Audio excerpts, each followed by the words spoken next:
to Mrs. Seville, England, St. Petersburg, December 11th, the 17th century. You will rejoice to hear that no disaster has accompanied the commencement of an enterprise which you have regarded with such evil forebodings. I arrived here yesterday, and my first task is to assure my dear sister of my welfare and increasing confidence in the success of my undertaking. I am already far north of London, and as I walk in the streets of Petersburg, I feel a cold northern breeze play upon my cheeks, which braces my nerves and fills me with delight. Do you understand this feeling? This breeze, which has traveled from the regions towards which I am advancing, gives me a foretaste of those icy climes. Inspirited by this wind of promise, my daydreams become more fervent and vivid. I try in vain to be persuaded that the pole is the seat of frost and desolation. It ever presents itself to my imagination as the region of beauty and delight. There, Margaret, the sun is forever visible, its broad disk just skirting the horizon and diffusing a perpetual splendor. There, for with your leave, my sister, I will put some trust in preceding navigators. There, snow and frost are banished, and sailing over a calm sea, we may be wafted to a land surpassing in wonders and in beauty every region hitherto discovered on the habitable globe. Its productions and features may be without example, as the phenomena of the heavenly bodies undoubtedly are in those undiscovered solitudes. What may not be expected in a country of eternal light? I may there discover the wondrous power which attracts the needle, and may regulate 1,000 celestial observations that require only this voyage to render their seemingly eccentricities consistent forever. I shall satiate my ardent curiosity with the sight of a part of the world never before visited, and may tread a land never before imprinted by the foot of man. These are my enticements, and they are sufficient to conquer all fear of danger or death, and to induce me to commence this laborious voyage with the joy a child feels when he embarks in a little boat, with his holiday mates, on an expedition of discovery up his native river.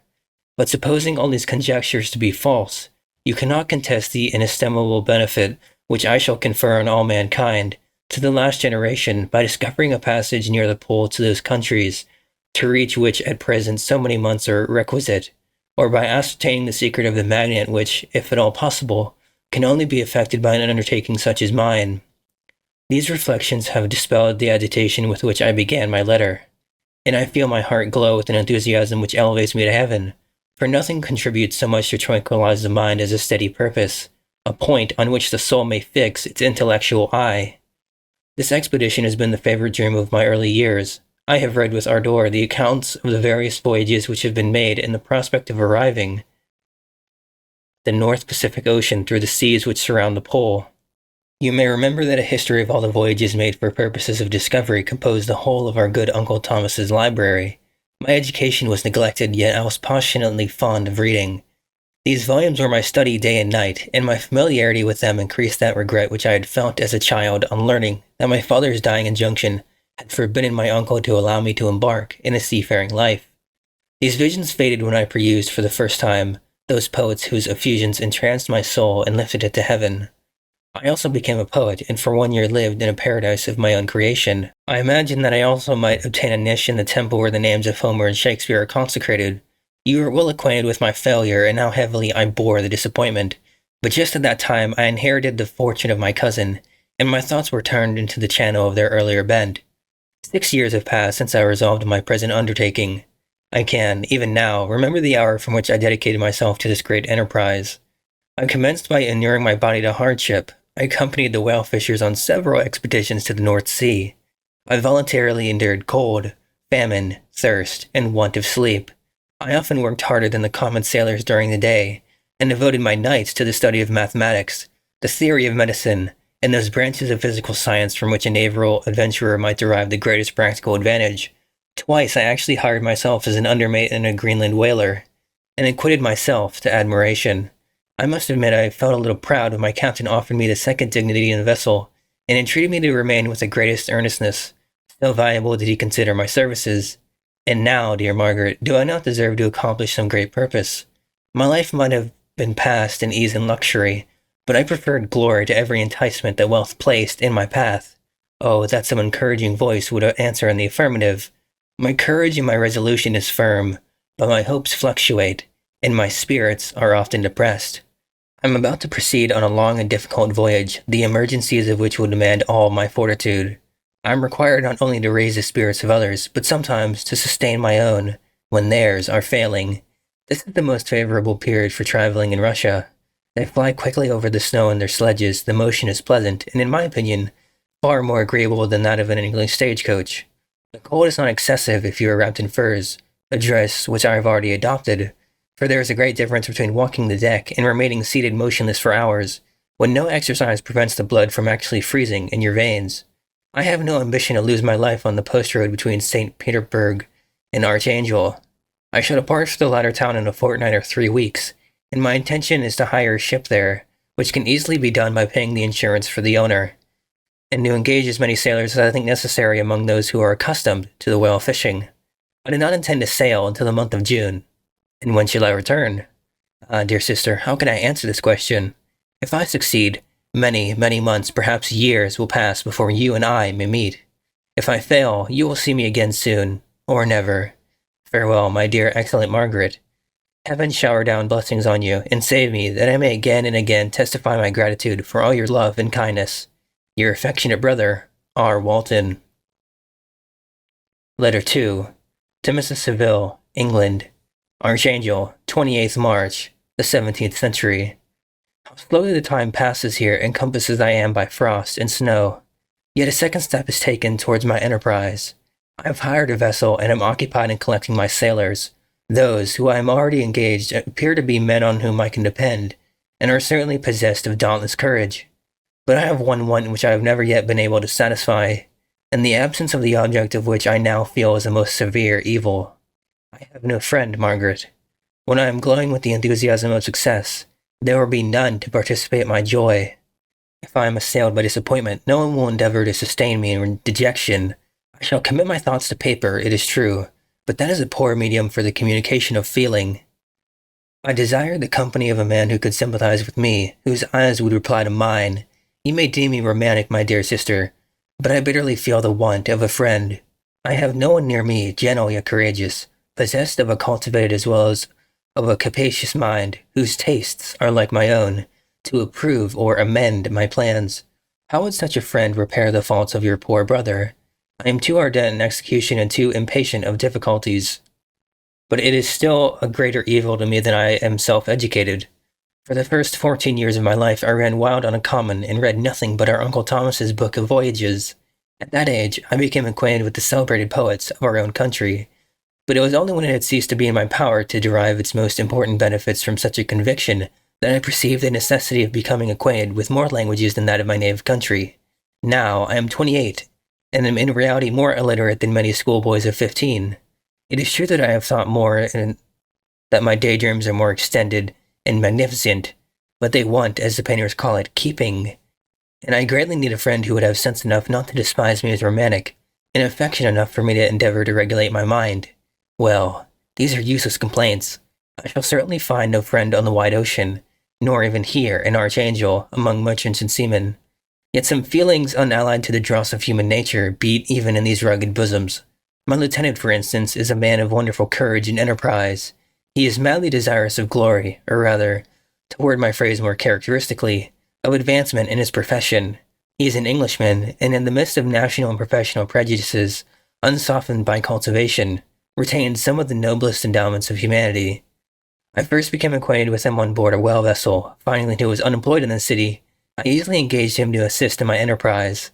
The master is a person of an excellent disposition, and is remarkable in the ship for his gentleness and the mildness of his discipline. This circumstance, added to his well-known integrity and dauntless courage, made me very desirous to engage him. A youth passed in solitude, my best years spent under your gentle and feminine fosterage, has so refined the groundwork of my character that I cannot overcome an intense distaste to the usual brutality exercised on board ship. I have never believed it to be necessary, and when I heard of a mariner equally noted for his kindliness of heart and the respect and obedience paid to him by his crew, I felt myself peculiarly fortunate in being able to secure his services. I heard of him first in rather a romantic manner, from a lady who owes to him the happiness of her life. This briefly is his story.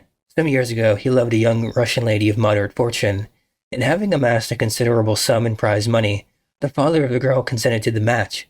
He saw his mistress once before the destined ceremony, but she was bathed in tears, and throwing herself at his feet, entreated him to spare her, confessing at the same time that she loved another, but that he was poor, and that her father would never consent to the union. My generous friend reassured the suppliant, and on being informed of the name of her lover, instantly abandoned his pursuit. He had already bought a farm with his money on which he had designed to pass the remainder of his life, but he bestowed the whole on his rival, together with the remains of his prize money to purchase stock, and then himself solicited the young woman's father to consent to her marriage with her lover. But the old man decidedly refused, thinking himself bound in honor to my friend, who, when he found the father inexorable, quitted his country nor returned until he heard that his former mistress was married according to her inclinations. What a noble fellow, you will exclaim. He is so, but then he is wholly uneducated. He is as silent as a Turk, and a kind of ignorant carelessness attends him, which, while it renders his conduct the more astonishing, detracts from the interest and sympathy which otherwise he would command. Yet do not suppose, because I complain a little or because I can conceive a consolation for my toils which I may never know, that I am wavering in my resolutions. Those are as fixed as fate, and my voyage is now only delayed until the weather shall permit my embarkation. The winter has been dreadfully severe, but the spring promises well, and it is considered as a remarkably early season, so that perhaps I may sail sooner than I expected. I shall do nothing rashly. You know me sufficiently to confide in my prudence and considerateness whenever the safety of others is committed to my care. I cannot describe to you my sensations on the near prospect of my undertaking. It is impossible to communicate to you a conception of the trembling sensation, half pleasurable and half fearful, with which I am preparing to depart. I am going to unexplored regions, to the land of mist and snow, but I shall kill no albatross. Therefore, do not be alarmed for my safety, or if I should come back to you as worn and willful as the ancient mariner. You will smile at my illusion, but I will disclose the secret. I have often attributed my attachment to, my passion and enthusiasm for, the dangerous mysteries of ocean to the production of the most imaginative of modern poets. There is something at work in my soul which I do not understand. I am practically industrious, painstaking, a workman to execute with perseverance and labor. But besides this, there is a love for the marvelous, intertwined with all my projects, which hurries me out of the common pathways of men, even to the well-unseen and unvisited regions I am about to explore. But to return to dearer considerations, shall I meet you again, after having traversed immense seas, and returned by the most southern cape of Africa or America? I dare not expect such success, yet I cannot bear to look on the reverse of the picture. Continue for the present to write to me by every opportunity. I may receive your letters on some occasions when I need them most to support my spirits. I love you very tenderly. Remember me with affection, should you never hear from me again. Your affectionate brother, Robert Walton. Letter 3. To Mrs. Seville, England, July 7th, the 17th century. My dear sister, I write a few lines in haste to say that I am safe and well advanced on my voyage. This letter will reach England by a merchantman now on its homeward voyage from Archangel, more fortunate than I, who may not see my native land perhaps for many years. I am, however, in good spirits. My men are bold and apparently firm of purpose, nor do the floating sheets of ice that continually pass us, indicating the dangers of the region towards which we are advancing, appear to dismay them. We have already reached a very high latitude, but it is the height of summer, and although not so warm as in England, the southern gales which blow us speedily towards these shores, which I so ardently desire to attain, breathe a degree of renovating warmth which I had not expected. No incidents have hitherto befallen us that would make a figure in a letter. One or two stiff gales and the springing of a leak are accidents which experienced navigators scarcely remember to record, and I shall be well content if nothing worse happened to us during our voyage. Adieu, my dear Margaret. Be assured that for my own sake as well as yours, I will not rashly encounter danger. I will be cool, persevering, and prudent. But success shall crown my endeavors. Wherefore not? Thus far I have gone, tracing a secure way over the pathless seas, the very stars themselves being witnesses and testimonies of my triumph. Why not still proceed over the untamed yet obedient element? What can stop the determined heart and resolved will of man? My swelling heart involuntarily pours itself out thus, but I must finish. Heaven bless my beloved sister. R.W. Letter 4. To Mrs. Seville, England, August 5th, the 17th century. So strange an accident has happened to us that I cannot forbear recording it, although it is very probable that you will see me before these papers could come into your possession. Last Monday, July 31st, we were nearly surrounded by ice, which closed in the ship on all sides, scarcely leaving her in the sea room in which she floated, Our situation was somewhat dangerous, especially as we were compassed round by a very thick fog. We accordingly lay to, hoping that some change would take place in the atmosphere and weather. About 2 o'clock the mist cleared away, and we beheld, stretched out in every direction, vast and irregular plains of ice, which seemed to have no end. Some of my comrades groaned, and my own mind began to grow watchful with anxious thoughts, when a strange sight suddenly attracted our attention, and diverted our solicitude from our own situation. We perceived a low carriage, fixed on a sledge and drawn by dogs, pass on towards the north, at the distance of half a mile. A being which had the shape of a man, but apparently of gigantic stature, sat in the sledge and guided the dogs. We watched the rapid progress of the traveler with our telescopes until he was lost among the distant inequalities of the ice. This appearance excited our unqualified wonder. We were, as we believed, many hundreds miles from any land, but this apparition seemed to denote that it was not, in reality, so distant as we had supposed. Shut in, however, by ice, it was impossible to follow his track, which we had observed with the greatest attention. About 2 hours after this occurrence, we heard the ground sea, and before night the ice broke and freed our ship. We, however, lay to until the morning, fearing to encounter in the dark those large, loose masses which flowed about after the breaking up of the ice. I profited of this time to rest for a few hours.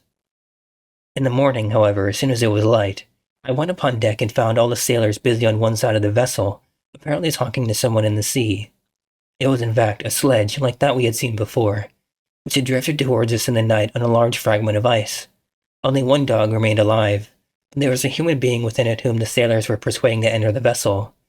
He was not, as the other traveler seemed to be, a savage inhabitant of some undiscovered island, but a European. When I appeared on deck, the master said, "Here is our captain, and he will not allow you to perish on the open sea." On perceiving me, the stranger addressed me in English, although with a foreign accent. "Before I come on board your vessel," said he, "will you have the kindness to inform me whither you are bound?" You may conceive my astonishment on hearing such a question addressed to me from a man on the brink of destruction, and to whom I should have supposed that my vessel would have been a resource which he would not have exchanged for the most precious wealth the earth can afford. I replied, however, that we were on a voyage of discovery towards the northern pole. Upon hearing this, he appeared satisfied and consented to come on board. Good God, Margaret, if you had seen the man who thus capitulated for his safety, your surprise would have been boundless. His limbs were nearly frozen, and his body dreadfully emaciated by fatigue and suffering. I never saw a man in so wretched a condition. We attempted to carry him into the cabin, but as soon as he quitted the fresh air, he fainted. We accordingly brought him back to the deck, and restored him to animation by rubbing him with brandy and forcing him to swallow a small quantity. As soon as he showed signs of life, we wrapped him up in blankets and placed him near the chimney of the kitchen stove. By slow degrees he recovered and ate a little soup, which restored him wonderfully. 2 days passed in this manner before he was able to speak, and I often feared that his sufferings had deprived him of understanding. When he had, in some measure, recovered, I removed him to my own cabin and attended on him as much as my duty would permit. I never saw a more interesting creature. His eyes have generally an expression of wildness, and even madness, but there are moments when, if anyone performs an act of kindness towards him or does him the most trifling service, his whole countenance is lighted up, as it were, with a beam of benevolence and sweetness that I never saw equaled. But he is generally melancholy and despairing, and sometimes he gnashes his teeth, as if impatient of the weight of woes that oppresses him. When my guest was a little recovered, I had great trouble to keep off the men, who wished to ask him 1,000 questions, but I would not allow him to be tormented by their idle curiosity, in a state of body and mind whose restoration evidently depended on entire repose. Once, however, the lieutenant asked why he had come so far upon the ice in so strange a vehicle. His countenance instantly assumed an aspect of the deepest gloom, and he replied, "To seek one who fled from me." "And did the man whom you pursued travel in the same fashion?" "Yes." "Then I fancy we have seen him, for the day before he picked you up we saw some dogs drawing a sledge, with a man in it across the ice." This aroused the stranger's attention, and he asked a multitude of questions concerning the route which the demon, as he called him, had pursued. Soon after, when he was alone with me, he said, "I have doubtless excited your curiosity, as well as that of those good people, but you are too considerate to make inquiries.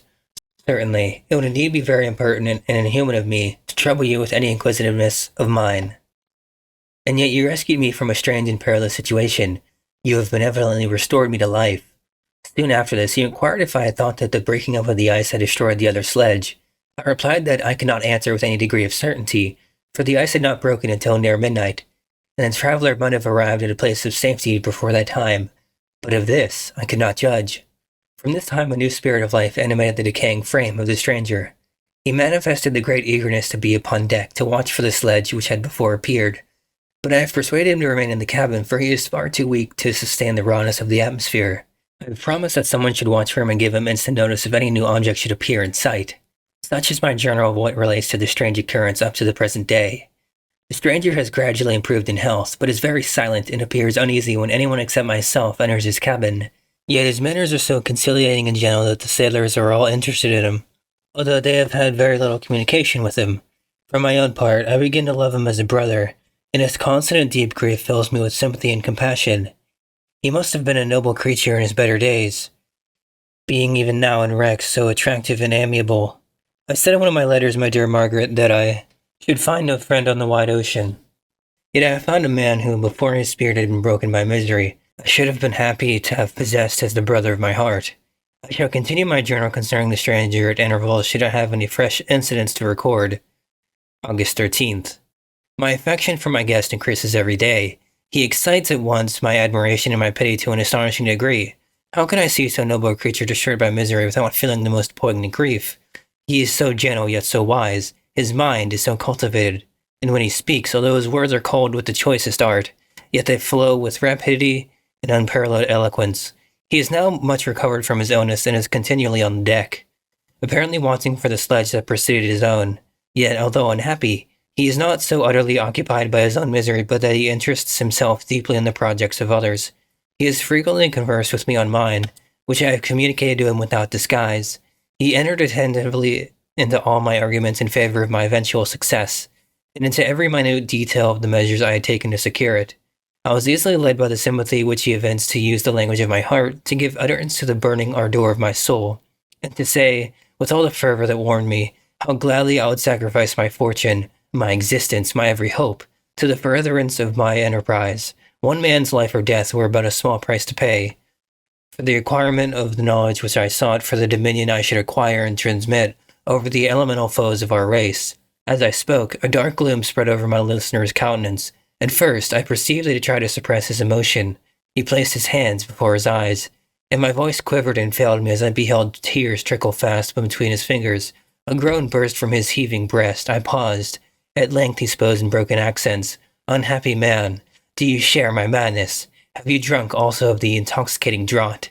Hear me. Let me reveal my tale, and you will dash the cup from your lips." Such words, you may imagine, strongly excited my curiosity, but the paroxysm of grief that had seized the stranger overcame his weakened powers, and many hours of repose and tranquil conversation were necessary to restore his composure. Having conquered the violence of his feelings, he appeared to despise himself for being the slave of passion, and quelling the dark tyranny of despair, he led me again to converse concerning myself personally. He asked me the history of my earlier years. The tale was quickly told, but it awakened various trains of reflection. I spoke of my desire of finding a friend, of my thirst for a more intimate sympathy with a fellow mind than had ever fallen to my lot, and expressed my conviction that a man could boast of little happiness who did not enjoy this blessing. "I agree with you," replied the stranger. "We are unfashioned creatures, but half made up. If one wiser, better, dearer than ourselves, such a friend ought to be. Do not lend his aid to perfectionate our weak and faulty natures. I once had a friend, the most noble of human creatures, and am entitled, therefore, to judge respecting friendship. You have hope, and the world before you, and have no cause for despair. But I have lost everything, and cannot begin life anew." As he said this, his countenance became expressive of a calm, settled grief that touched me to the heart, but he was silent and presently retired to his cabin. Even broken in spirit as he is, no one can feel more deeply than he does the beauties of nature. The starry sky, the sea, and every sight afforded by these wonderful regions seems still to have the power of elevating his soul from earth. Such a man has a double existence. He may suffer misery and be overwhelmed by disappointments, yet, when he has retired into himself, he will be like a celestial spirit that has a halo around him, within whose circle no grief or folly ventures. Will you smile at the enthusiasm I express concerning this divine wanderer? You would not, if you saw him. You have been tutored and refined by books in retirement from the world, and you are therefore somewhat fastidious. But this only renders you the more fit to appreciate the extraordinary merits of this wonderful man. Sometimes, I have endeavored to discover what quality it is which he possesses that elevates him so immeasurably above any other person I ever knew. I believe it to be an intuitive discernment, a quick but never failing power of judgment, a penetration into the causes of things, unequaled for clearness and precision. Add to this a facility of expression, and a voice whose varied intonations are soul-subduing music. August 19th. Yesterday the stranger said to me, "You may easily perceive, Captain Walton, that I have suffered great and unparalleled misfortunes. I had determined at one time that the memory of these evils should die with me, but you have won me to alter my determination. You seek for knowledge and wisdom, as I once did, and I ardently hope that the gratification of your wishes may not be a serpent to sting you, as mine had been. I do not know that the relation of my disasters will be useful to you, yet, when I reflect that you are pursuing the same course, exposing yourself to the same dangers which have rendered me what I am, I imagine that you may deduce an apt moral from my tale, one that may direct you if you succeed in your undertaking, and console you in case of failure. Prepare to hear of occurrences which are usually deemed marvelous. Were we among the tamer scenes of nature, I might fear to encounter your unbelief, perhaps your ridicule, but many things will appear possible in these wild and mysterious regions, which should provoke the laughter of those unacquainted with the ever-varied powers of nature. Nor can I doubt but that my tale conveys in its series internal evidence of the truth of the events of which it is composed. You may easily imagine that I was much gratified by the offered communication, yet I cannot endure that he should renew his grief by a recital of his misfortunes. I felt the greatest eagerness to hear the promised narrative, partly from curiosity, and partly from a strong desire to ameliorate his fate, if it were in my power. I expressed these feelings in my answer. "I thank you," he replied, "for your sympathy, but it is useless. My fate is nearly fulfilled. I wait but for one event, and then I shall repose in peace. I understand your feeling," continued he, perceiving that I wished to interrupt him, "but you are mistaken, my friend. If thus you will allow me to name you, nothing can alter my destiny. Listen to my history, and you will perceive how irrevocably it is determined." He then told me he would commence his narrative the next day when I should be at leisure. This promise drew from me the warmest thanks. I have resolved every night, when I am not imperatively occupied by my duties, to record as nearly as possible in his own words what he has related during the day. If I should be engaged, I will at least make notes. This manuscript will doubtless afford you the greatest pleasure, but to me, who know him and who hear it from his own lips, with what interest and sympathy shall I read it in some future day? Even now, as I commence my task, his full-toned voice swells in my ears, his lustrous eyes dwell on me with all their melancholy sweetness. I see his thin hand raised in animation, while the lineaments of his face are irradiated by the soul within. Strange and harrowing must be his story, frightful the storm, which embraced the gallant vessel on its course, and wrecked it thus. Chapter 1. I am by birth a Genevese, and my family is one of the most distinguished of that republic. My ancestors had been for many years councillors and syndics, and my father had filled several public situations with honor and reputation. He was respected by all who knew him for his integrity and indefatigable attention to public businesses. He passed his younger days perpetually occupied by the affairs of his country. A variety of circumstances had prevented his marrying early, nor was it until the decline of life that he became a husband and the father of a family. As the circumstances of his marriage illustrate his character, I cannot refrain from relating them. One of his most intimate friends was a merchant who, from a flourishing state, fell, through numerous mischances, into poverty. This man, whose name was Beaufort, was of a proud and unbending disposition, and could not bear to live in poverty and oblivion in the same country where he had formerly been distinguished for his ranking magnificence. Having paid his debts, therefore, in the most honorable manner, he retreated with his daughter to the town of Lucerne, where he lived unknown and in wretchedness. My father loved Beaufort with the truest friendship and was deeply grieved by his retreat in these unfortunate circumstances. He bitterly deplored the false pride which led his friend to a conduct so little worthy of the affection that united them. He lost no time in endeavoring to seek him out, with the hope of persuading him to begin the world again, through his credit and assistance. Beaufort had taken effectual measures to conceal himself, and it was 10 months before my father discovered his abode. Overjoyed at this discovery, he hastened to the house, which was situated in a main street near the Rus. But when he entered, misery and despair alone welcomed him. Beaufort had saved but a very small sum of money from the wreck of his fortunes, but it was sufficient to provide him with sustenance for some months, and in the meantime he hoped to procure some respectable employment in a merchant's house. The interval was consequently spent in inaction. His grief only became more deep and rankling when he had leisure for reflection, and at length it took so fast hold of his mind that at the end of 3 months, he lay on a bed of sickness, incapable of any exertion. His daughter attended him with the greatest tenderness, but she saw with despair that their little fund was rapidly decreasing, and that there was no other prospect of support. But Caroline Buford possessed a mind of an uncommon mold, and her courage rose to support her in their adversity. She procured plain work. She plaited straw and by various means contrived to earn a pittance scarcely sufficient to support life. Several months passed in this manner. Her father grew worse. Her time was more entirely occupied in attending him. Her means of subsistence decreased, and in the 10th month, her father died in her arms, leaving her an orphan and a beggar. This last blow overcame her, and she knelt by Buford's coffin weeping bitterly. When my father entered the chamber, he came like a protecting spirit to the poor girl, who committed herself to his care, and after the interment of his friend, he conducted her to Geneva and placed her under the protection of a relation. 2 years after this event, Caroline became his wife. There was a considerable difference between the ages of my parents, but this circumstance seemed to unite them only closer in bonds of devoted affection. There was a sense of justice in my father's upright mind, which rendered it necessary that he should approve highly, to love strongly. Perhaps during former years, he had suffered from the late discovered unworthiness of one beloved, and so was disposed to set a greater value on tried worth. There was a show of gratitude and worship in his attachment to my mother, differing wholly from the doting fondness of age, for it was inspired by reverence for her virtues and a desire to be the means of, in some degree, recompensing her for her sorrows she had endured, but which gave inexpressible grace to his behavior to her. Everything was made to yield to her wishes and her convenience. He strove to shelter her, as a fair exotic is sheltered by the gardener, from every rougher wind, and to surround her with all that could tend to excite pleasurable emotion in her soft and benevolent mind. Her health, and even the tranquility of her hitherto constant spirit, had been shaken by what she had gone through.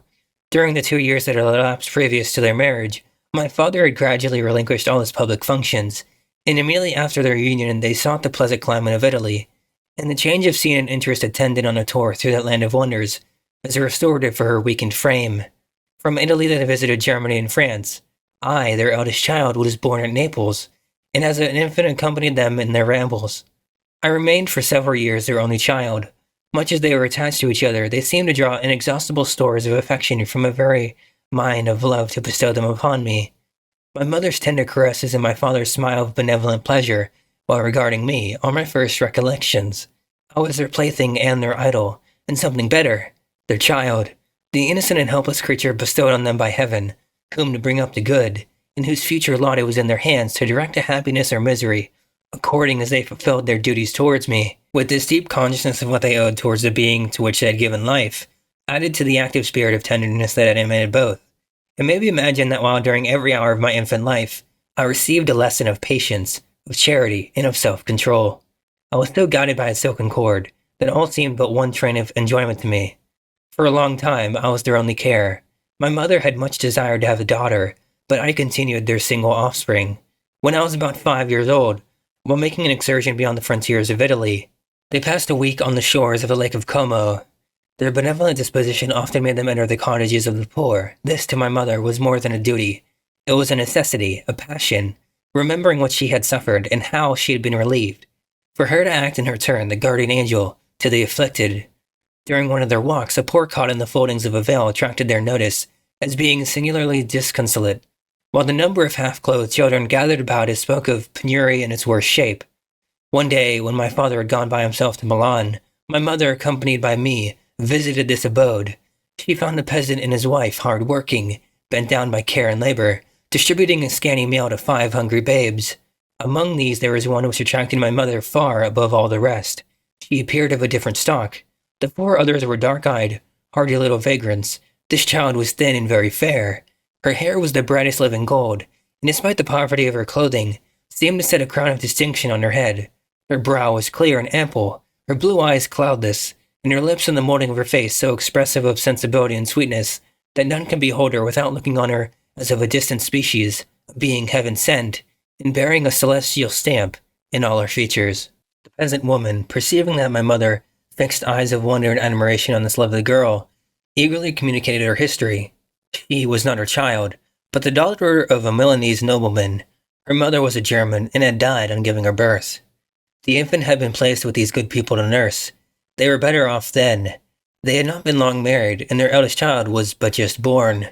The father of their charge was one of those Italians nursed in the memory of the antique glory of Italy, one among the Schiavi Ignor Fermenti, who exerted himself to obtain the liberty of his country. He became the victim of its weakness. Whether he had died or still lingered in the dungeons of Austria was not known. His property was confiscated. His child became an orphan and a beggar. She continued with her foster parents and bloomed in their rude abode, fairer than a garden rose among dark-leaved brambles. When my father returned from Milan, he found playing with me in the hall of our villa a child fairer than pictured cherub, a creature who seemed to shed radiance from her looks and whose form and motions were lighter than the chamois of the hills. The apparition was soon explained. With his permission, my mother prevailed on her rustic guardians to yield their charge to her. They were fond of the sweet orphan. Her presence had seemed a blessing to them, but it would be unfair to her to keep her in poverty and want when Providence afforded her such powerful protection. They consulted their village priest, and the result was that Elizabeth Lavenza became the inmate of my parents' house, my more than sister, the beautiful and adored companion of all my occupations and my pleasures. Everyone loved Elizabeth. The passionate and almost reverential attachment with which all regarded her became, while I shared it, my pride and my delight. On the evening previous to her being brought to my home, my mother had said playfully, "I have a pretty present for my Victor. Tomorrow he shall have it." And when on the morrow she presented Elizabeth to me as a promised gift, I, with childish seriousness, interpreted her words literally and looked upon Elizabeth as mine to protect, love, and cherish. All praises bestowed on her I received as made to a possession of my own. We called each other familiarly by the name of cousin. No word, no expression could body forth the kind of relation in which she stood to me, my more than sister, since, till death, she was to be mine only. Chapter 2. We were brought up together. There is not quite a year difference in our ages. I need not say that we were strangers to any species of disunion or dispute. Harmony was the soul of our companionship, and the diversity and contrast that subsisted in our characters drew us nearer together. Elizabeth was of a calmer and more concentrated disposition, but with all my ardor, I was capable of a more intense application, and was more deeply smitten with the thirst for knowledge. She busied herself with following the aerial creation of the poets, and in the majestic and wondrous scenes which surrounded our Swiss home, the sublime shapes of the mountains, the changes of the seasons, tempest and calm, the silence of winter, and the life and turbulence of our alpine summers, she found ample scope for admiration and delight. While my companion contemplated with a serious and satisfied spirit the magnificent appearances of things, I delighted in investigating their causes. The world was to me a secret which I desired to divine. Curiosity, earnest research to learn the hidden laws of nature, gladness akin to rapture, as they were unfolded to me, are among the earliest sensations I can remember. On the birth of a second son, my junior by 7 years, my parents gave up entirely their wandering life and fixed themselves in their native country. We possessed a house in Geneva and a campaign in Valrive, the eastern shore of the lake, at the distance of rather more than a league from the city. We resided principally in the latter, and the lives of my parents were passed in considerable seclusion. It was my temper to avoid a crowd and to attach myself fervently to a few. I was indifferent, therefore, to my schoolfellows in general, but I united myself in the bonds of the closest friendship to one among them. Henry Clerval was the son of a merchant in Geneva. He was a boy of singular talent and fancy. He loved enterprise, hardship, and even danger for its own sake. He was deeply read in books of chivalry and romance. He comprised heroic songs, and began to write many a tale of enchantment and knightly adventure. He tried to make us act plays, and to enter into masquerades, into which the characters were drawn from the heroes of Roncesvalles, of the Round Table of King Arthur, and the chivalrous train who shed their blood to redeem the Holy Sepulchre from the hands of the infidels. No human being could have passed a happier childhood than myself. My parents were possessed by the very spirit of kindness and indulgence. We felt that they were not the tyrants to rule our lot according to their caprice, but the agents and creators of all the many delights which we enjoyed. When I mingled with other families, I distinctly discerned how peculiarly fortunate my lot was, and gratitude assisted the development of filial love. My temper was sometimes violent, and my passions vehement, but by some law in my temperature they were turned not towards childish pursuits, but to an eager desire to learn, and not to learn all things indiscriminately. I confess that neither the structure of languages, nor the code of governments, nor the politics of various states possessed attractions for me. It was the secrets of heaven and earth that I desired to learn, and whether it was the outward substance of things, or the inner spirit of nature, and the mysterious soul of man that occupied me. Still, my inquiries were directed to the metaphysical, or in its highest sense, the physical secrets of the world. Meanwhile, Clerval occupied himself, so to speak, with the moral relations of things. The busy stage of life, the virtues of heroes, and the actions of men were his theme, and his hope and his dream was to become one among those whose names are recorded in story as the gallant and adventurous benefactors of our species. The saintly soul of Elizabeth shone like a shrine-dedicated lamp in our peaceful home. Her sympathy was ours. Her smile, her soft voice, the sweet glance of her celestial eyes were ever there to bless and animate us. She was the living spirit of love to soften and attract. I might have become sullen in my study through the ardor of my nature, but that she was there to subdue me to a semblance of her own gentleness. And Clerval could aught ill entrench on the noble spirit of Clerval. Yet, he might not have been so perfectly humane, so thoughtful in his generosity, so full of kindness and tenderness, amidst his passion for adventurous exploit, had she not unfolded to him the real loveliness of beneficence, and made the doing good the end and aim of his soaring ambition. I feel exquisite pleasure in dwelling on the recollections of childhood, before misfortune had taken my mind, and changed its bright visions of extensive usefulness into gloomy and narrow reflections upon self.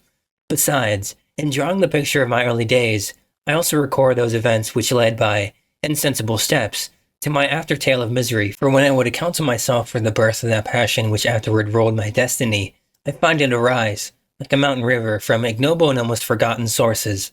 But swelling as it proceeded, it became the torrent which, in its course, had swept away all my hopes and joys. Natural philosophy is the genius that has regulated my fate. I desire, therefore, in this narration, to state those facts which led to my predilection for that science. When I was 13 years of age, we all went on a party of pleasure to the baths near Thonon. The inclemency of the weather obliged us to remain a day confined to the inn. In this house I chanced to find a volume of the works of Cornelius Agrippa. I opened it with apathy. The theory which he attempts to demonstrate in the wonderful facts which he relates soon changes feeling into enthusiasm. A new light seemed to dawn upon my mind, and bounding with joy, I communicated my discovery to my father. My father looked carelessly at the title page of my book and said, "Ah, Cornelius Agrippa, my dear Victor, do not waste your time upon this. It is sad trash." If, instead of this remark, my father had taken the pains to explain to me that the principles of Agrippa had been entirely exploded, and that a modern system of science had been introduced, which possessed much greater powers than the ancient, because the powers of the latter were chimerical, while those of the former were real and practical, under such circumstances, I should have certainly thrown Agrippa aside, and have contented my imagination, warmed as it was, by returning with greater ardor to my former studies. It is even possible that the train of my ideas would never have received the fatal impulse that led to my ruin. But the cursory glance my father had taken of my volume by no means assured me that he was acquainted with its contents, and I continued to read with the greatest avidity. When I returned home, my first care was to procure the whole works of this author, and afterwards of Paracelsus and Albertus Magnus. I read and studied the wild fancies of these writers with delight. They appeared to me treasures known to few besides myself. I have described myself as always having been imbued with a fervent longing to penetrate the secrets of nature. In spite of the intense labor and wonderful discoveries of modern philosophers, I always came from my studies discontented and unsatisfied. Sir Isaac Newton is said to have avowed that he felt like a child picking up shells beside the great and unexplored ocean of truth. Those of his successors in each branch of natural philosophy with whom I was acquainted appeared even to my boy's apprehensions as heroes engaged in the same pursuit. The untaught peasant beheld the elements around him and was acquainted with their practical uses. The most learned philosopher knew a little more. He had partially unveiled the face of nature, but her immortal lineaments were still a wonder and a mystery. He might dissect, anatomize, and give names, but not to speak of a final cause. Causes in their secondary and tertiary grades were utterly unknown to him. I had gazed upon the fortifications and impediments that seemed to keep human beings from entering the citadel of nature, and rashly and ignorantly I had repined. But here were books, and here were men who had penetrated deeper and knew more. I took their word for all that they averred, and I became their disciple. It may appear strange that such should arise in the 18th century, but while I followed the routine of education in the schools of Geneva, I was to a great degree self-taught with regard to my favorite studies. My father was not scientific, and I was left to struggle with the child's blindness, added to a student's thirst for knowledge. Under the guidance of my new preceptors, I entered with the greatest diligence into the search of the Philosopher's Stone and the elixir of life, but the latter soon obtained my undivided attention. Wealth was an inferior object, but what glory would attend the discovery if I could banish disease from the human frame and render man invulnerable to any but a violent death? Nor were these my only visions. The raising of ghosts or devils was a promise liberally accorded by my favorite authors, the fulfillment of which I most eagerly sought, and if my incantations were always unsuccessful, I attributed the failure rather to my own inexperience and mistake than to a want of skill or fidelity in my instructures, and thus for a time I was occupied by exploded systems, mingling, like an unadept, 1,000 contradictory theories and floundering desperately in a very slough of multifarious knowledge, guided by an art and imagination and childish reasoning, till an accident again changed the current of my ideas. When I was about 15 years old, we retired to our house near Berive, when we witnessed a most violent and terrible thunderstorm. It advanced from behind the mountains of Jura, and the thunder burst at once with frightful loudness from various quarters of the heavens. I remained while the storm lasted, watching its progress with curiosity and delight. As I stood at the door, on a sudden I beheld a stream of fire issue from an old and beautiful oak, which stood about 20 yards from our house. And so soon as the dazzling light vanished, the oak had disappeared, and nothing remained but a blasted stump. When we visited it the next morning, we found the tree shattered in a singular manner. It was not splintered by the shock, but entirely reduced to thin ribbons of wood. I never beheld anything so utterly destroyed. Before this, I was not unacquainted with the more obvious laws of electricity. On this occasion, a man of great research in natural philosophy was with us, and excited by this catastrophe, he entered on the explanation of a theory which he had formed on the subject of electricity and galvanism, which was at once new and astonishing to me. All that he said threw greatly into the shade Cornelius Agrippa, Albertus Magnus, and Paracelsus, the lords of my imagination, but by some fatality the overthrow of these men disinclined me to pursue my accustomed studies. It seemed to me as if nothing would or could ever be known. All that had so long engaged my attention suddenly grew despicable. By one of the caprices of the mind, which we are perhaps most subject to in early youth, I at once gave up my former occupations, set down natural history and all its progeny as a deformed and abortive creation, and entertained the greatest disdain for would-be science, which could never even step within the threshold of real knowledge. In this mood of mind, I betook myself to the mathematics and the branches of study appertaining to that science as being built upon secure foundations, and so worthy of my consideration. Thus strangely are souls constructed, and by such slight ligaments are rebound to prosperity or ruin. When I look back, it seems to me as if this almost miraculous change of inclination and will was the immediate suggestion of the guardian angel of my life, the last effort made by the spirit of preservation to avert the storm that was even then hanging in the stars and ready to envelop me. Her victory was announced by an unusual tranquility and gladness of soul, which followed the relinquishing of my ancient and latterly tormenting studies. It was thus that I was to be taught to associate evil with their prosecution, happiness with their disregard. It was a strong effort of the spirit of good, but it was ineffectual. Destiny was too potent, and her immutable laws had decreed my utter and terrible destruction. Chapter 3. When I had attained the age of 17, my parents resolved that I should become a student at the University of Ingolstadt. I had hitherto attended the schools of Geneva, but my father thought it necessary for the completion of my education that I should be made acquainted with other customs than those of my native country. My departure was therefore fixed at an early date, but before the day resolved upon could arrive, the first misfortune of my life occurred, an omen, as it were, of my future misery. Elizabeth had caught the scarlet fever. Her illness was severe, and she was in the greatest danger. During her illness, many arguments had been urged to persuade my mother to refrain from attending upon her. She had at first yielded to her entreaties, but when she heard that the life of her favorite was menaced, she could no longer control her anxiety. She attended her sickbed. Her watchful attentions triumphed over the malignity of the distemper. Elizabeth was saved, but the consequences of this imprudence were fatal to her preserver. On the third day, my mother sickened. Her fever was accompanied by the most alarming symptoms, and the looks of her medical attendants prognosticated the worst event. On her deathbed, the fortitude and benignity of this best of women did not desert her. She joined the hands of Elizabeth and myself. "My children," she said, "my firmest hopes of future happiness were placed on the prospect of your union. This expectation will now be the consolation of your father. Elizabeth, my love, you must supply my place to my younger children. Alas, I regret that I am taken from you, and happy and beloved as I have been. Is it not hard to quit you all? But these are not thoughts befitting me. I will endeavor to resign myself cheerfully to death, and will indulge a hope of meeting you in another world. She died calmly, and her countenance expressed affection even in death. I need not describe the feelings of those whose dearest ties are rent by that most irreparable evil, the void that presents itself to the soul, and the despair that is exhibited on the countenance. It is so long before the mind can persuade itself that she whom we saw every day, and whose very existence appeared a part of our own, can have departed forever, that the brightness of a beloved eye can have been distinguished, and the sound of a voice so familiar and dear to the ear can be hushed, never more to be heard. These were the reflections of the first days, but when the lapse of time proves the reality of the evil, then the actual bitterness of grief commences, yet from whom has not that rude hand run away some dear connection? And why should I describe a sorrow which all have felt, and must feel? The time at length arrives when grief is rather an indulgence than a necessity, and the smile that plays upon the lips, although it may be deemed a sacrilege, is not banished. My mother was dead, but we still had duties which we ought to perform. We must continue our course with the rest, and learn to think ourselves fortunate, whilst one remains whom the spoiler has not seized. My departure for Ingolstadt, which had been deferred by these events, was now again determined upon. I obtained from my father a respite of some weeks.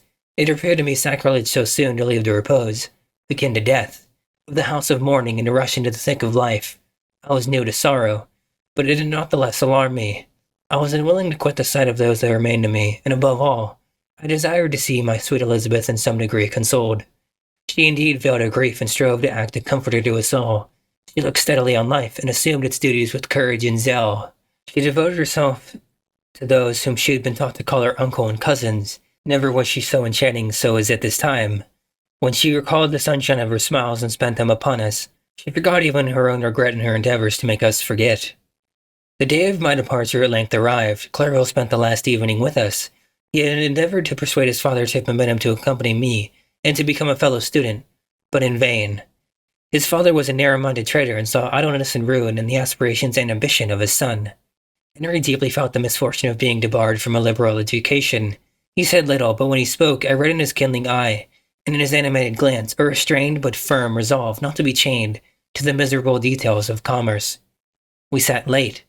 We could not tear ourselves away from each other, nor persuade ourselves to say the word farewell. It was said, and we retired under the pretense of seeking repose, each fancying that the other was deceived. But when at morning's dawn I descended to the carriage which was to convey me away, they were all there. My father again to bless me, Clerval to press my hand once more, my Elizabeth to renew her entreaties that I would write often, and to bestow the last feminine attentions on her playmate and friend. I threw myself into the chaise that was to convey me away, and indulged in the most melancholy reflections. I, who had ever been surrounded by amiable companions, continually engaged in endeavoring to bestow mutual pleasure. I was now alone. In the university whither I was going, I must form my own friends and be my own protector. My life had hitherto been remarkably secluded and domestic, and this had given me invincible repugnance to new countenances. I loved my brothers, Elizabeth and Clerval. These were old familiar faces, but I believed myself totally unfitted for the company of strangers. Such are my reflections as I commenced my journey, but as I proceeded, my spirits and hopes rose. I ardently desired the acquisition of knowledge. I had often, when at home, thought it hard to remain during my youth cooped up in one place, and had longed to enter the world and take my station among other human beings. Now my desires were complied with, and it would, indeed, have been folly to repent. I had sufficient leisure for these and many other reflections during my journey to Ingolstadt, which was long and fatiguing. At length the high white steeple of the town met my eyes. I alighted and was conducted to my solitary apartment, to spend the evening as I pleased. The next morning I delivered my letters of introduction, and paid a visit to some of the principal professors. Chance, or rather the evil influence, the angel of destruction, which asserted omnipotent sway over me from the moment I turned my reluctant steps from my father's door, led me first to M. Kremp, professor of natural philosophy. He was an uncouth man, but deeply imbued in the secrets of his science. He asked me several questions concerning my progress in the different branches of science appertaining to natural philosophy. I replied carelessly and partly in contempt, mentioned the names of my alchemists as the principal authors I had studied. The professor stared. "Have you," he said, "really spent your time in studying such nonsense?" I replied in the affirmative. Every minute, continued M. Cramp with warmth, every instant that you have wasted on those books is utterly and entirely lost. You have burdened your memory with exploded systems and useless names. Good God! In what desert land have you lived, where no one was kind enough to inform you that these fancies which you have so greedily imbibed are 1,000 years old, and as musty as they are ancient? I little expected, in this enlightened and scientific age, to find a disciple of Albertus Magnus and Paracelsus. My dear sir, you must begin your studies entirely anew.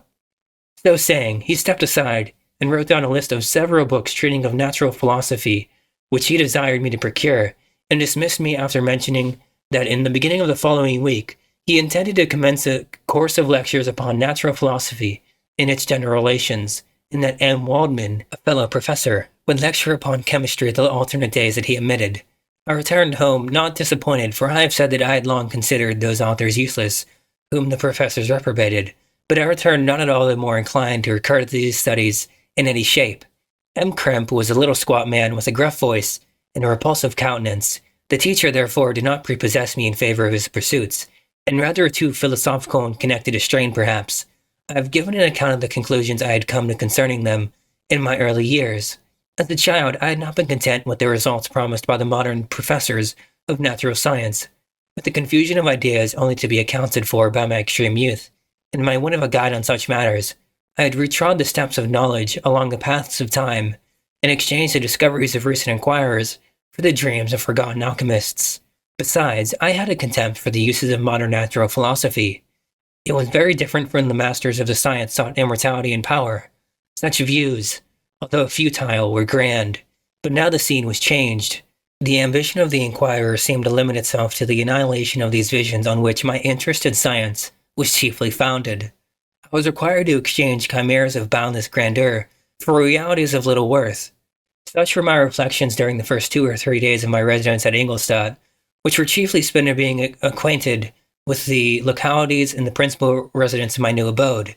But as the ensuing week commenced, I thought of the information which M. Kremp had given me concerning the lectures, and although I could not consent to go and hear that little conceited fellow deliver sentences out of a pulpit, I recollected what he had said of M. Waldman, whom I had never seen, as he had hitherto been out of town.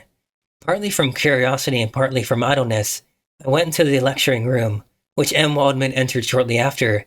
This professor was very unlike his colleague. He appeared about 50 years of age, but with an aspect expressive of the greatest benevolence. A few gray hairs covered his temples, but those at the back of his head were nearly black.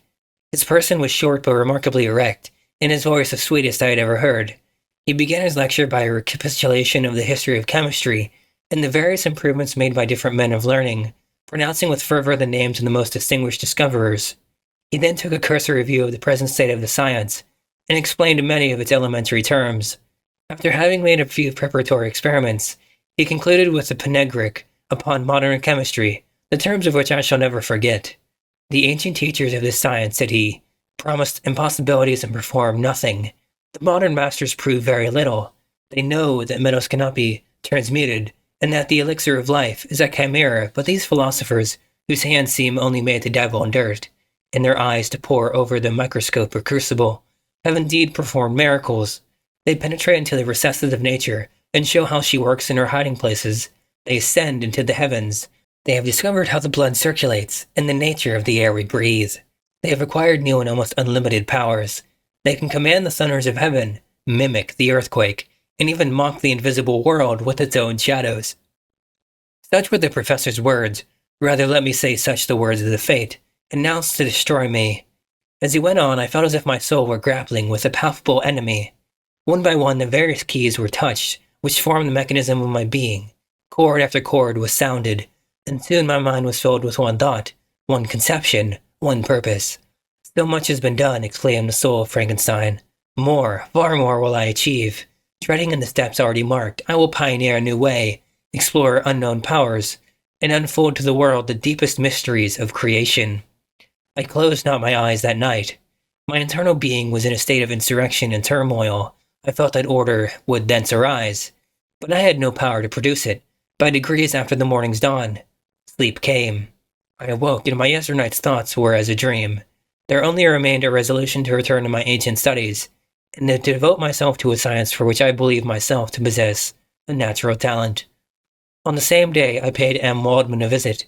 His manners in private were even more mild and attractive than in public, for there was a certain dignity in his mien during his lecture, which in his own house was replaced by the greatest affability and kindness.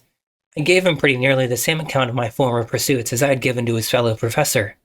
He heard with attention the little narration concerning my studies, and smiled at the names of Cornelius Agrippa and Paracelsus, but without the contempt that M. Krempe had exhibited. He said that these were men to whose indefatigable zeal modern philosophers were indebted for most of the foundations of their knowledge.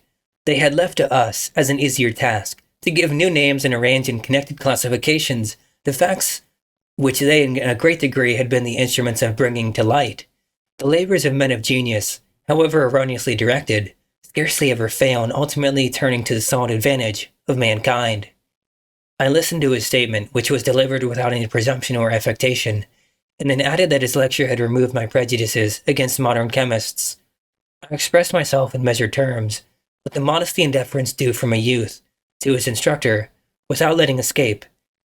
An experience in life would have made me ashamed. Any of the enthusiasm which stimulated my intended labors. I requested his advice concerning the books I ought to procure. I am happy, said M. Waldman, to have gained a disciple, and if your application equals your ability, I have no doubt of your success. Chemistry is that branch of natural philosophy in which the greatest improvements have been and may be made. It is on that account that I have made it my peculiar study, but at the same time I have not neglected the other branches of science. A man would make but a very sorry chemist if he attended to that department of human knowledge alone. If your wish is to become really a man of science, and not merely a petty experimentalist, I should advise you to apply to every branch of natural philosophy, including mathematics. He then took me into his laboratory and explained to me the uses of his various machines, instructing me as to what I ought to procure, and promising me the use of his own, when I should have advanced far enough in the science not to derange that mechanism. He also gave me the list of books which I had requested, and I took my leave. Thus ended a day memorable to me. It decided my future destiny. Chapter 4. From this day, natural philosophy, and particularly chemistry, in the most comprehensive sense of the term, became nearly my sole occupation. I read with ardor these works, so full of genius and discrimination, which modern inquirers have written on these subjects. I attended the lectures and cultivated the acquaintance of the men of science of the university, and I found even in M. Krempe a great deal of sound sense and real information combined, it is true, with a repulsive physiognomy and manners, but not on that account the less valuable. In M. Waldman I found a true friend. His gentleness was never tinged by dogmatism, and his instructions were given with an air of frankness and good nature that banished every idea of pedantry. In 1,000 ways he smoothed for me the path of knowledge, and made the most abstruse inquiries clear and facile to my apprehension. My application was at first fluctuating and uncertain. It gained strength as I proceeded, and soon became so ardent and eager that the stars often disappeared in the light of morning, whilst I was yet engaged in my laboratory. As I applied so closely, it may be easily conceived that my progress was rapid. My ardor was indeed the astonishment of the students, and my proficiency that of the masters. Professor Kemp often asked me with a sly smile how Cornelius Agrippa went on, whilst M. Waldman expressed the most heartfelt exultation in my progress. 2 years passed in this manner, during which I paid no visit to Geneva, but was engaged heart and soul in the pursuit of some discoveries which I hoped to make. None but those who have experienced them can conceive of the enticements of science. In other studies you go as far as others have gone before you, and there is nothing more to know. But in a scientific pursuit there is continual food for discovery and wonder. A mind of moderate capacity which closely pursues one study must infallibly arrive at great proficiency in that study. And I, who continually sought the attainment of one object of pursuit, and was solely wrapped up in this, improved so rapidly that at the end of 2 years I made some discoveries in the improvement of some chemical instruments, which procured me great esteem and admiration at the university. When I had arrived at this point and had become as well acquainted with the theory and practice of natural philosophy as depended on the lessons of any of the professors at Ingolstadt, my residence there being no longer conducive to my improvements, I thought of returning to my friends in my native town, when an incident happened that protracted my stay. One of the phenomena which had peculiarly attracted my attention was the structure of the human frame, and indeed, any animal imbued with life. Whence I often ask myself, did the principle of life proceed? It was a bold question, and one which has ever been considered as a mystery, yet with how many things are we on the brink of becoming acquainted, if cowardice or carelessness did not restrain our inquiries? I revolve these circumstances in my mind, and determined thenceforth to apply myself more particularly to those branches of natural philosophy which relate to physiology. Unless I had been animated by an almost supernatural enthusiasm, my application to this study would have been irksome and almost intolerable. To examine the causes of life, we must first have recourse to death. I became acquainted with the science of anatomy, but this was not sufficient. I must also observe the natural decay and corruption of the human body. In my education, my father had taken the greatest precautions that my mind should be impressed with no supernatural horrors. I do not ever remember to have trembled at a tale of superstition, or to have feared the apparition of a spirit. Darkness had no effect on my fancy, and a churchyard was to me merely the receptacle of bodies deprived of life, which, from being the seat of beauty and strength, had become food for the worm. Now I was led to examine the cause and progress of this decay, and forced to spend days and nights in vaults and charnel houses. My attention was fixed upon every object the most insupportable to the delicacy of the human feelings. I saw how the fine form of man was degraded and wasted. I beheld the corruption of death succeed to the blooming cheek of life. I saw how the worm inherited the wonders of the eye and brain. I paused, examining and analyzing all the minutiae of causation, as exemplified in the cause from life to death, and death to life, until from the midst of this darkness a sudden light broke in upon me, a light so brilliant and wondrous, yet so simple, that while I became dizzy with the immensity of the prospect which it illustrated, I was surprised that among so many men of genius who had directed their inquiries toward the same science, that I alone should be reserved to discover so astonishing a secret. Remember, I am not recording the vision of a madman. The sun does not more certainly shine in the heavens than that which I now affirm is true. Some miracle might have produced it, yet the stages of the discovery were distinct and probable.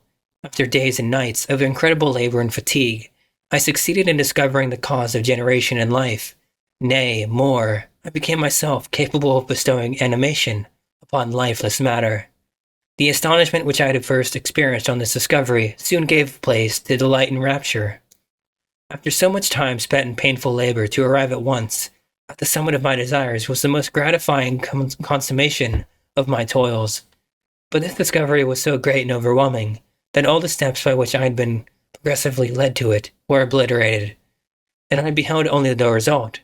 What had been the study and desire of the wisest men since the creation of the world was now within my grasp, not that like a magic scene. It all opened upon me at once. The information I had obtained was of a nature rather to direct my endeavors, so soon as I should point them towards the object of my search, than to exhibit that object already accomplished.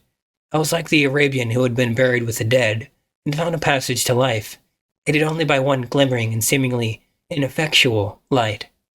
I see by your eagerness and the wonder and hope which your eyes express, my friend, that you expect to be informed of the secret with which I am acquainted. That cannot be. Listen patiently until the end of my story, and you will easily perceive why I am reserved upon that subject. I will not lead you on, unguarded and ardent as I then was, to your destruction and infallible misery. Learn from me, if not by my precepts, at least by my example, how dangerous is the acquirement of knowledge, and how happier that man is who believes his native town to be the world, than he who aspires to become greater than his nature will allow. When I found so astonishing a power placed within my hands, I hesitated a long time concerning the manner in which I should employ it. Although I possessed the capacity of bestowing animation, yet to prepare a frame for the reception of it, with all its intricacies of fibers, muscles, and veins, still remained a work of inconceivable difficulty and labor. I doubted at first whether I should attempt the creation of a being like myself, or one of simpler organization, but my imagination was too much exalted by my first success to permit me to doubt of my ability to give life to an animal as complete and wonderful as man. The materials at present within my command hardly appeared adequate to so arduous an undertaking, but I doubted not that I should ultimately succeed. I prepared myself for a multitude of reverses. My operations might be incessantly baffled, and at last my work be imperfect. Yet when I considered the improvement which every day takes place in science and mechanics, I was encouraged to hope my present attempts would at least lay the foundations of future success. Nor could I consider the magnitude and complexity of my plan as any argument of its impracticability. It was without these feelings that I began the creation of a human being. As the minuteness of the parts formed a great hindrance to my speed, I resolved, contrary to my first intention, to make the being of a gigantic stature, that is to say about 8 feet in height, and proportionably large. After having formed this determination, and having spent some months in successfully collecting and arranging my materials, I began. No one can conceive the variety of feelings which bore me onwards, like a hurricane. In the first enthusiasm of success, life and death appear to me ideal bounds, which must first break through and pour a torrent of light into our dark world. A new species would bless me as its creator and source. Many happy and excellent natures would owe their being to me. No father could claim the gratitude of his child so completely as I should deserve theirs. Pursuing these reflections, I thought that if I could bestow animation upon lifeless matter, I might, in process of time, although I now found it impossible, renew life where death had apparently devoted the body to corruption. These thoughts supported my spirits while I pursued my undertaking with unremitting ardor. My cheek had grown pale with study, and my person had become emaciated with confinement. Sometimes, on the very brink of certainty, I failed. Yet still I clung to the hope which the next day or the next hour might realize. One secret which I alone possessed was the hope to which I had dedicated myself. And the moon gazed on my midnight labors while, with unrelaxed and breathless eagerness, I pursued nature to her hiding places. Who shall conceive the horrors of my secret toil, as I dabbled along the unhallowed damps of the grave, or tortured the living animal to animate the left's clay? My limbs now tremble, and my eyes swim with the remembrance, but then a resistless and almost frantic impulse urged me forward. I seemed to have lost all soul or sensation but for this one pursuit. It was indeed but a passing trance, that only made me feel with renewed acuteness so soon as, the unnatural stimulus ceasing to operate, I had returned to my old habits. I collected bones from charnel houses and disturbed, with profane fingers, the tremendous secrets of the human frame, in a solitary chamber, or rather, cell, at the top of a house, and separated from all the other apartments by the gallery and staircase. I kept my workshop of filthy creation. My eyeballs were starting from their sockets and attending to the details of my employment. The dissecting room and the slaughterhouse furnished many of my materials, and often did my human nature turn with loathing from my occupation, whilst, still urged on by an eagerness which perpetually increased, I brought my work near to a conclusion. The summer months passed while I was thus engaged, heart and soul, in one pursuit. It was a most beautiful season. Never did the fields bestow a more plentiful harvest, or the vines yield a more luxuriant vintage, but my eyes were insensible to the charms of nature. And the same feelings which made me neglect the scenes around me caused me also to forget those friends who were so many miles absent, and whom I had not seen for so long a time. I knew my silence disquieted them, and I well remembered the words of my father. I know that while you are pleased with yourself, you will think of us with affection, and we shall hear regularly from you. You must pardon me if I regard any interruption in your correspondence as a proof that your other duties are equally neglected. I knew well, therefore, what would be my father's feelings, but I could not tear my thoughts from my employment, loathsome in itself, but which had taken an irresistible hold of my imagination. I wished, as it were, to procrastinate all that related to my feelings of affection until the great object, which swallowed up every habit of my nature, should be completed. I then thought that my father would be unjust if he ascribed my neglect to vice or faultiness on my part, but I am now convinced that he was justified in conceiving that I should not be altogether free from blame. A human being in perfection ought always to preserve a calm and peaceful mind, and never to allow passion or transitory desire to disturb his tranquillity. I do not think that the pursuit of knowledge is an exception to this rule. If the study to which you apply yourself has a tendency to weaken your affections, and to destroy your taste for those simple pleasures in which no alloy can possibly mix, then that study is certainly unlawful, that is to say, not befitting the human mind. If this rule were always observed, if no man allowed any pursuit whatsoever to interfere with the tranquillity of his domestic affections, Greece had not been enslaved, Caesar would have been spared his country, America would have been discovered more gradually, and the empires of Mexico and Peru had not been destroyed.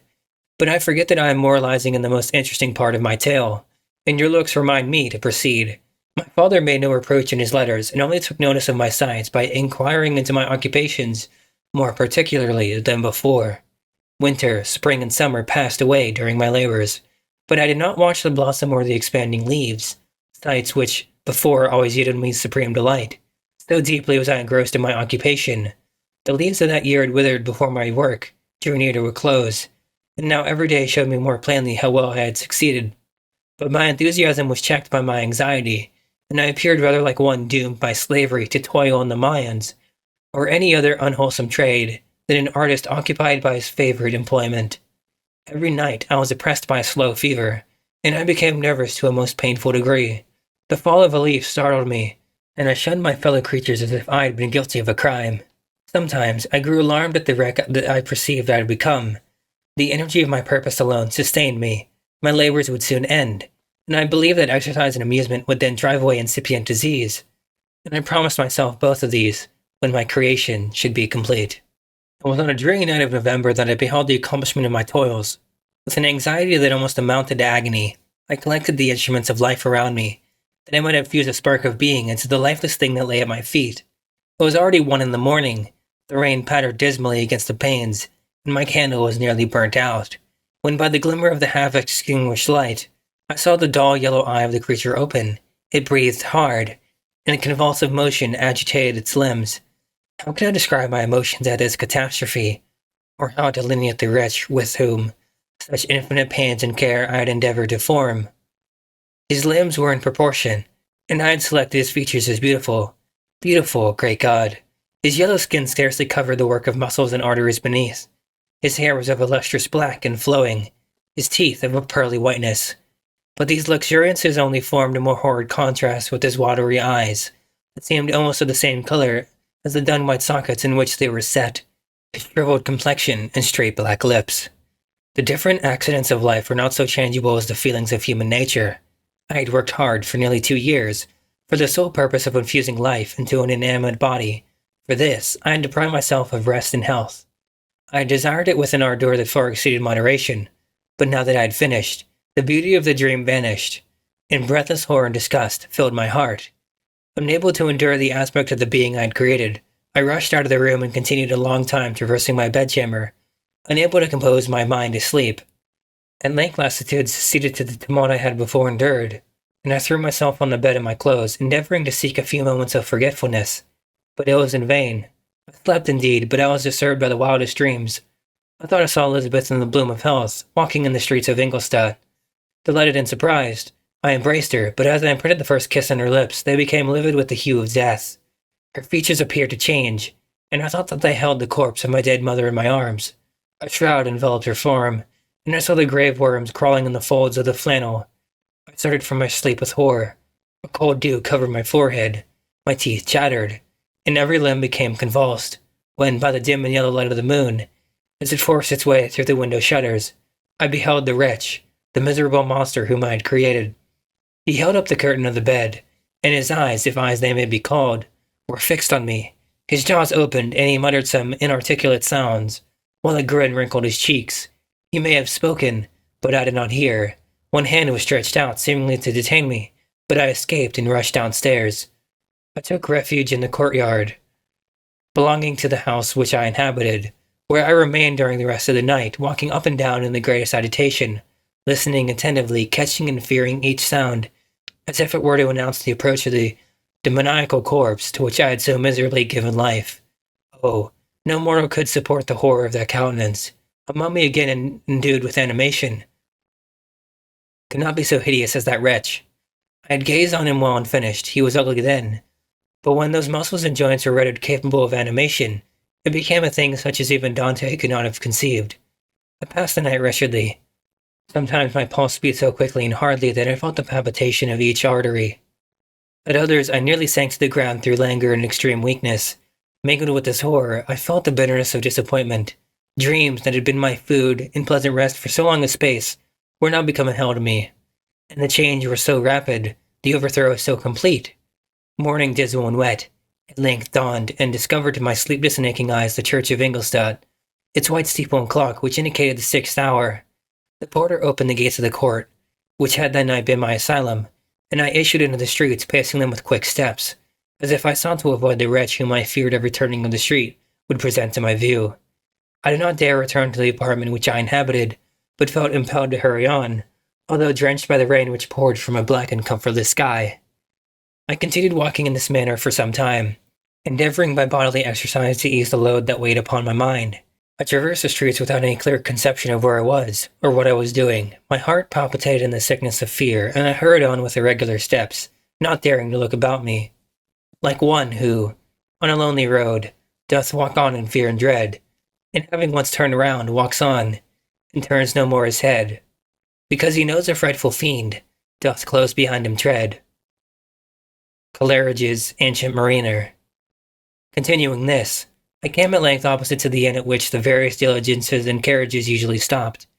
Here I paused, I knew not why, but I remained some minutes with my eyes fixed on a coach that was coming towards me from the other end of the street. As it drew nearer, I observed that it was a Swiss diligence. It stopped just where I was standing, and on the door being opened I perceived Henry Clerval, who, on seeing me, instantly sprung out. "My dear Frankenstein," exclaimed he, "how glad I am to see you!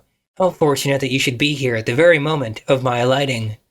Nothing could equate my delight on seeing Clerval. His presence brought back to my thoughts my father, Elizabeth, and all those scenes of home so dear to my recollection. I grasped his hand, and in a moment forgot my horror and misfortune. I felt suddenly, and for the first time during many months, calm and serene joy. I welcomed my friend, therefore, in the most cordial manner, and we walked towards my college. Clerval continued talking for some time about our mutual friends, and his own good fortune in being permitted to come to Ingolstadt. "You may easily believe," said he, "how great was the difficulty to persuade my father that all necessary knowledge was not comprised in the noble art of bookkeeping. And indeed, I believe I left him incredulous to the last, for his constant answer to my unwearied entreaties was the same as that of the Dutch schoolmaster in The Vicar of Wakefield. 'I have 10,000 florins a year without Greek. I eat heartily without Greek.' But his affection for me at length overcame his dislike of learning, and he has permitted me to undertake a voyage of discovery to the land of knowledge. It gives me the greatest delight to see you, but tell me how you left my father, brothers, and Elizabeth." "Very well and very happy, only a little uneasy that they hear from you so seldom. By the by, I mean to lecture you a little upon their account myself. But my dear Frankenstein," continued he, stopping short and gazing full in my face, "I did not before remark how very ill you appear. So thin and pale, you look as if you had been watching for several nights. You have guessed right. I have lately been so deeply engaged in one occupation that I have not allowed myself sufficient rest, as you see. But I sincerely hope, that all these employments are now at an end, and that I am at length free." I trembled excessively. I cannot endure to think of, and far less to allude to, the occurrences of the preceding night. I walked with a quick pace, and we soon arrived at my college. I then reflected, and the thought made me shiver, that the creature whom I had left in my apartment might still be there, alive and walking about. I dreaded to behold this monster, but I felt still more that Henry should see him. Entreating him therefore to remain a few minutes at the bottom of the stairs, I darted up towards my own room. My hand was already on the lock of the door before I recollected myself. I then paused, and a cold shivering came over me. I threw the door forcibly open, as children are accustomed to do when they expect a spectre to stand in waiting for them on the other side, but nothing appeared. I stepped fearfully in. The apartment was empty, and my bedroom was also freed from its hideous guest. I could hardly believe that so great a good fortune could have befallen me, but when I became assured that my enemy had indeed fled, I clapped my hands for joy and ran down to Clerval. We ascended into my room, and the servant presently brought breakfast, but I was unable to contain myself. It was not joy only that possessed me. I felt my flesh tingle with excess of sensitiveness, and my pulse beat rapidly. I was unable to remain for a single instant in the same place. I jumped over the chairs, clapped my hands, and laughed aloud. Clerval at first attributed my unusual spirits to joy on his arrival, but when he observed me more attentively, he saw a wildness in my eyes for which he could not account, and my loud, unrestrained, heartless laughter frightened and astonished him. "My dear Victor," cried he, "what for God's sake is the matter? Do not laugh in that manner. How ill you are! What is the cause of all this?" "Do not ask me," cried I, putting my hands before my eyes, for I thought I saw the dreaded spectre glide into the room. He can tell. Oh, save me, save me. I imagined that the monster seized me. I struggled furiously and fell down in a fit. Poor Clerval, what must have been his feelings? A meeting which he anticipated with such joy, so strangely turned to bitterness. But I was not the witness of his grief, for I was lifeless, and did not recover my senses for a long, long time. This was the commencement of a nervous fever, which confined me for several months. During all that time Henry was my only nurse. I afterwards learned that, knowing my father's advanced age and unfitness for so long a journey, and how wretched my sickness would make Elizabeth, he spared them this grief by concealing the extent of my disorder. He knew that I could not have had a more kind and attentive nurse than himself, and, firm in the hope that he felt in my recovery, he did not doubt that, instead of doing harm, he performed the kindest action that he could towards them.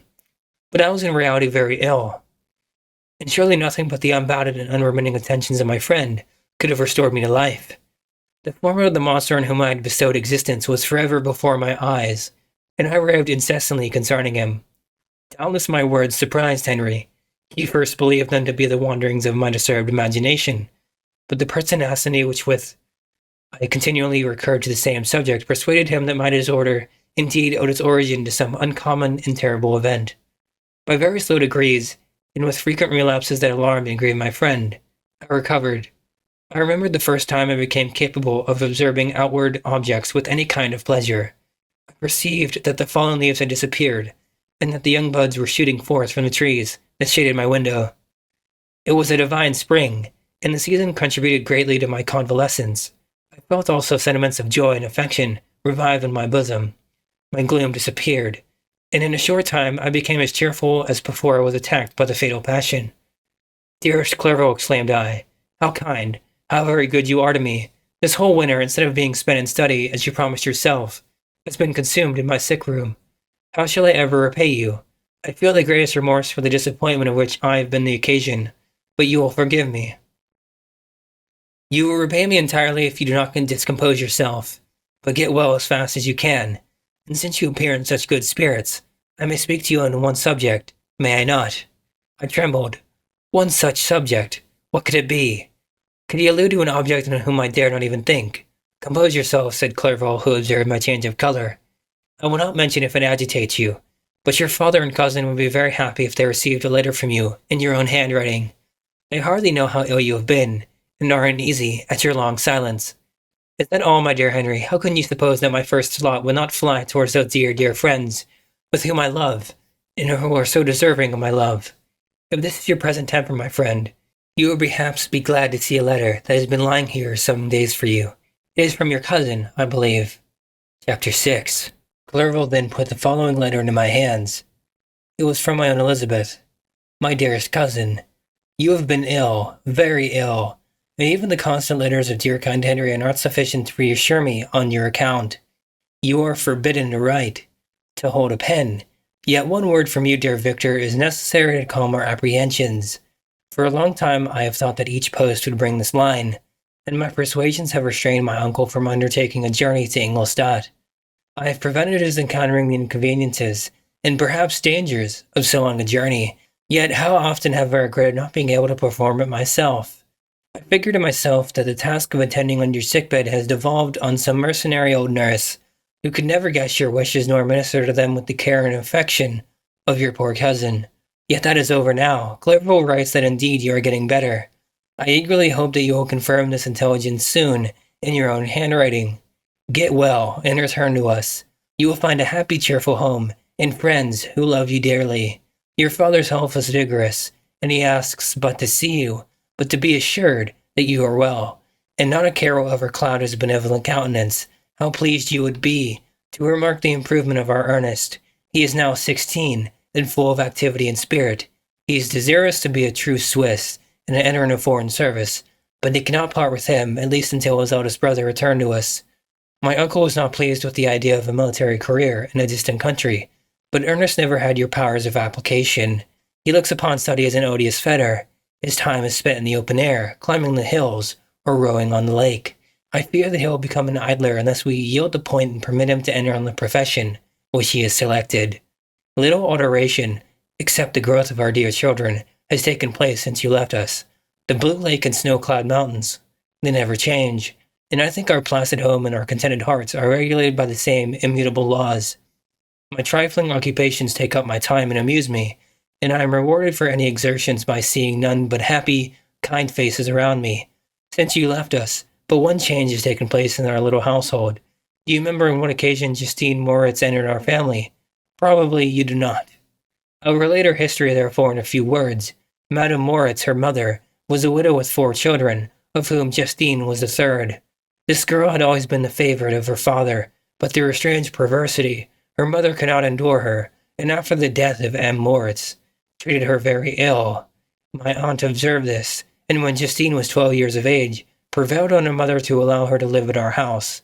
The republican institutions of her country have produced simpler and happier manners than those which prevail in the great monarchies that surround it.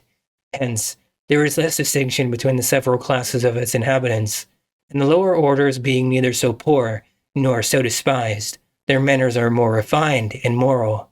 A servant in Geneva does not mean the same thing as a servant in France and England. Justine, thus received in our family, learned the duties of a servant, a condition which, in our fortunate country, does not include the idea of ignorance in a sacrifice of the dignity of a human being. Justine, you may remember, was a great favorite of yours, and I recollect you once remarked that if you were in an ill humor, one glance from Justine could dissipate it, for the same reason that Ariosto gives concerning the beauty of Angelica. She looked so frank-hearted and happy. My aunt conceived a great attachment for her, by which she was induced to give her an education superior to that which she had at first intended. This benefit was fully repaid. Justine was the most grateful little creature in the world. I do not mean that she made any professions. I never heard one pass her lips. But you could see by her eyes that she almost adored her protectress. Although her disposition was gay and in many respects inconsiderate, yet she paid the greatest attention to every gesture of my aunt. She thought her the model of all excellence and endeavored to imitate her phraseology and manners, so that even now she often reminds me of her. When my dearest aunt died, everyone was too much occupied in their own grief to notice poor Justine, who had attended her during her illness with the most anxious affection. Poor Justine was very ill, but other trials were reserved for her.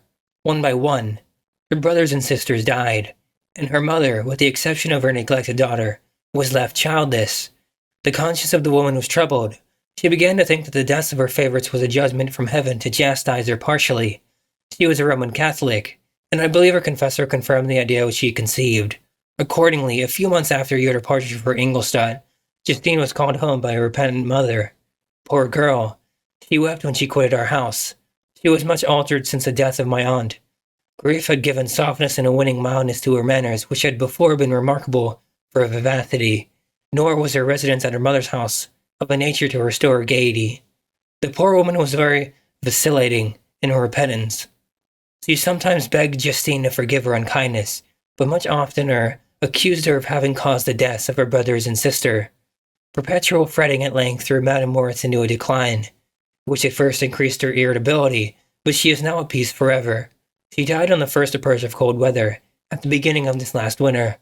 Justine has returned to us, and I assure you I love her tenderly. She is very clever and gentle, and extremely pretty. As I mentioned before, her mien and her expressions continually remind me of my dear aunt.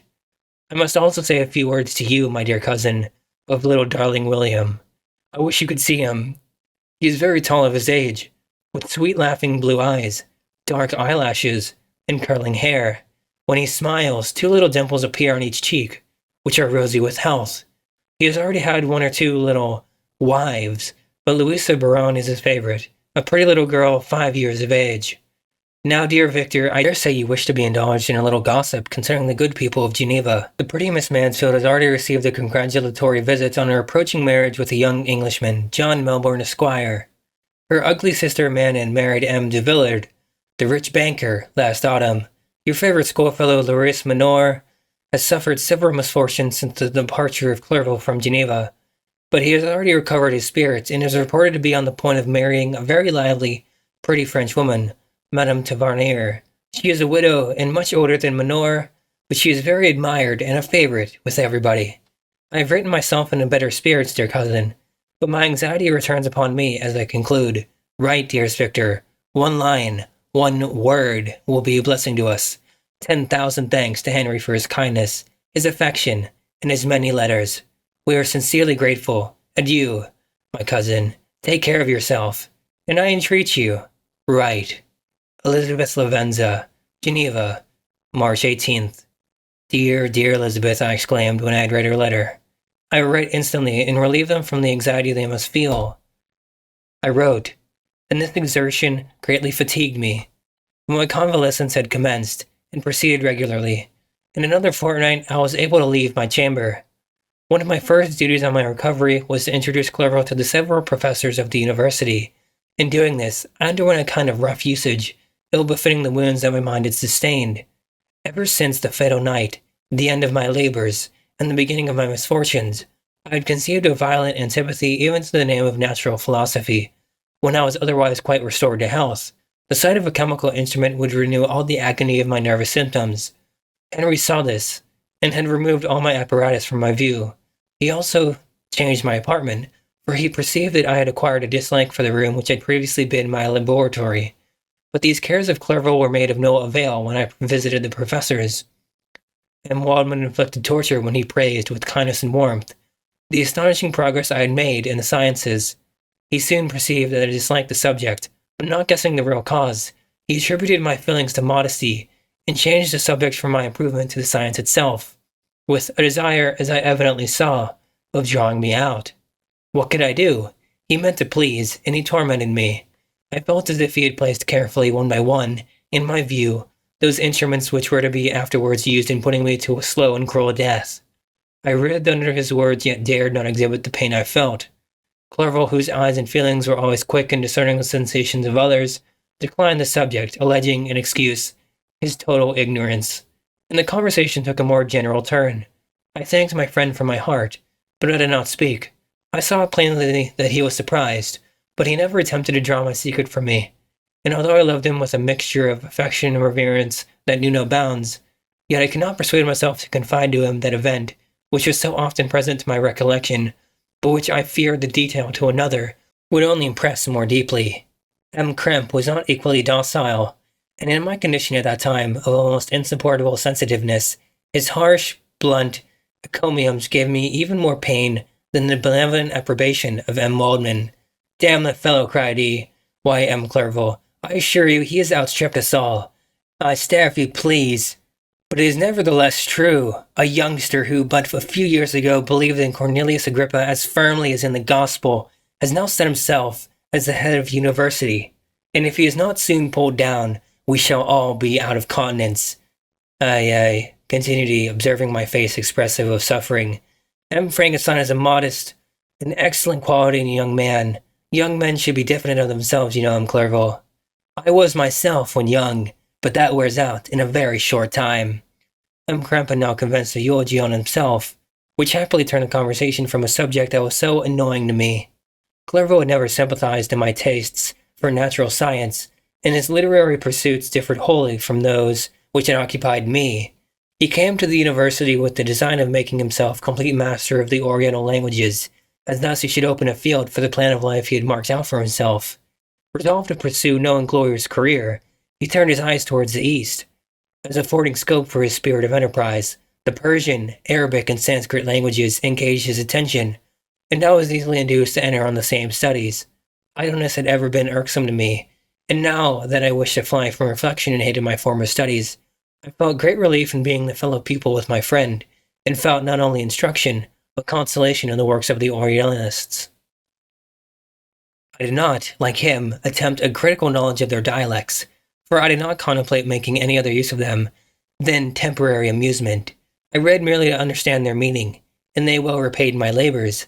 Their melancholy is soothing, and their joy elevating, to a degree I never experienced in studying the authors of any other country. When you read their writings, life appears to consist in a warm sun and a garden of roses, in the smiles and frowns of a fair enemy, and the fire that consumes your own heart. How different from the manly and heroical poetry of Greece and Rome.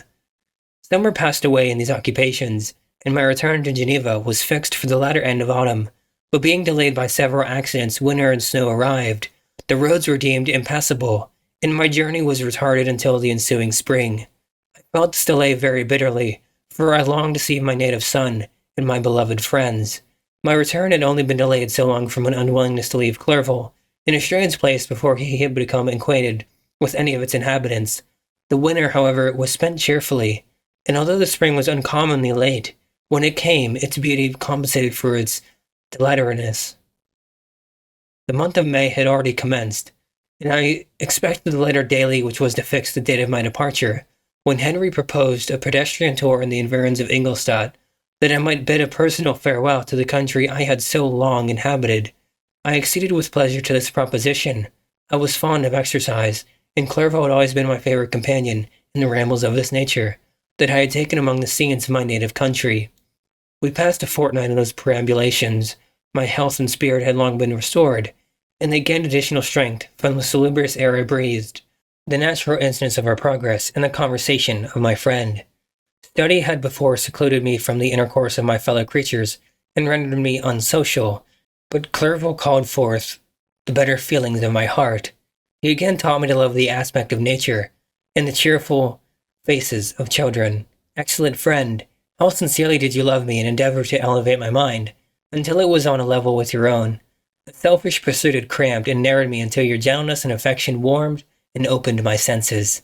I became the same happy creature who, a few years ago, loved and beloved by all, had no sorrow or care, when happy, inanimate nature had the power of bestowing on me the most delightful sensations. A serene sky and verdant fields filled me with ecstasy. The present season was indeed divine. The flowers of spring bloomed in the hedges, while those of summer were already in bud. I was undisturbed by thoughts which during the preceding year had pressed upon me, notwithstanding my endeavors to throw them off with an invincible burden. Henry rejoiced in my gaiety and sincerely sympathized in my feelings. He exerted himself to amuse me, while he expressed the sensations that filled his soul. The resources of his mind on this occasion were truly astonishing. His conversation was full of imagination, and very often, in imitation of the Persian and Arabic writers, he invented tales of wonderful fancy and passion. At other times, he repeated my favorite poems, or drew me out into arguments, which he supported with great ingenuity. We returned to our college on a Sunday afternoon. The peasants were dancing, and everyone we met appeared gay and happy. My own spirits were high, and I bounded along with feelings of unbridled joy and hilarity. Chapter 7. On my return, I found the following letter from my father. My dear Victor, you have probably waited impatiently for a letter to fix the date of your return to us, and I was at first tempted to write only a few lines, merely mentioning the day on which I should expect you, but that would be a cruel kindness, and I dare not do it. What would be your surprise, my son, when you expected a happy and glad welcome to behold, on the contrary, tears and wretchedness? And how, Victor, can I relate our misfortune? Absence cannot have rendered you callous to our joys and griefs. And how shall I inflict pain on my long-absent son? I wish to prepare you for the woeful news, but I know it is impossible. Even now your eye skims over the page to seek the words which are to convey to you the horrible tidings. William is dead. That sweet child, whose smiles delighted and warmed my heart, who was so gentle yet so gay. Victor, he is murdered. I will not attempt to console you, but will simply relate the circumstances of the transaction. Last Thursday, May 7th, I, my niece, and your two brothers went to walk in Plain Place. The evening was warm and serene, and we prolonged our walk further than usual. It was already dusk before we thought of returning. And then we discovered that William and Ernest, who had gone on before, were not to be found. We accordingly rested on a seat until they should return.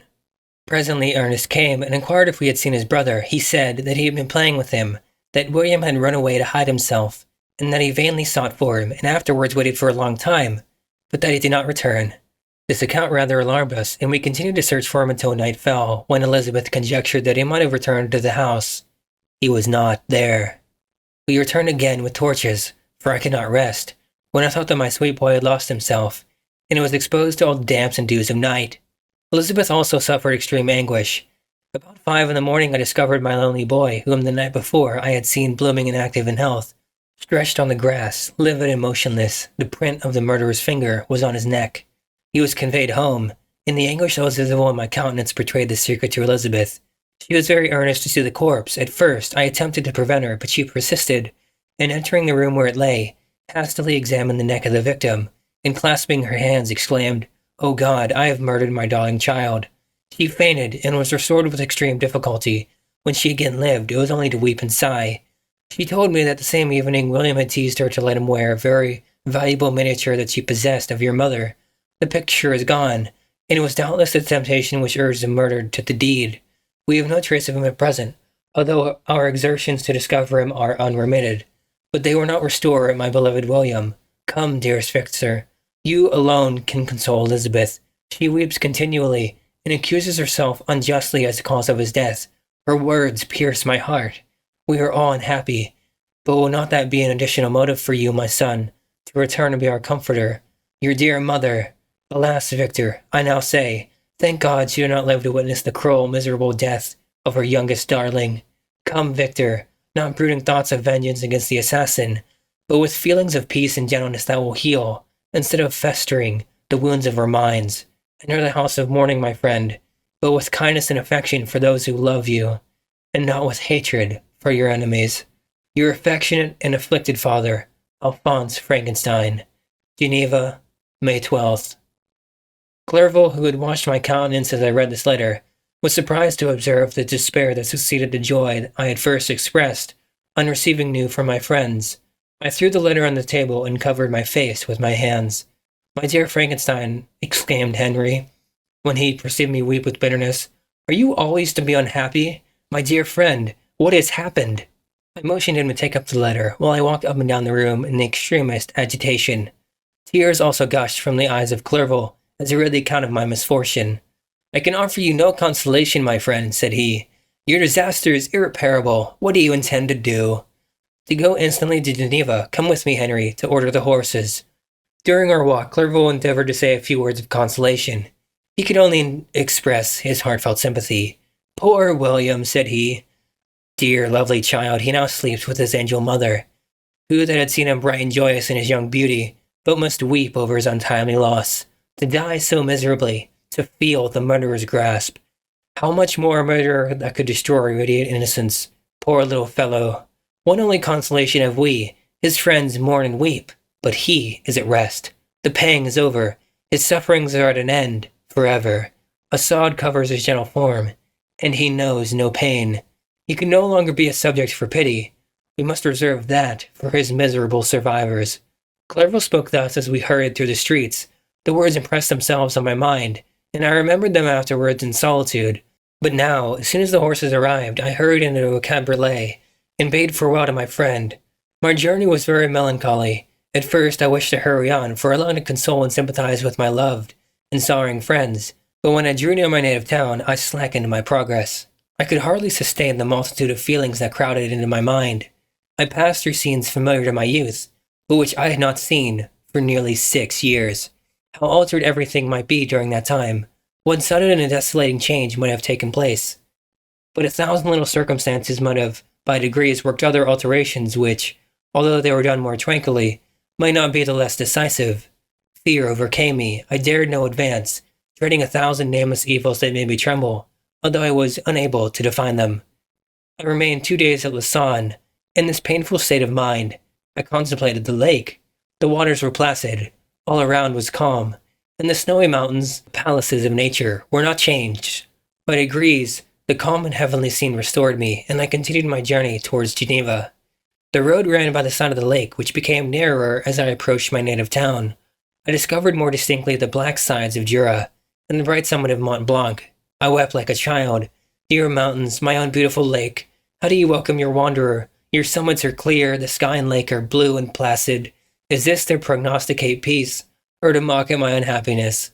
I fear, my friend, that I shall render myself tedious by dwelling on these preliminary circumstances, but they were days of comparative happiness, and I think of them with pleasure. My country, my beloved country, who but a native can tell the delight I took in again beholding thy streams, thy mountains, and more than all, thy lovely lake. Yet as I drew near home, grief and fear again overcame me. Night also closed around, and when I could hardly see the dark mountains, I felt still more gloomily. The picture appeared a vast and dim scene of evil, and I foresaw obscurely that I was destined to become the most wretched of human beings. Alas, I prophesied truly, and failed only in one single circumstance, that in all the misery I imagined and dreaded, I did not conceive the 100th part of the anguish I was destined to endure. It was completely dark when I arrived in the environs of Geneva.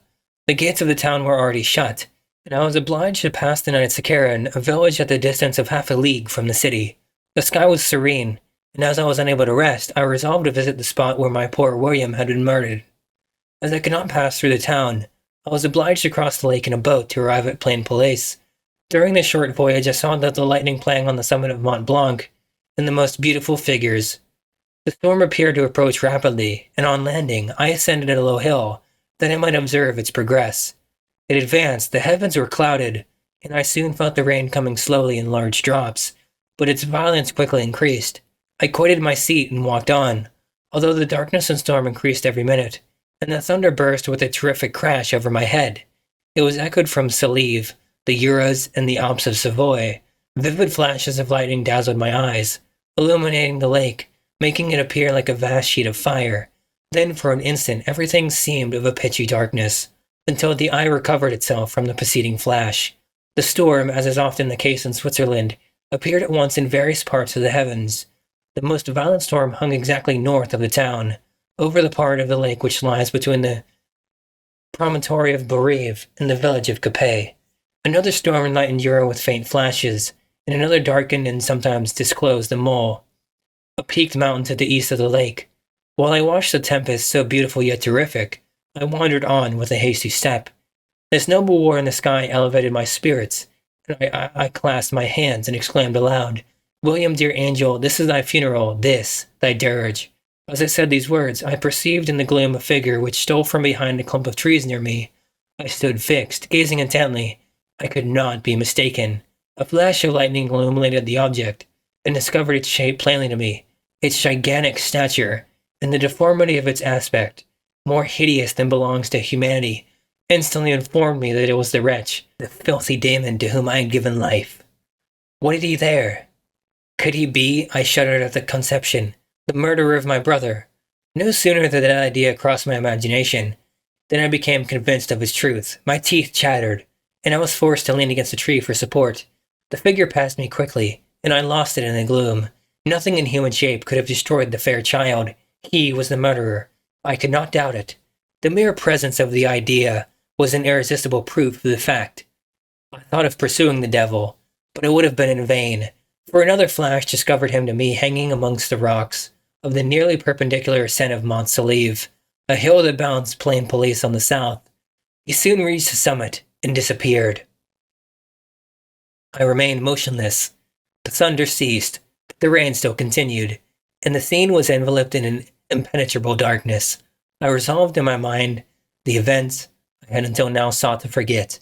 The whole train of my progress toward the creation, the appearance of the works of my own hands at my bedside, its departure. 2 years had now nearly elapsed since the night on which he first received life. And was this his first crime? Alas, I had turned loose into the world a depraved wretch, whose delight was in carnage and misery. Has he not murdered my brother? No one can conceive the anguish I suffered during the remainder of the night, which I spent, cold and wet, in the open air. But I did not feel the inconvenience of the weather. My imagination was busy in scenes of evil and despair.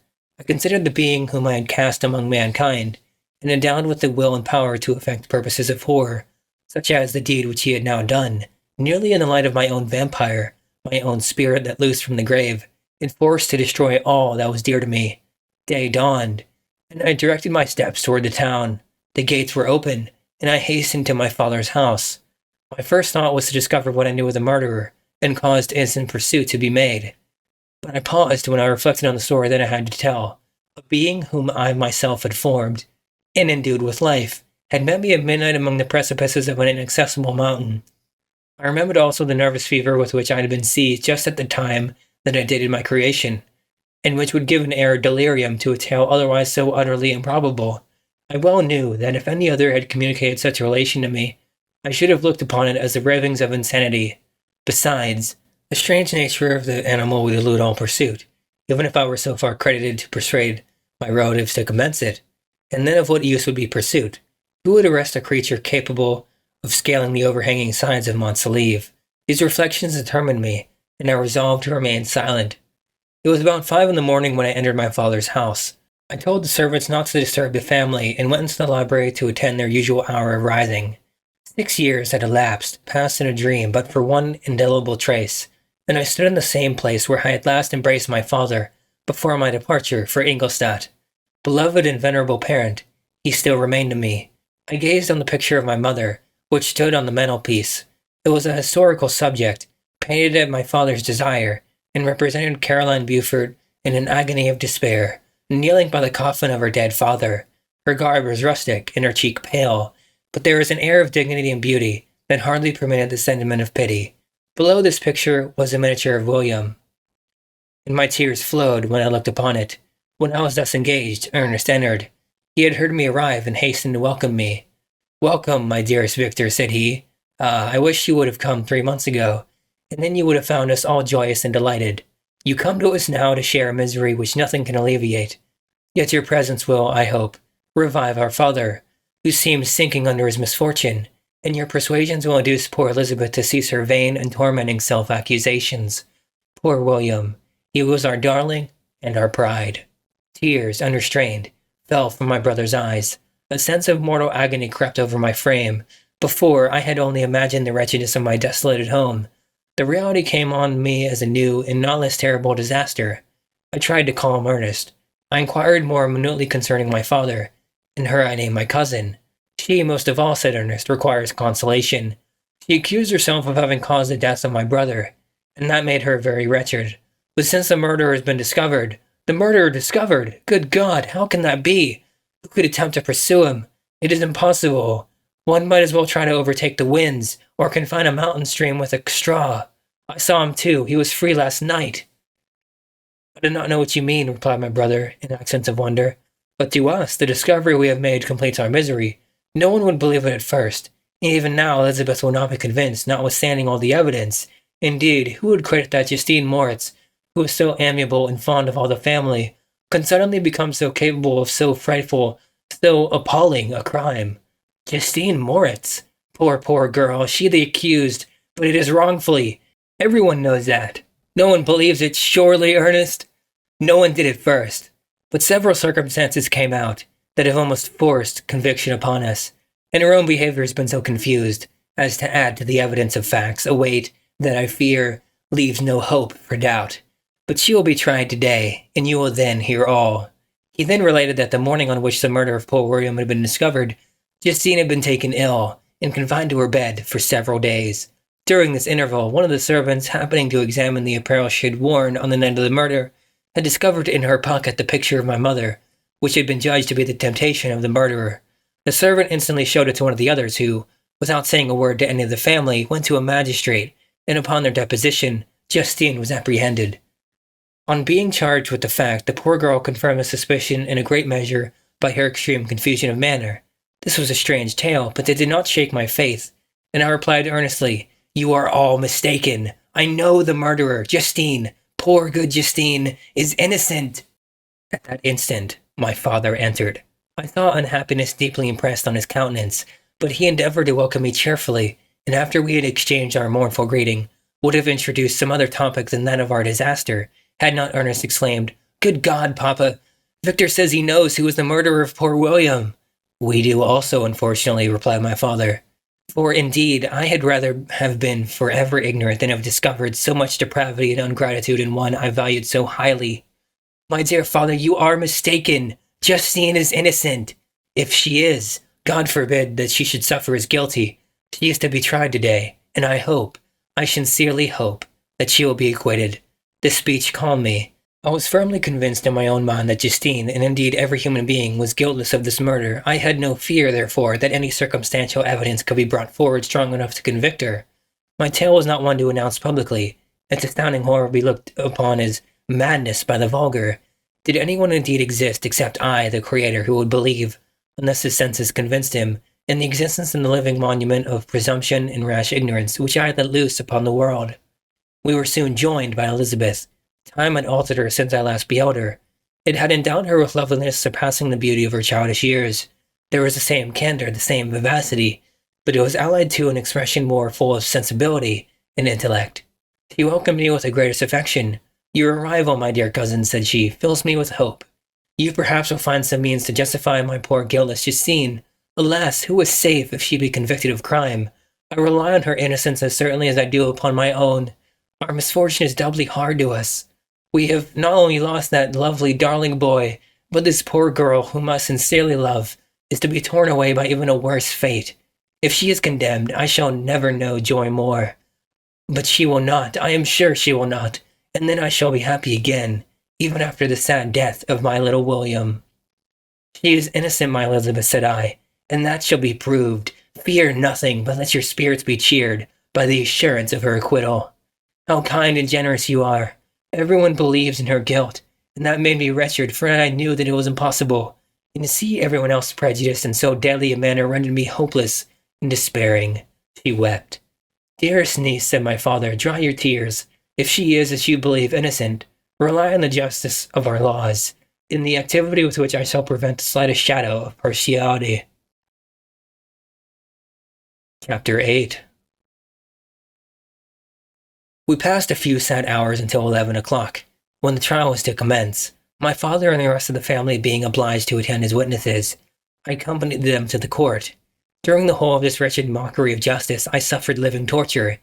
It was to be decided whether the result of my curiosity and lawless devices would cause the death of two of my fellow beings, one a smiling babe full of innocence and joy, the other far more dreadfully murdered, with every aggravation of infamy that could make the murder memorable in horror. Justine also was a girl of merit, and possessed qualities which promised to render her life happy. Now all was to be obliterated in an ignominious grave, and I the cause. 1,000 times rather would I have confessed myself guilty of the crime ascribed to Justine, but I was absent when it was committed, and such a declaration would have been considered as the ravings of a madman, and would not have exculpated her, who suffered through me. The appearance of Justine was calm. She was dressed in mourning, and her countenance, always engaging, was rendered, by the solemnity of her feelings, exquisitely beautiful. Yet she appeared confident and innocent, and did not tremble, although gazed upon and execrated by thousands, for all the kindness which her beauty might otherwise have excited was obliterated in the minds of the spectators by the imagination of the enormity she was supposed to have committed. She was tranquil, yet her tranquillity was evidently constrained, and as her confusion had before been adduced as a proof of her guilt, she worked up her mind to an appearance of courage. When she entered the court, she threw her eyes round it and quickly discovered where we were seated. A tear seemed to dim her eye when she saw us, but she quickly recovered herself, and a look of sorrowful affection seemed to attest her utter guiltlessness.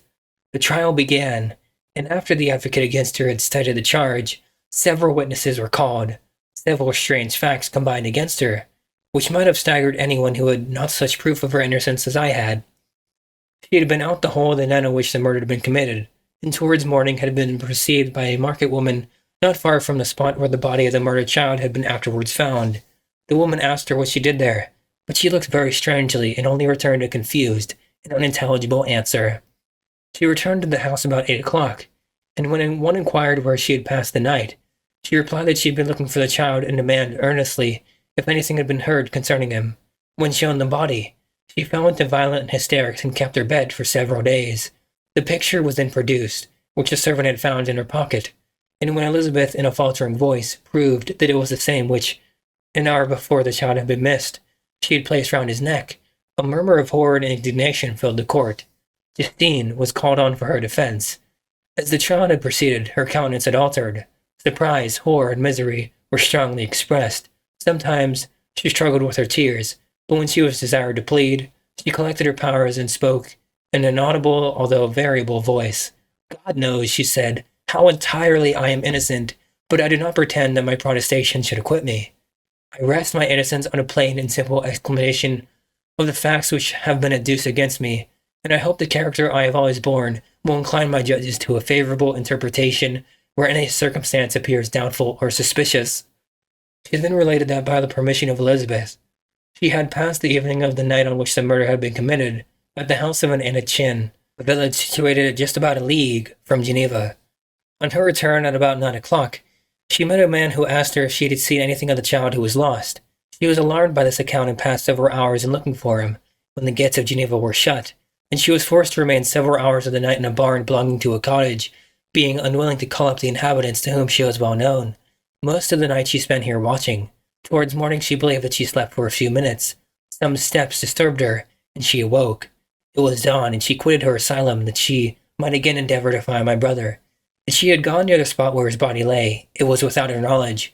That she had been bewildered when questioned by the market woman was not surprising, since she had passed a sleepless night, and the fate of poor William was yet uncertain. Concerning the picture, she could give no account. "I know," continued the unhappy victim, "how heavily and fatally this one circumstance weighs against me, but I have no power of explaining it, and when I have expressed my utter ignorance, I am only left to conjecture concerning the probabilities by which it might have been placed in my pocket. But here also I am checked. I believe that I have no enemy on earth, and none surely would have been so wicked as to destroy me wantonly. Did the murderer place it there? I know of no opportunity afforded him for so doing. Or if I had, why should he have stolen the jewel, to part with it again so soon? I commit my cause to the justice of my judges, yet I see no room for hope. I beg permission to have a few witnesses examined concerning my character, and if their testimony shall not overweigh my supposed guilt, I must be condemned, although I would pledge my salvation on my innocence. Several witnesses were called who had known her for many years, and they spoke well of her, but fear and hatred of the crime of which they supposed her guilty rendered them timorous and unwilling to come forward. Elizabeth saw even this last resource, her excellent dispositions and irreproachable conduct, about to fail the accused, when, although violently agitated, she desired permission to address the court. I am, said she, the cousin of the unhappy child who was murdered, or rather his sister, for I was educated by and have lived with his parents ever since and even long before his birth. It may therefore be judged indecent in me to come forward on this occasion, but when I see a fellow creature about to perish through the cowardice of her pretended friends, I wish to be allowed to speak, that I may say what I know of her character. I am well acquainted with the accused. I have lived in the same house with her, at one time for 5, and at another for nearly 2 years. During all that period she appeared to me the most amiable and benevolent of human creatures. She nursed Madame Frankenstein, my aunt, in her last illness, with the greatest affection and care, and afterwards attended her own mother during a tedious illness, in a manner that excited the admiration of all who knew her, after which she again lived in my uncle's house, where she was beloved by all the family. She was warmly attached to the child who is now dead, and acted towards him like a most affectionate mother. For my own part, I do not hesitate to say that, notwithstanding all the evidence produced against her, I believe and rely on her perfect innocence. She had no temptation for such an action. As to the bauble in which the chief proof rests, if she had earnestly desired it, I should have willingly given it to her. So much do I esteem and value her. A murmur of approbation followed Elizabeth's simple and powerful appeal, but it was excited by her generous interference, and not in favor of poor Justine, on whom the public indignation was turned with renewed violence, charging her with the blackest ingratitude. She herself wept as Elizabeth spoke, but she did not answer. My own agitation and anguish was extreme during the whole trial. I believed in her innocence, I knew it. Could the demon who had, I did not for a minute doubt, murdered my brother also in his hellish sport have betrayed the innocent to death and ignominy? I could not sustain the horror of my situation, and when I perceived that the popular voice and the countenances of the judges had already condemned my unhappy victim, I rushed out of the court in agony. The tortures of the accused did not equal mine. She was sustained by innocence, but the fangs of remorse tore my bosom. It would not forego their hold. I passed the night of unmingled wretchedness. In the morning I went to the court. My lips and throat were parched. I dared not ask the fatal question, but I was known, and the officer guessed the cause of my visit. The ballots had been thrown, they were all black, and Justine was condemned. I cannot pretend to describe what I then felt. I had before experienced sensations of horror, and I have endeavored to bestow upon them adequate expressions, but words cannot convey an idea of the heart-sickening despair that I then endured. The person to whom I addressed myself added that Justine had already confessed her guilt. That evidence, he observed, was hardly required in so glaring a case, but I am glad of it, and indeed none of our judges like to condemn a criminal upon circumstantial evidence, be it ever so decisive. This was strange and unexpected intelligence. What could it mean? Had my eyes deceived me? And was I really as mad as the whole world would believe me to be if I disclosed the object of my suspicions? I hastened to return home, and Elizabeth eagerly demanded the result. My cousin, replied I, it is decided as you may have expected. All judges had rather that 10 innocent should suffer that one guilty should escape, but she has confessed. This was a dire blow to poor Elizabeth, who had relied with firmness upon Justine's innocence. Alas, said she, how shall I ever again believe in human goodness? Justine, whom I loved and esteemed as my sister, how could she put on those smiles of innocence only to betray? Her mild eyes seemed incapable of any severity or guile, and yet she has committed a murder. Soon after we heard that the poor victim had expressed a desire to see my cousin. My father wished her not to go, but said that he left it to her own judgment and feelings to decide. Yes, said Elizabeth, I will go, although she is guilty, and you, Victor, shall accompany me. I cannot go alone. The idea of this visit was torture to me, yet I cannot refuse. We entered the gloomy prison chamber and beheld Justine sitting on some straw at the farther end. Her hands were manacled, and her head rested on her knees. She rose on seeing us enter, and when we were left alone with her, she threw herself at the feet of Elizabeth, weeping bitterly. My cousin wept also. Oh, Justine, said she, why did you rob me of my last consolation? I relied on your innocence. and although I was then very wretched, I was not so miserable as I am now. Do you also believe that I am so very, very wicked? Do you also join with my enemies to crush me, to condemn me as a murderer?" Her voice was suffocated with sobs. "Rise, my poor girl," said Elizabeth. "Why do you kneel if you are innocent? I am not one of your enemies. I believed you guiltless, notwithstanding every evidence, until I heard that you had yourself declared your guilt. That report you say is false. And be assured, dear Justine, that nothing can shake my confidence in you for a moment but your own confession." "I did confess, but I confessed a lie. I confessed that I might obtain absolution. But now that falsehood lies heavier at my heart than all my other sins. The God of heaven forgive me. Ever since I was condemned, my confessor has besieged me. He threatened and menaced until I almost began to think that I was the monster that he said I was. He threatened excommunication and hellfire in my last moments if I continued obdurate. Dear lady, I had none to support me. All looked at me as a wretch doomed to ignominy and perdition. What could I do? In an evil hour I subscribed to a lie, and now only am I truly miserable." She paused, weeping, and then continued, "I thought with horror, my sweet lady, that you should believe your Justine, whom your blessed aunt had so highly honored, and whom you loved, was a creature capable of a crime with none but the devil himself could have perpetrated. Dear William, dearest blessed child, I soon shall see you again in heaven, where we shall all be happy, and that consoles me, going as I am to suffer ignominy and death. Oh, Justine, forgive me for having one moment distrusted you. Why did you confess? But do not mourn, dear girl. Do not fear. I will proclaim. I will prove your innocence. I will melt the stony hearts of your enemies by my tears and prayers. You shall not die. You, my playfellow, my companion, my sister, perish on the scaffold. No, no, I never could suffer so horrible a misfortune." Justine shook her head mournfully. "I do not fear to die," she said. "That pang is past. God raises my weakness and gives me courage to endure the worst. I leave a sad and bitter world, and if you remember me and think of me as one unjustly condemned, I am resigned to the fate awaiting me. Learn from me, dear lady, to submit in patience to the will of heaven." During this conversation, I had retired to a corner of the prison room, where it could conceal the horrid anguish that possessed me. Despair! Who dared talk of that? The poor victim who on the morrow was to pass the awful boundary between life and death felt not as I did such deep and bitter agony. I gnashed my teeth and ground them together, uttering a groan that came from my inmost soul. Justine started. When she saw who it was, she approached me and said, "Dear sir, you are very kind to visit me. You, I hope, do not believe that I am guilty?" I could not answer. "No, Justine," said Elizabeth. "He is more convinced of your innocence than I was, for even when he heard that you had confessed, he did not credit it. I truly thank him. In these last moments, I feel the sincerest gratitude towards those who think of me with kindness. How sweet is the affection of others to such a wretch that I am. It removes more than half my misfortune, and I feel as if I could die now that my innocence is acknowledged by you, dear lady, and your cousin." Thus the poor sufferer tried to comfort others and herself. She indeed gained the resignation she desired, but I, the true murderer, felt the never-dying worm alive in my bosom, which allowed of no hope or consolation. Elizabeth also wept, and was unhappy. Hers also was the misery of innocence, which, like a cloud that passes over the fair moon, for a while hides but cannot tarnish its brightness. Anguish and despair had penetrated into the core of my heart. I bore a hell within me, which nothing could extinguish. We stayed several hours with Justine, and it was with great difficulty that Elizabeth could tear herself away. "I wish," cried she, "that I were to die with you. I cannot live in this world of misery." Justine assumed an air of cheerfulness, while she with difficulty repressed her bitter tears. She embraced Elizabeth and said in a voice of half-suppressed emotion, "Farewell, sweet lady, dearest Elizabeth, my beloved and only friend. May heaven and its bounty bless and preserve you. May this be the last misfortune that you will ever suffer.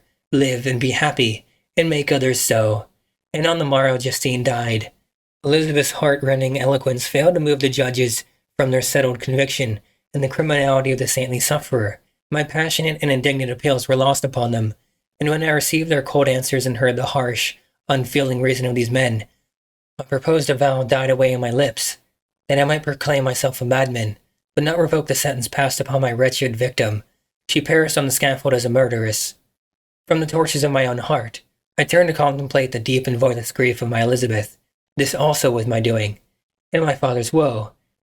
And the desolation of that late so smiling home, all was the work of my thrice accursed hands. Ye weep, unhappy ones, but these are not your last tears. Again shall you rise the funeral well. and the sound of your lamentations shall again and again be heard. Frankenstein, your son, your kinsman, your early much-loved friend, he would spend each vital drop of blood for your sakes, who has no thought nor sense of joy, except as it is mirrored also in your dear countenances, who would fill the air with blessings and spend his life in serving you. He bids you weep, to shed countless tears, happy beyond his hopes, if thus inexplorable fate be satisfied, and if the destruction paused before the peace of the grave have succeeded to your sad torments. Thus spoke my prophetic soul, as, torn by remorse, horror, and despair, I beheld those I loved spend vain sorrow upon the graves of William and Justine, the first hapless victims to my unhallowed arts. Chapter 9. Nothing is more painful to the human mind than, after the feelings have been worked up by a quick succession of events, the dead calmness of inaction and certainty which follows and deprives the soul both of hope and fear. Justine died, she rested, and I was alive. The blood flowed freely in my veins, but a weight of despair and remorse pressed on my heart which nothing could remove. Sleep fled from my eyes, I wandered like an evil spirit, for I had committed deeds of mischief beyond description horrible, and more, much more, I persuaded myself, was yet behind. Yet my heart overflowed with kindness and the love of virtue. I had begun life with benevolent intentions and thirsted for the moment when I should put them in practice, and to make myself useful to my fellow beings. Now all was blasted. Instead of that serenity of conscience which allowed me to look back on the past with self-satisfaction, and from thence to gather promises of new hopes, I was seized by remorse and the sense of guilt, which hurried me away to a hell of intense tortures such as no language can describe. This state of mind preyed upon my health, which had perhaps never entirely recovered from the first shock it had sustained. I shunned the face of man, all sound of joy or complacency was torture to me. Solitude was my only consolation, deep, dark, death-like solitude. My father observed with pain the alteration perceptible in my disposition and habits, and endeavored by arguments to Zeus from the feelings of his serene conscious and guiltless life, to inspire me with fortitude and awaken in me the courage to dispel the dark cloud which brooded over me. "Do you think, Victor," said he, "that I did not suffer also? No one could love a child more than I loved your brother." Tears came into his eyes as he spoke. "But is it not a duty to the survivors that we should refrain from augmenting their unhappiness by an appearance of immoderate grief? It is also a duty owed to yourself, for excessive sorrow prevents improvement or enjoyment, or even the discharge of daily usefulness, without which no man is fit for society." This advice, although good, was totally inapplicable to my case. I should have been the first to hide my grief and console my friends if remorse had not mingled its bitterness, and terror its alarm, with my other sensations.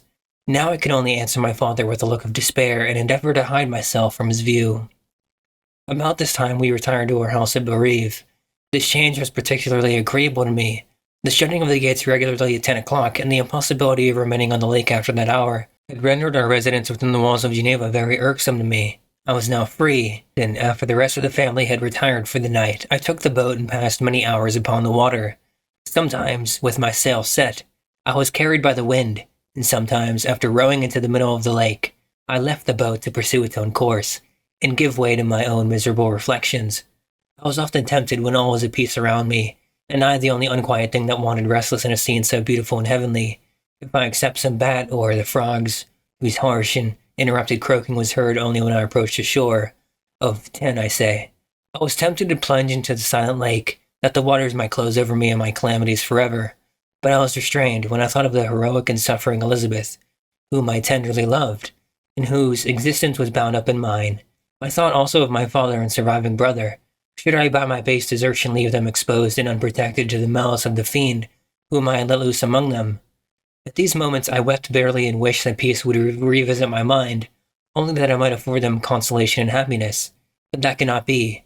Remorse extinguished every hope. I had been the author of unalterable evils, and I lived in daily fear lest the monster whom I had created should perpetrate some new wickedness. I had an obscure feeling that all was not over, and he would still commit some signal crime, which by its enormity should almost efface the recollection of the past. There was always scope for fear so long as anything I loved remained behind. My abhorrence of the scene could not be conceived. When I thought of him I gnashed my teeth. My eyes became inflamed, and I ardently wished to extinguish that life which I had so thoughtlessly bestowed. When I reflected on his crimes and malice, my hatred and revenge burst all bounds of moderation. I would have made a pilgrimage to the highest peak of the Andes, could I when there have precipitated him to their base. I wished to see him again, that I might wreak the utmost extent of abhorrence on his head, and avenge the deaths of William and Justine. Our house was the house of mourning. My father's health was deeply shaken by the horror of the recent events. Elizabeth was sad and desponding. She no longer took delight in her ordinary occupations. All pleasure seemed to her sacrilege toward the dead. Eternal woe and tears she then thought was the just tribute she should pay to innocence so blasted and destroyed. She was no longer that happy creature who, in earlier youth, wandered with me on the banks of the lake, and talked with ecstasy of our future prospects. The first of those sorrows which are sent to wean us from the earth had visited her, and its dimming influence quenched her dearest smiles. When I reflect, my dear cousin, said she, on the miserable death of Justine Moritz, I no longer see the world and its works as they before appeared to me. Before, I looked upon the accounts of vice and injustice that I read in books, or heard from others as tales of ancient days, or imaginary evils. At least, they were remote, and more familiar to reason than to the imagination. But now misery has come home, and men appear to me as monsters thirsting for each other's blood. Yet I am certainly unjust. Everybody believed that poor girl to be guilty, and if she could have committed the crime for which she suffered, assuredly she would have been the most depraved of human creatures. For the sake of a few jewels, to have murdered the son of her benefactor and friend, a child whom she had nursed from its birth, and appeared to love as if it had been her own. I could not consent to the death of any human being, but certainly I should have thought such a creature unfit to remain in the society of men. But she was innocent, I know. I feel she was innocent. You are of the same opinion, and that confirms me. Alas, Victor, when falsehood can look so like the truth, who can assure themselves of certain happiness? I feel as if I were walking on the edge of a precipice, towards which thousands are crowding and endeavoring to plunge me into the abyss. William and Justine were assassinated, and the murderer escapes. He walks about the world free, and perhaps respected. But even if I were condemned to suffer on the scaffold for the same crimes, I would not change places with such a wretch. I listened to the discourse with the extremest agony. I, not indeed, but in effect, was the true murderer. Elizabeth read my anguish in my countenance, and kindly taking my hand, said, My dearest friend, you must calm yourself. These events have affected me, God knows how deeply, but I am not so wretched as you are. There is an expression of despair and sometimes of revenge in your countenance that makes me tremble. Dear Victor, banish these dark passions. Remember the friends around you who center all their hopes in you. Have we lost the power of rendering you happy? While we love, while we are true to each other, here in this land of peace and beauty, your native country, we may reap every tranquil beauty. What can disturb our peace? And could not such words from her whom I fondly prized before every other gift or fortune suffice to chase away the fiend that lurked in my heart? Even as she spoke, I drew near to her, as if in terror, lest at that very moment the destroyer had been near to rob me of her. That not the tenderness of friendship, nor the beauty of earth, nor of heaven, could redeem my soul from woe. The very accents of love were ineffectual. I was encompassed by a cloud which no beneficial influence could penetrate. The wounded deer, dragging its fainting limbs to some untrodden brake, dared to gaze upon the arrow which had pierced it, and to die was but a type of me. Sometimes I could cope with the sullen despair that overwhelmed me, but sometimes the whirlwind passions of my soul drove me to seek, by bodily exercise by change of place, some relief from my intolerable sensations. It was during an access of this kind that I suddenly left my home, and bending my steps toward the near alpine valleys, sought in the magnificence, the eternity of such scenes, to forget myself and my ephemeral, because human, sorrows. My wanderings were directed towards the valley of Chimone. I had visited it frequently during my boyhood. 6 years had passed since then. I was a wreck, but naught had changed in those savage and enduring scenes. I performed the first part of my journey on horseback. I afterwards hired a mule, as the more sure-footed and least liable to receive injury on these rugged roads. The weather was fine. It was about the middle of the month of August, nearly 2 months after the death of Justine, that miserable epoch from which I dated all my woe. The weight upon my spirit was sensibly lightened as I plunged yet deeper into the ravine of Arve. The immense mountains and precipices that overhung me on every side, the sound of the river raging among the rocks, and the dashing of the waterfalls around spoke of a power mighty as omnipotence, and I ceased to fear or to bend before any being less almighty than that which had created and ruled the elements, here displayed in their most terrific guise. Still, as I ascended higher, the valley assumed a more magnificent and astonishing character. Ruined castles hanging on the precipices of piny mountains, the impetuous Arve, and cottages every here and there peeping forth from among the trees formed a scene of singular beauty, but it was augmented and rendered sublime by the mighty Alps, whose white and shining pyramids and domes towered above all, as belonging to another earth, the habitations of another race of beings. I passed the bridge of Pelissier, where the ravine, which the river forms, opened before me, and I began to ascend the mountain that overhangs it. Soon after, I entered the valley of Tremoni. This valley is more wonderful and sublime, but not so beautiful and picturesque as that of Clerval, through which I had just passed. The high and snowy mountains were its immediate boundaries, but I saw no more ruined castles and furrowed fields. Immense glaciers approached the road. I heard the rumbling thunder of the falling avalanche, and marked the smoke of its passage. Mont Blanc, the supreme and magnificent Mont Blanc, raised itself from the surrounding aiguilles, and its tremendous dome overlooked the valley. A tingling, long-lost sense of pleasure often came across me during this journey. Some turn in the road, some new object suddenly perceived and recognized, reminded me of days gone by, and were associated with the light-hearted gaiety of boyhood. The very winds whispered in soothing accents, and maternal nature bade me weep no more. Then again the kindly influence ceased to act. I found myself fettered again to grief and indulging in all the misery of reflection. Then I spurred on my animal, striving so to forget the world, my fears, and more than all, myself. Or, in a more desperate fashion, I alighted and threw myself on the grass, weighed down by horror and despair. At last, I arrived at the village of Timoni. Exhaustion succeeded to the extreme fatigue both of body and of mind which I had endured. For a short space of time, I had remained at the window, watching the pallid lightnings that played above Mont Blanc, and listening to the rushing of the arm, which pursued its noisy way beneath. The same lulling sounds acted as a lullaby to my too keen sensations. When I placed my head upon my pillow, sleep crept over me. I felt it as it came and blessed the giver of oblivion. Chapter 10. I spent the following day roaming through the valley. I stood beside the sources of the Arveiron, which take their rise in a glacier that, with slow pace, is advancing down from the summit of the hills to barricade the valley. The abrupt sides of vast mountains were before me. The icy wall of the glacier overhung me. A few shattered pines were scattered around, and the solemn silence of this glorious presence chamber of imperial nature was broken only by the brawling waves or the fall of some vast fragment, the thunder sound of the avalanche or the cracking reverberated along the mountains of the accumulated ice which, through the silent working of immutable laws, was ever and anon rent and torn, as if it had been but a plaything in their hands. These sublime and magnificent scenes afforded me the greatest consolation that I was capable of receiving. They elevated me from all littleness of feeling, and although they did not remove my grief, they subdued and tranquilized it. In some degree, also, they diverted my mind from the thoughts over which it had brooded for the last month. I retired to rest at night. My slumbers, as it were, waited on and ministered to by the semblance of grand shapes, which I had contemplated during the day. They congregated round me, the unstained snowy mountain top, the glittering pinnacle, the pined woods, and ragged bare ravine. The eagle soaring amongst the clouds, they all gathered round me and bade me be at peace. Where had they fled when the next morning I awoke? All of soul inspiriting fled with sleep, and dark melancholy clouded every thought. The rain was pouring in torrents, and thick mists hid the summits of the mountains, so that I even saw not the faces of those mighty friends. Still, I would penetrate their mighty veil, and seek them in their cloudy retreats. What were rain and storm to me? My mule was brought to the door, and I resolved to ascend to the summit of Montanvert. I remembered the effect that the view of the tremendous and ever-moving glacier had produced upon my mind when I first saw it.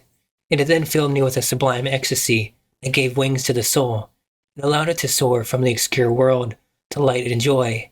The sight of the awful and majestic in nature had indeed always the effect of solemnizing my mind and causing me to forget the passing cares of life. I determined to go without a guide, for I was well acquainted with the path, and the presence of another would destroy the solitary grandeur of the scene. The ascent is precipitous, but the path is cut into continual and short windings, which enable you to surmount the perpendicularity of the mountain. It is a scene terrifically desolate. In 1,000 spots, the traces of the winter avalanche may be perceived, where trees lie broken and strewed on the ground, some entirely destroyed, others bent, leaning upon the jutting rocks of the mountain or transversely upon some other trees. The path as you ascend nigher is intersected by ravines of snow, down which stones continually roll from above. One of them is particularly dangerous. The slightest sound, such as even speaking in a loud voice, produces a concussion of air sufficient to draw destruction upon the head of the speaker. The pines are not tall or luxuriant, but they are somber and add an air of severity to the scene. I looked down the valley beneath. Vast mists were rising from the rivers which ran through it, and curling in thick wreaths around the opposite mountains, whose summits were hid in the uniform clouds, while rain poured from the dark sky, and added to the melancholy impression I received from the objects around me. Alas, why does man boast of sensibilities superior to those apparent in the brute? It only renders them more necessary beings. If our impulses were confined to hunger, thirst, and desire, we might be nearly free. But now we are moved by every wind that blows, and the chance word or scene that that word may convey to us. We rest. The dream has power to poison sleep. We rise. One wandering thought pollutes the day. We feel, conceive, or reason, laugh, or weep, embrace fond woe, or cast our cares away. It is the same, for be it joy or sorrow, the path of its departure still is free. Man's yesterday may never be like his tomorrow. Naught may endure but mutability. It was nearly noon when I arrived at the top of the ascent. For some time I sat upon the rock that overlooks the sea of ice. A mist covered both that and the surrounding mountains. Presently a breeze dissipated the cloud, and I descended upon the glacier. The surface is very uneven, rising like the waves of a troubled sea, descending low, and interspersed by rifts that sink deep. The field of ice is almost a league in width, but I spent nearly 2 hours in crossing it. The opposite mountain is a bare perpendicular rock. From the site where I now stood, Montvert was exactly opposite, at the distance of a league, and above it rose Mont Blanc in awful majesty. I remained in a recess of the rock, gazing on this wonderful and stupendous scene. The sea, or rather the vast river of ice, wound among its dependent mountains, whose aerial summits hung over its recesses. Their icy and glittering peaks shone in the sunlight over the clouds. My heart, which was before sorrowful, now swelled with something like joy. I exclaimed, "Wandering spirits, if indeed you wander, and do not rest in your narrow beds, allow me this faint happiness, or take me as your companion, away from the sorrows of life." As I said this, I suddenly beheld the figure of a man, at some distance, advancing toward me with superhuman speed. He bounded over the crevices in the ice, among which I had walked with caution. His stature, also as he approached, seemed to exceed that of man. I was troubled, a mist came over my eyes, and I felt a faintness seize me. But I was quickly restored by the cold gale of the mountains. I perceived, as the shape came nearer, sight tremendous and abhorred, that it was the wretch whom I had created. I trembled with rage and horror, resolving to wait his approach and then close with him in mortal combat. He approached. His countenance bespoke bitter anguish, combined with disdain and malignity, while its unearthly ugliness rendered it almost too horrible for human eyes. But I scarcely observed this. Rage and hatred had at first deprived me of utterance, and I recovered only to overwhelm him with words expressive of furious hesitation and contempt. "Devil," I exclaimed, "do you dare approach me? And do you not fear the fierce wrench of my arm wreaked on your miserable head? Begone, vile insect! Or rather, stay, that I may trample you to dust.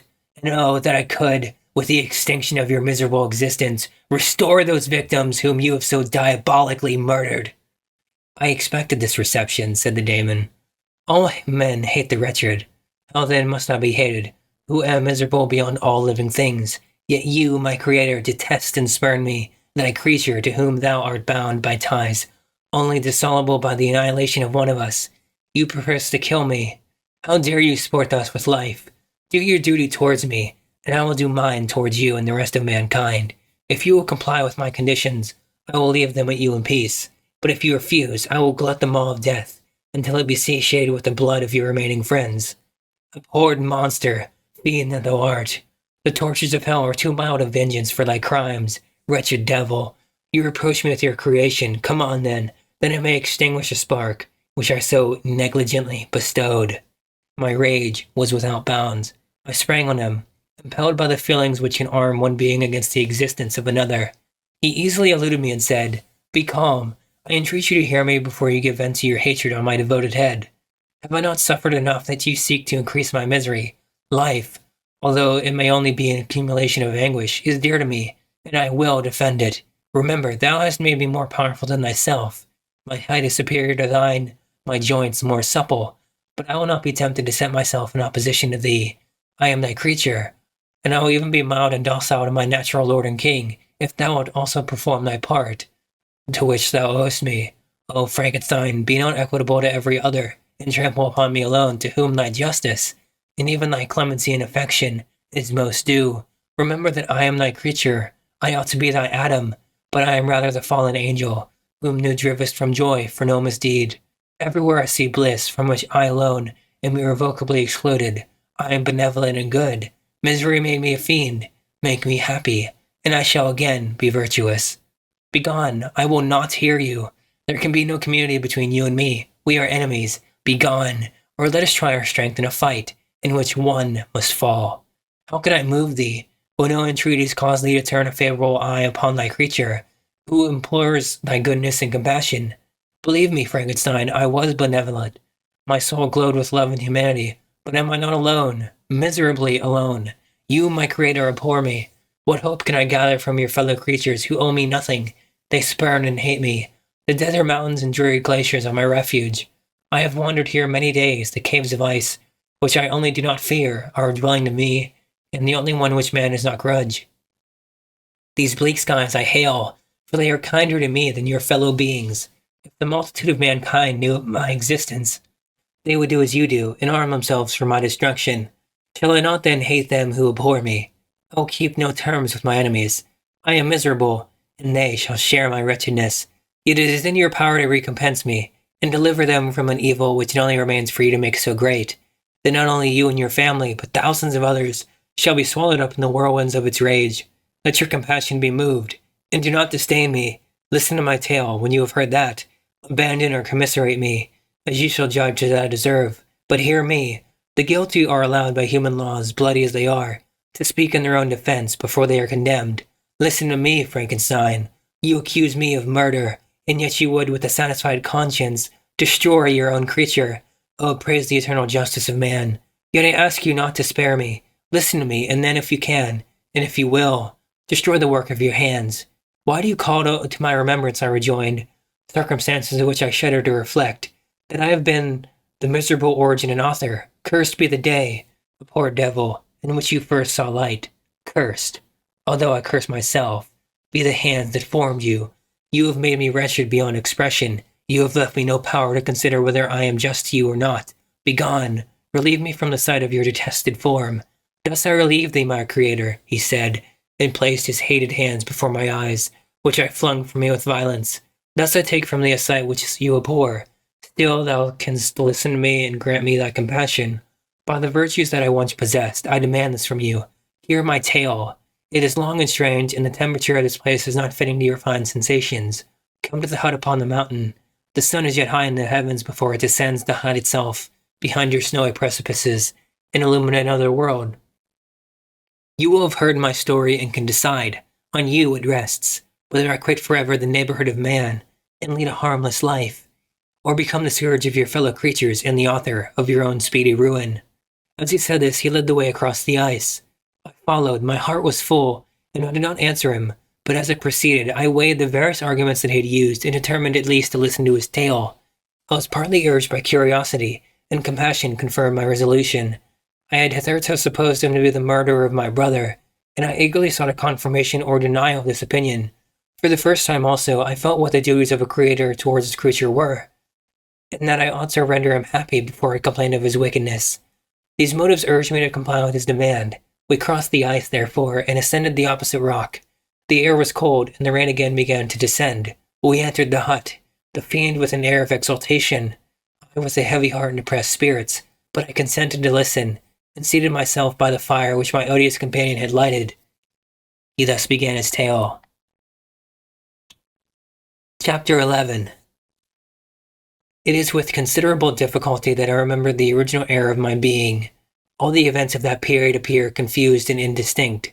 A strange multiplicity of sensations seized me, and I saw, felt, heard, and smelled at the same time. And it was, indeed, a long time before I learned to distinguish between the operations of my various sensations. By degrees, I remember a stronger light pressed upon my nerves, so that I was obliged to shut my eyes.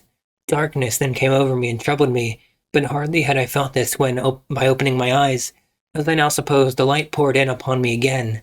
I walked, and I believe, descended, but I presently found a great alteration in my sensations. Before, dark and opaque bodies had surrounded me, impervious to my touch or sight, but I now found that I could wander on at liberty, with no obstacles which I could not either surmount or avoid. The light became more and more oppressive to me, and the heat wearying me as I walked. I found a place where I could receive shade. This was the forest near Ingolstadt, and here I lay by the side of a brook resting from my fatigue, until I felt tormented by hunger and thirst. This roused me from my nearly dormant state, and I ate some berries which I found hanging on the trees or lying on the ground. I slaked my thirst at the brook, and then, lying down, was overcome by sleep. It was dark when I awoke. I felt cold also, and half frightened as it were, instinctively, finding myself so desolate. Before I had quitted your apartment, on a sensation of cold, I had covered myself with some clothes, but those were insufficient to secure me from the dews of night. I was a poor, helpless, miserable wretch. I knew and could distinguish nothing, but feeling pain invade on all sides, I sat down and wept. Soon, a gentle light stole over the heavens, and gave me a sensation of pleasure. I started up and beheld a radiant form rise from among the trees. The moon. I gazed with a kind of wonder. It moved slowly, but it enlightened my path, and I again went out in search of berries. I was still cold when under one of the trees I found a huge cloak, with which I covered myself and sat down upon the ground. No distinct ideas occupied my mind. All was confused. I felt light and hunger and thirst and darkness. Innumerable sounds rang in my ears, and on all sides various scents saluted me. The only object that I could distinguish was the bright moon, and I fixed my eyes on that with pleasure. Several changes of day and night passed, and the orb of night had greatly lessened, when I began to distinguish my sensations from each other. I gradually saw plainly the clear stream that supplied me with drink, and the trees that shaded me with their foliage.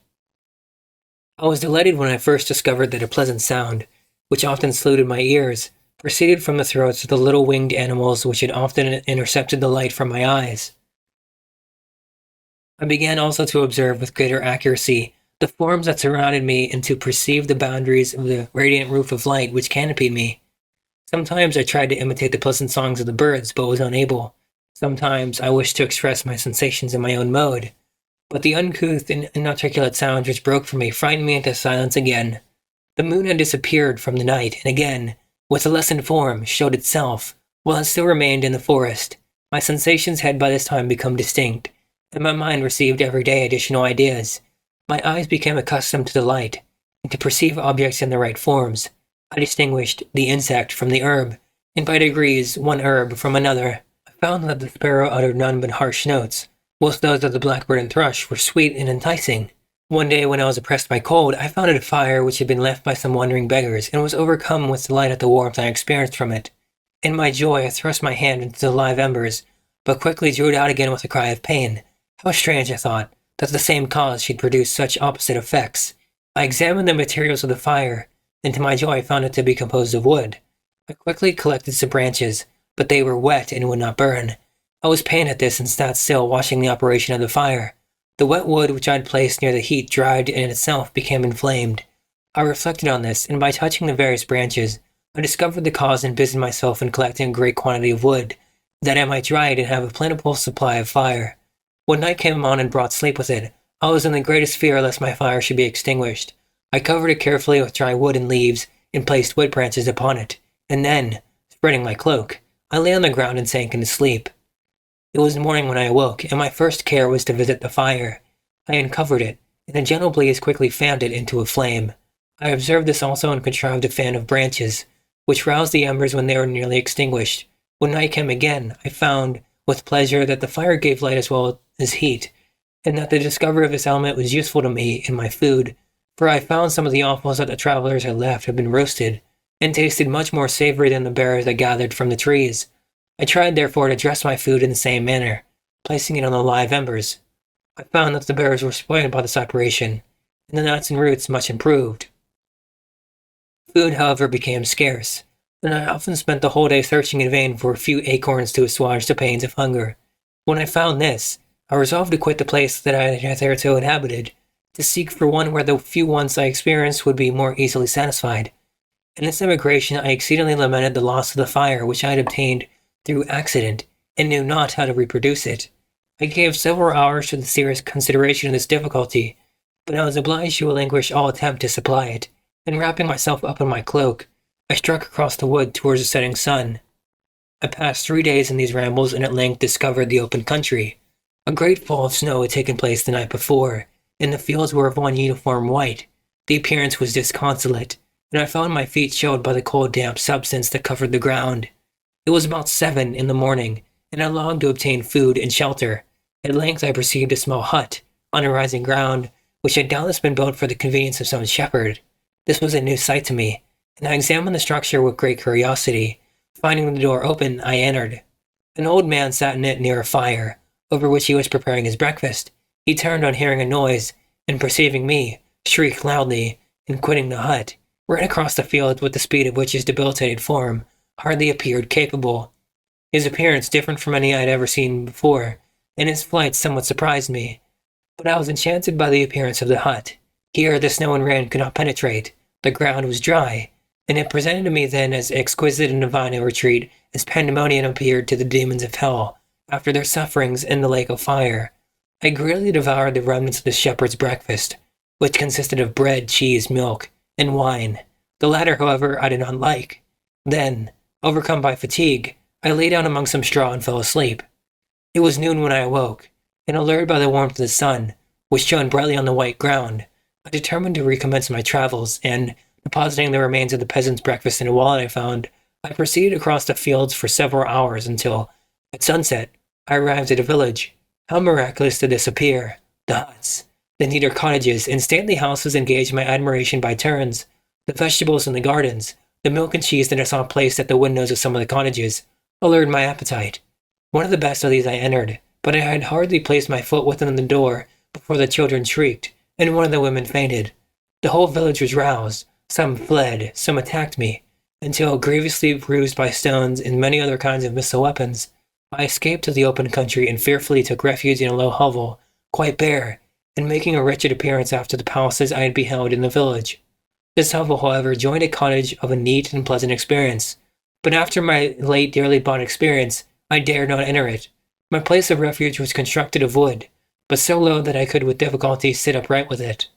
No wood, however, was placed upon the earth, which formed the floor, but it was dry, and although the wind entered it by innumerable chinks, I found it an agreeable asylum from the snow and rain. Here then I retreated and lay down happy to have found a shelter, however miserable from the inclemency of the season, and still more from the barbarity of man. As soon as morning dawned, I crept from my kennel, that I might view the adjacent cottage and discovered if I could remain in the habitation I had found.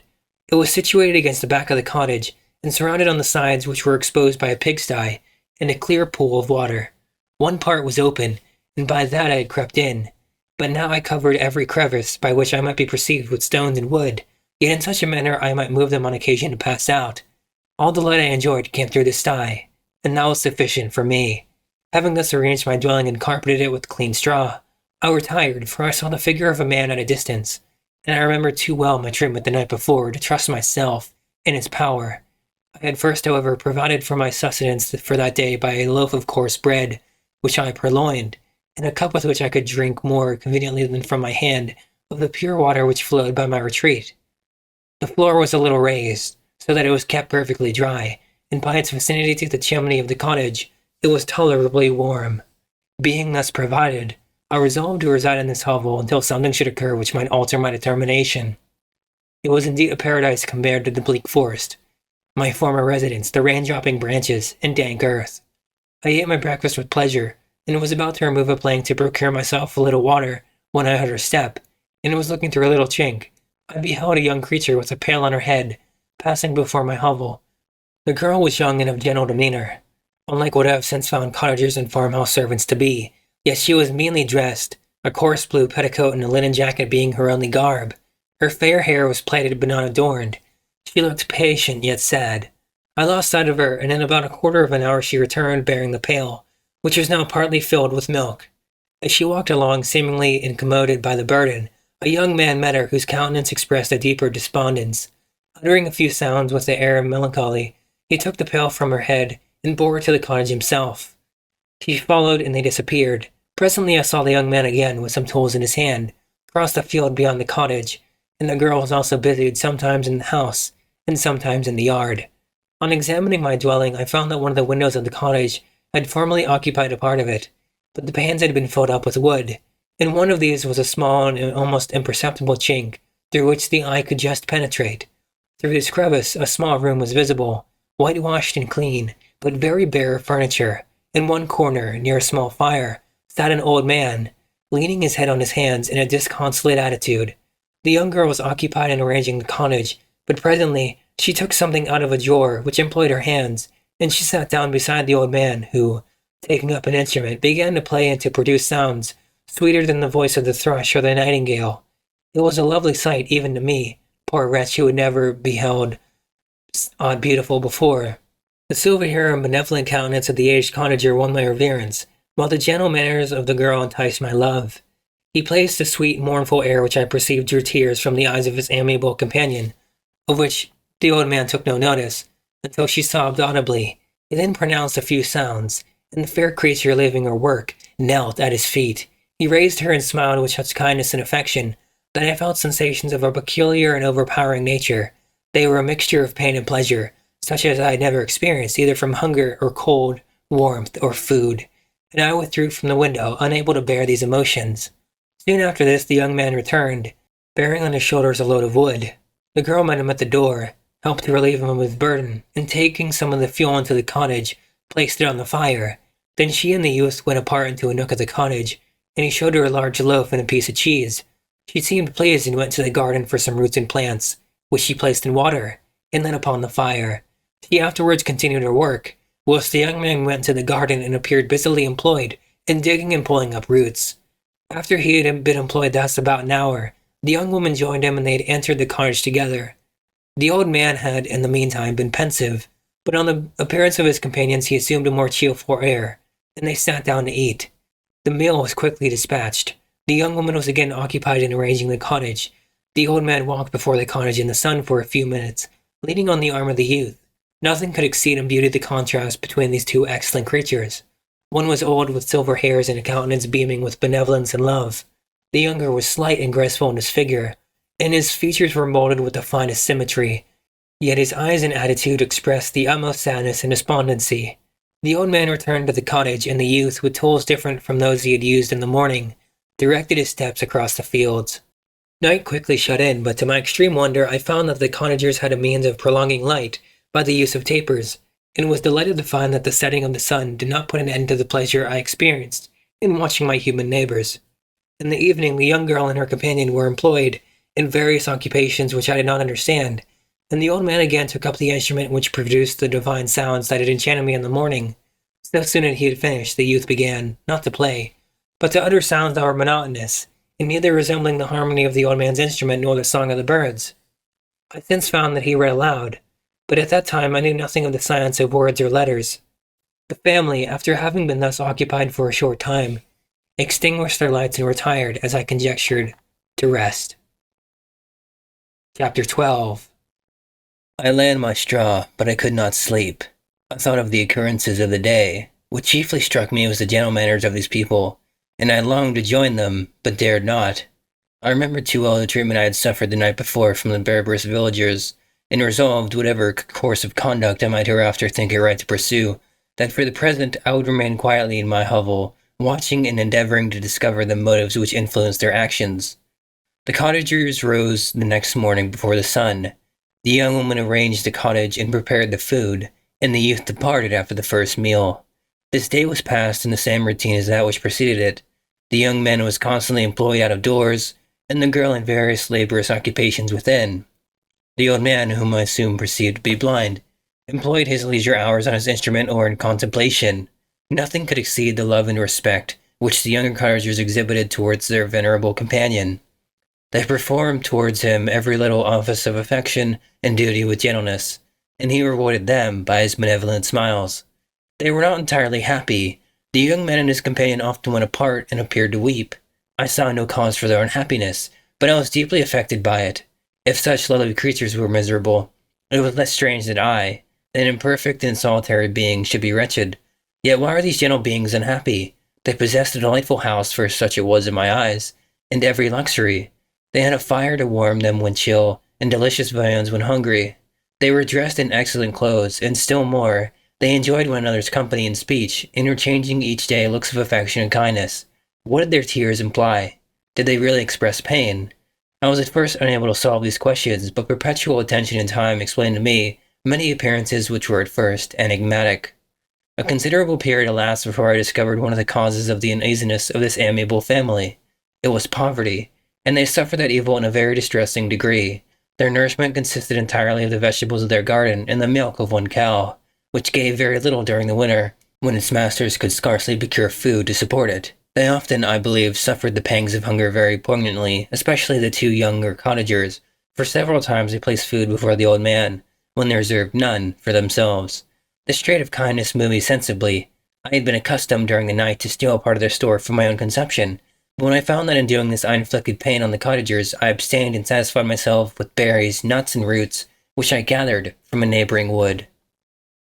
I discovered also another means through which I was enabled to assist their labors. I found that the youth spent a great part of each day in collecting wood for the family fire, and during the night I often took his tools, the use of which I quickly discovered, and brought home firing sufficient for the consumption of several days. I remember the first time I did this, the young woman, when she opened the door in the morning, appeared greatly astonished on seeing a great pile of wood on the outside. She uttered some words in a loud voice, and the youth joined her, who also expressed surprise. I observed with pleasure that he did not go to the forest that day, but spent it in repairing the cottage and cultivating the garden. By degrees I made a discovery of still greater movement. I found that these people possessed a method of communicating their experience and feelings to one another by articulate sounds. I perceived that the words they spoke sometimes produced pleasure or pain, smiles or sadness, in the minds and countenances of the hearers. This was indeed a godlike science, and I ardently desired to become acquainted with it, but I was baffled in every attempt I made for this purpose. Their pronunciation was quick, and the words they uttered not having any apparent connection with visible objects. I was unable to discover any clue by which I could unravel the mystery of their reverence. By great application, however, and after having remained during the space of several revolutions of the moon in my hovel, I discovered the names that were given to some of the most familiar objects of discourse. I learned and applied the words fire, milk, bread, and wood. I learned also the names of the cottagers themselves. The youth and his companion had each of them several names, but the old man had only one, which was father. The girl was called sister or Agatha, and the youth Felix, brother, or son. I cannot describe the delight I felt when I learned the ideas appropriated to each of these sounds, and was able to pronounce them. I distinguished several other words without being able as yet to understand or apply them, such as good, dearest, unhappy. I spent the winter in this manner. The gentle manners and beauty of the cottagers greatly endeared them to me.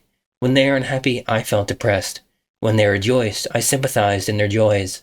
I saw few human beings beside them, and if any other happened to enter the cottage, their harsh manners and rude gait only enhanced to me the superior accomplishments of my friends.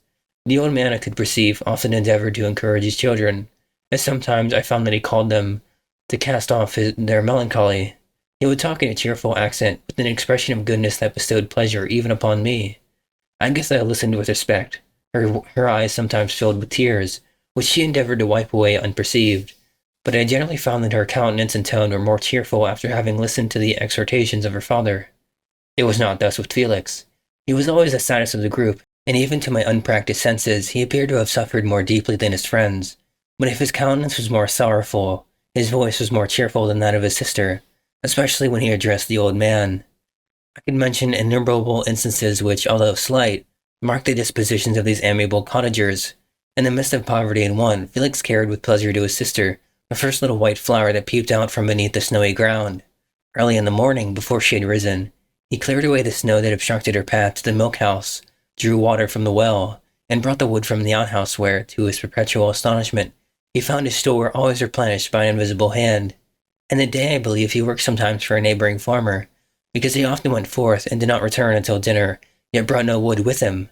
At other times he worked in the garden, but as there was little to do in the frosty season, he read to the old man and Agatha.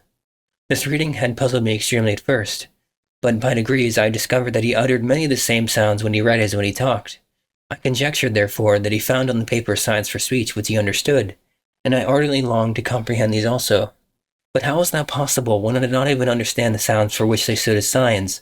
I improved, however, sensibly in this science, but not sufficiently to follow up any kind of conversation, although I applied my whole mind to the endeavor, for I easily perceived that, Although I eagerly longed to discover myself to the cottagers, I ought not to make the attempt until I had first become master of their language, which knowledge might enable me to make them overlook the deformity of my figure, for with this also the contrast perpetually presented to my eyes had made me acquainted. I had admired the perfect forms of my cottagers, their grace, beauty, and delicate complexions, but how was I terrified when I viewed myself in a transparent pool. At first I started back, unable to believe that it was indeed I who was reflected in the mirror, and when I became fully convinced that I was in reality the monster that I am, I was filled with the bitterest sensations of despondence and mortification, and I did not yet entirely know the fatal effects of this miserable deformity. As the sun became warmer and the light of day longer, the snow vanished, and I beheld the bare trees and the black earth. From this time, Felix was more employed, and the heart-moving indications of impending famine disappeared. Their food, as I afterwards found, was coarse, but it was wholesome, and they procured a sufficiency of it. Several new kinds of plants sprung up in the garden, which they dressed, and these signs of comfort increased daily as the season advanced. The old man, leaning on his son, walked each day at noon when it did not rain, as I found it was called when the heavens poured forth its waters. This frequently took place, but a high wind quickly dried the earth, and the season became far more pleasant than it had been. My mode of life in my hovel was uniform. During the morning, I attended the motions of the cottagers, and when they were dispersed in various occupations, I slept. The remainder of the day was spent in observing my friends. When they had retired to rest, if there was any moon or the night was starlight, I went to the wood and collected my own food and fuel for the cottage. When I returned, as often as it was necessary, I cleared their path from the snow, and performed those offices that I had seen done by Felix. I afterwards found that these labors, performed by an invisible hand, greatly astonished them, and once or twice I heard them on these occasions utter the words, good spirit, wonderful, but I did not then understand the signification of these terms. My thoughts now became more active, and I longed to discover the motives and feelings of these lovely creatures. I was inquisitive to know why Felix appeared so miserable, and Agatha so sad. I thought, foolish wretch, that it might be in my power to restore happiness to these deserving people. When I slept or was absent, the forms of the venerable blind father, the gentle Agatha, and the excellent Felix flitted before me. I looked upon them as superior beings who would be the arbiters of my future destiny. I formed in my imagination 1,000 pictures of presenting myself to them, and their reception of me. I imagined that they would be disgusted until, by my gentle demeanor and conciliating words, I should first win their favor, and afterwards, their love. These thoughts exhilarated me and led me to apply with fresh ardor to the acquiring the art of language. My organs were indeed harsh, but supple, and although my voice was very unlike the soft music of their tones, yet I pronounced such words as I understood with tolerable ease. It was as the ass and the lapdog, yet surely the gentle ass, whose intentions were affectionate, although his manners were rude, deserved better treatment than blows and execration. The pleasant showers and genial warmth of spring greatly altered the aspect of the earth. Men who, before this change, seemed to have been hid in caves to disperse themselves and were employed in various arts of cultivation. The birds sang in more cheerful notes, and the leaves began to bud forth on the trees. Happy, happy earth, fit habitation for gods which, so short a time before, was bleak, damp, and unwholesome. My spirits were elevated by the enchanting appearance of nature. The past was blotted from my memory, the present was tranquil, and the future gilded by bright rays of hope and anticipations of joy. Chapter 13. I now hasten to the more moving part of my story. I shall relate events that impressed me with feelings which, from what I had been, have made me what I am. Spring advanced rapidly. The weather became fine and the skies cloudless. It surprised me that what before was desert and gloomy should now bloom with the most beautiful flowers and verdure. My senses were gratified and refreshed by 1,000 scents of delight and 1,000 sights of beauty. It was on one of these days when my cottagers periodically rested from labor. The old man played on his guitar, and the children listened to him, that I observed the countenance of Felix was melancholy beyond expression. He sighed frequently, and once his father paused his music, and I conjectured by his manner that he inquired the cause of his son's sorrow. Felix replied in a cheerful accent, and the old man was recommencing his music when someone tapped at the door. It was a lady on horseback, accompanied by a countryman as a guide. The lady was dressed in a dark suit and covered with a thick black veil. Agatha asked a question, to which the stranger only replied by pronouncing, in a sweet accent, the name of Felix. Her voice was musical, but unlike either of that of my friends. On hearing this word, Felix came up hastily to the lady, who, when she saw him, threw up her veil, and I beheld a countenance of angelic beauty and expression. her hair of a shining raven black and curiously braided. Her eyes were dark, but gentle, although animated. Her features of irregular proportion, and her complexion wondrously fair, each cheek tinged with a lovely pink.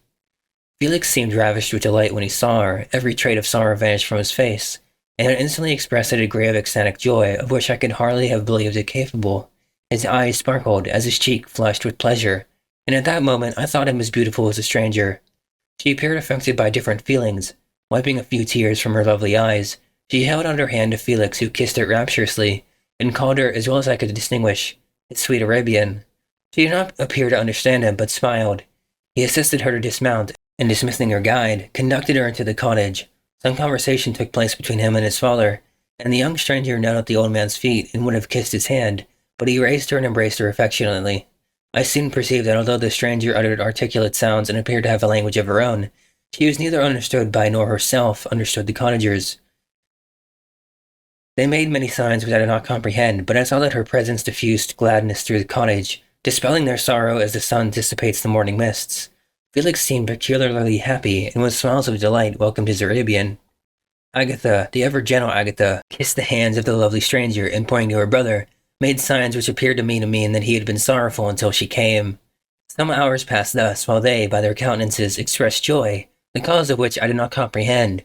Presently I found, by the frequent recurrence of some sound which the stranger repeated after them, that she was endeavoring to learn their language, and the idea instantly occurred to me that I should make use of the same instructions to the same end. The stranger learned about 20 words at the first lesson. Most of them, indeed, were those which I had before understood, but I profited by the others.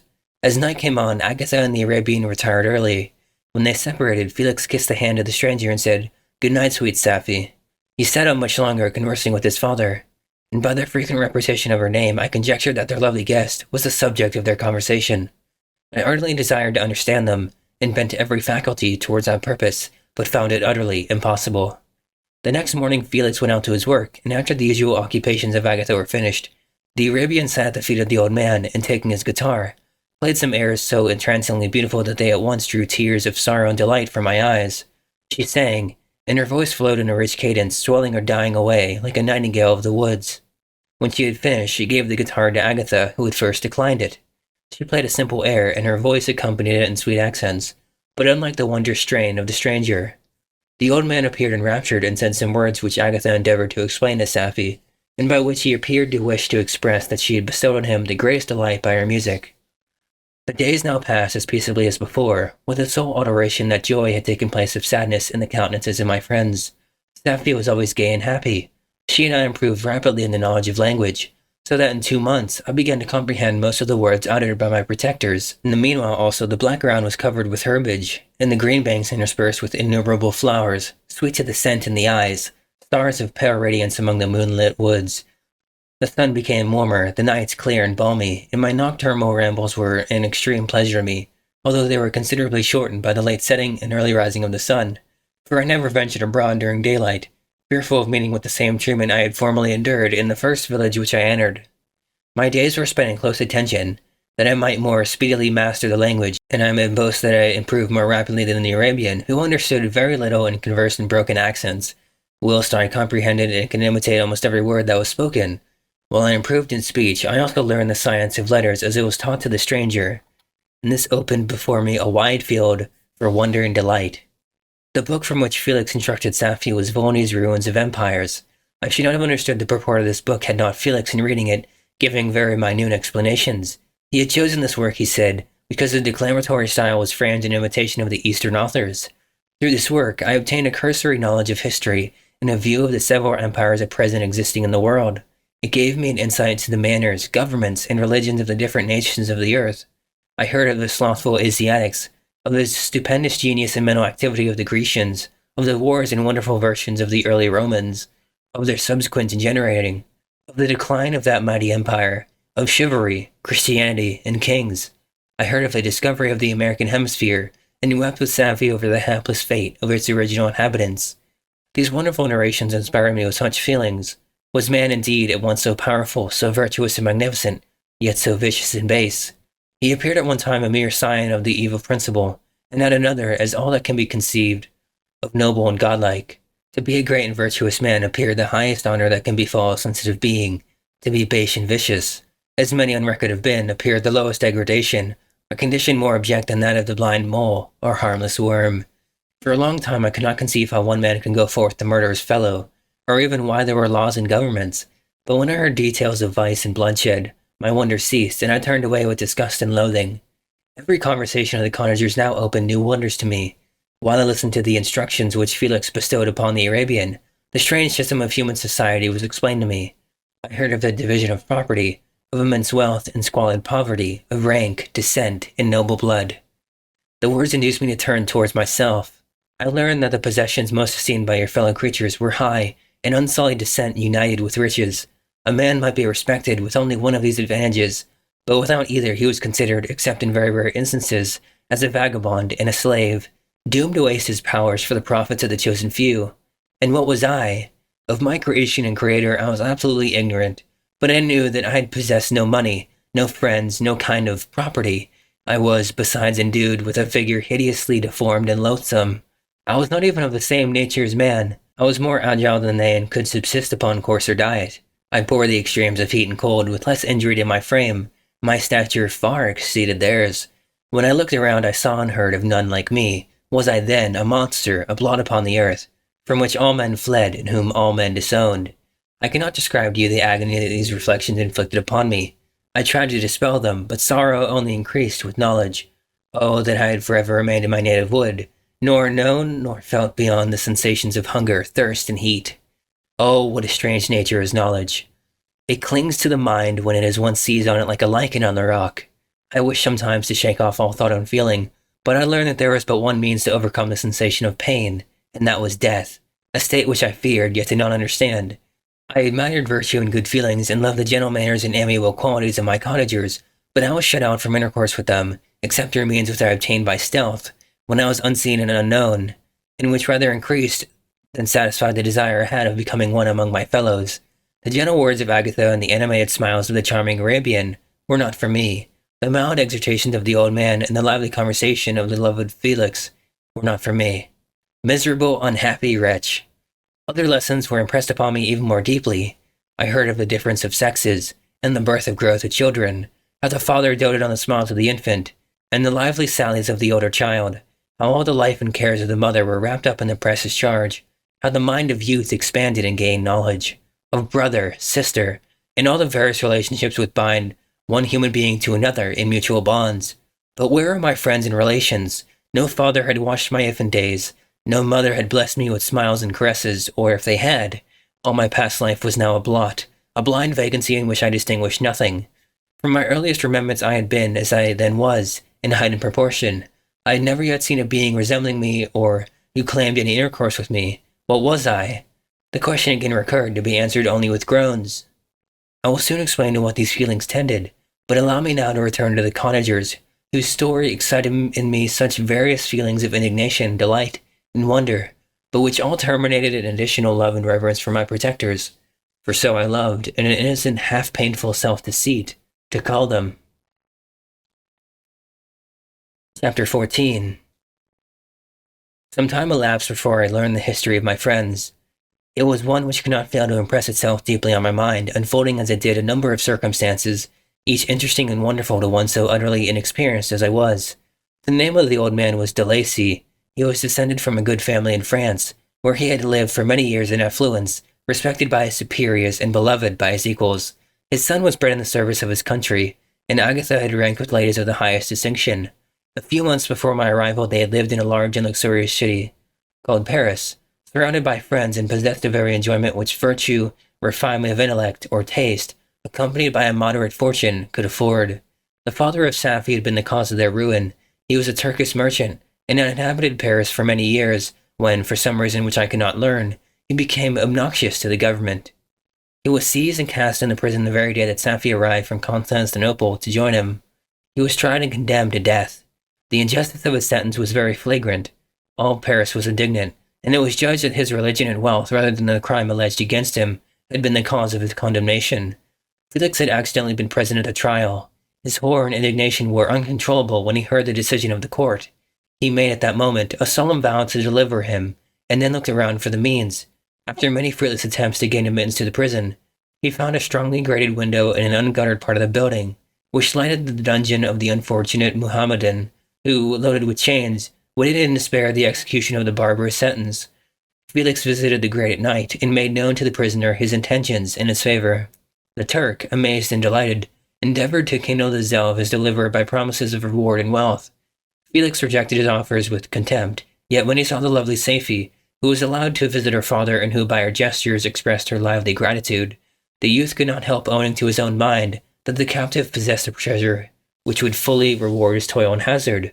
The Turk quickly perceived the impression that his daughter had made on the heart of Felix and endeavored to secure him more entirely in his interests by the promise of her hand in marriage, so soon as he should be conveyed into a place of safety. Felix was too delicate to accept this offer, yet he looked forward to the probability of the event as to the consummation of his happiness.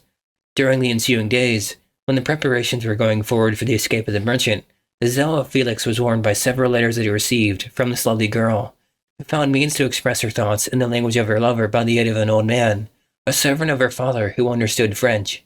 She thanked him in the most ardent terms for his intended services towards her parent, and at the same time she gently deplored her own fate. I have copies of these letters, for I found means during my residence in the hovel to procure the implements of writing, and the letters were often in the hands of Felix or Agatha. Before I depart, I will give them to you. They will prove the truth of my tale, but at present, as the sun is already far declined, I shall only have time to repeat the substance of them to you. Safie related that her mother was a Christian Arab, seized and made a slave by the Turks. Recommended by her beauty, she had won the heart of the father of Safie, who married her. The young girl spoke in high and enthusiastic terms of her mother, who, born in freedom, spurned the bondage to which she was now reduced.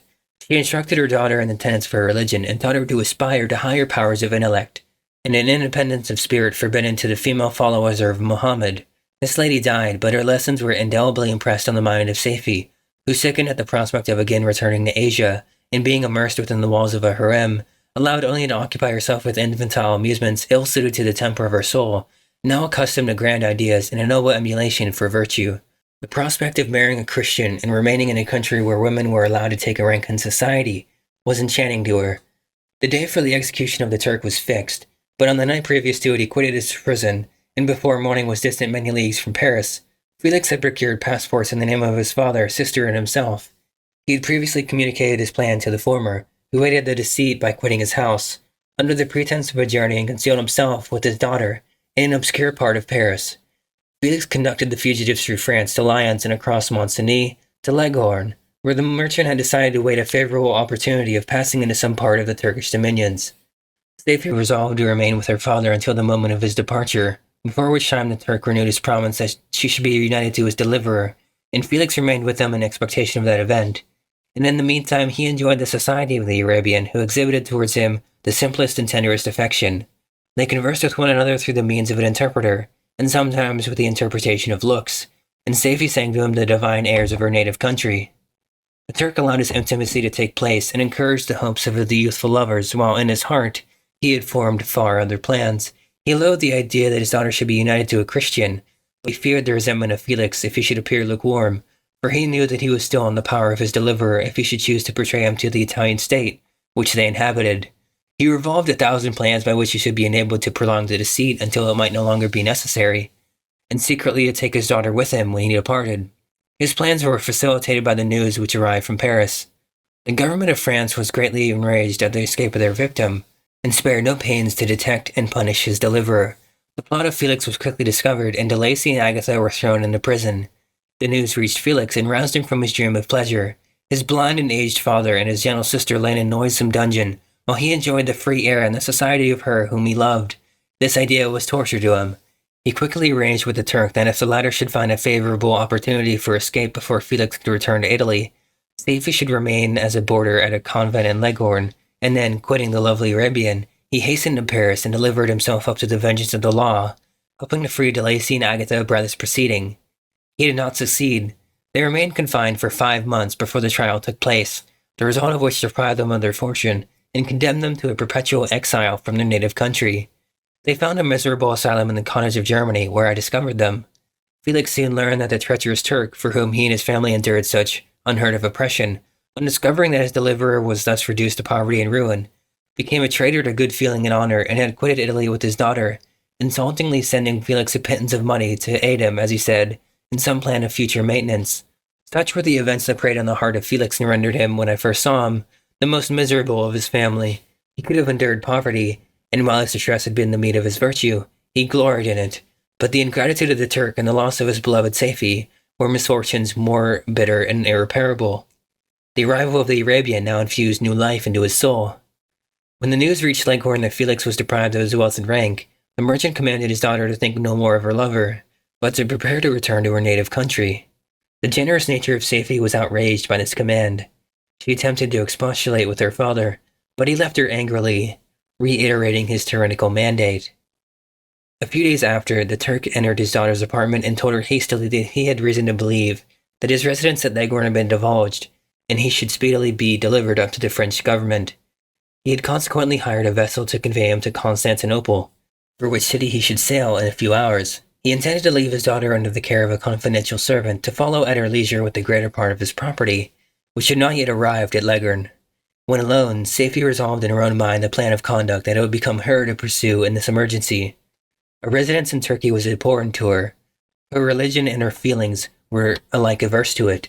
By some papers of her father which fell into her hands, she heard of the exile of her lover, and learnt the name of the spot in which he then resided. She hesitated some time, but at length she formed a determination. Taking with her some jewels that belonged to her and a sum of money, she quitted Italy with an attendant, a native of Leghorn, but who understood the common language of Turkey, and departed for Germany. She arrived in safety at a town about 20 leagues from the cottage of de Lacy, when her attendant fell dangerously ill. Safie nursed her with the most devoted affection, but the poor girl died, and the Arabian was left alone, unacquainted with the language of the country, and utterly ignorant of the customs of the world. She fell, however, into good hands. The Italian had mentioned the name of the spot for which they were bound, and after her death, the woman of the house in which they had lived took care that Safie should arrive in safety at the cottage of her lover. Chapter 15. Such was the history of my beloved cottagers. It impressed me deeply, I learned, from the views of social life which it developed, to admire their virtues and to deprecate the vices of mankind.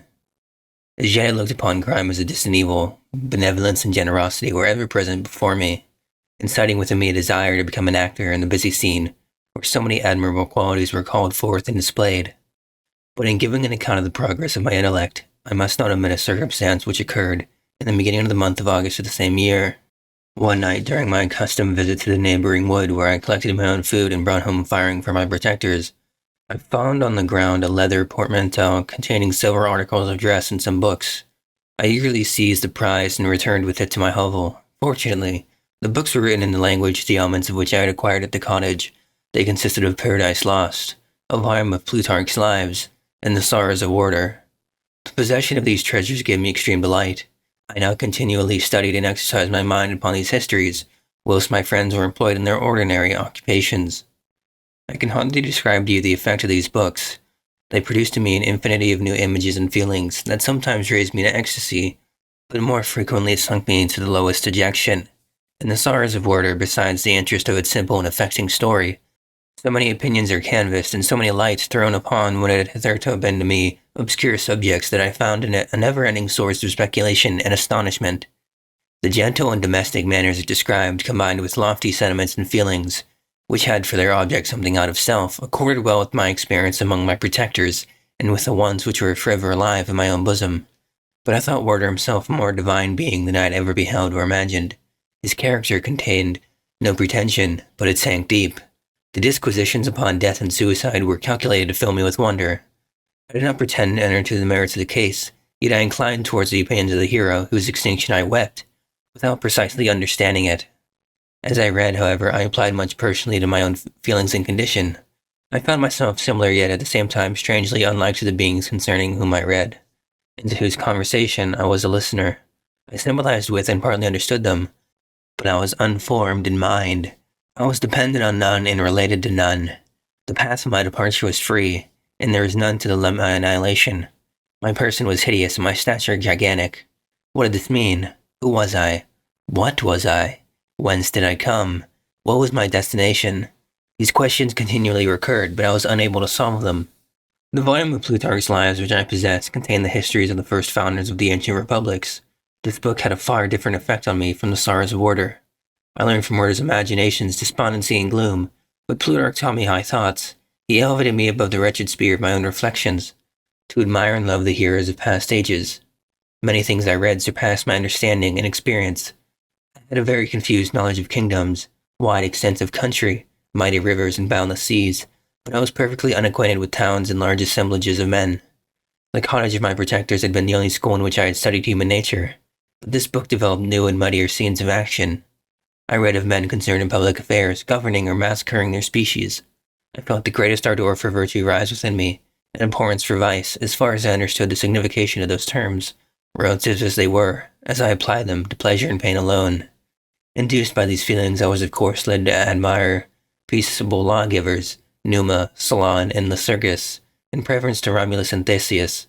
The patriarchal lives of my protectors caused these impressions to take a firm hold on my mind. Perhaps if my first introduction to humanity had been made by a young soldier, burning for glory and slaughter, I should have been imbued with different sensations. But Paradise Lost excited different and far deeper emotions. I read it, as I had read the other volumes which had fallen into my hands, as a true history.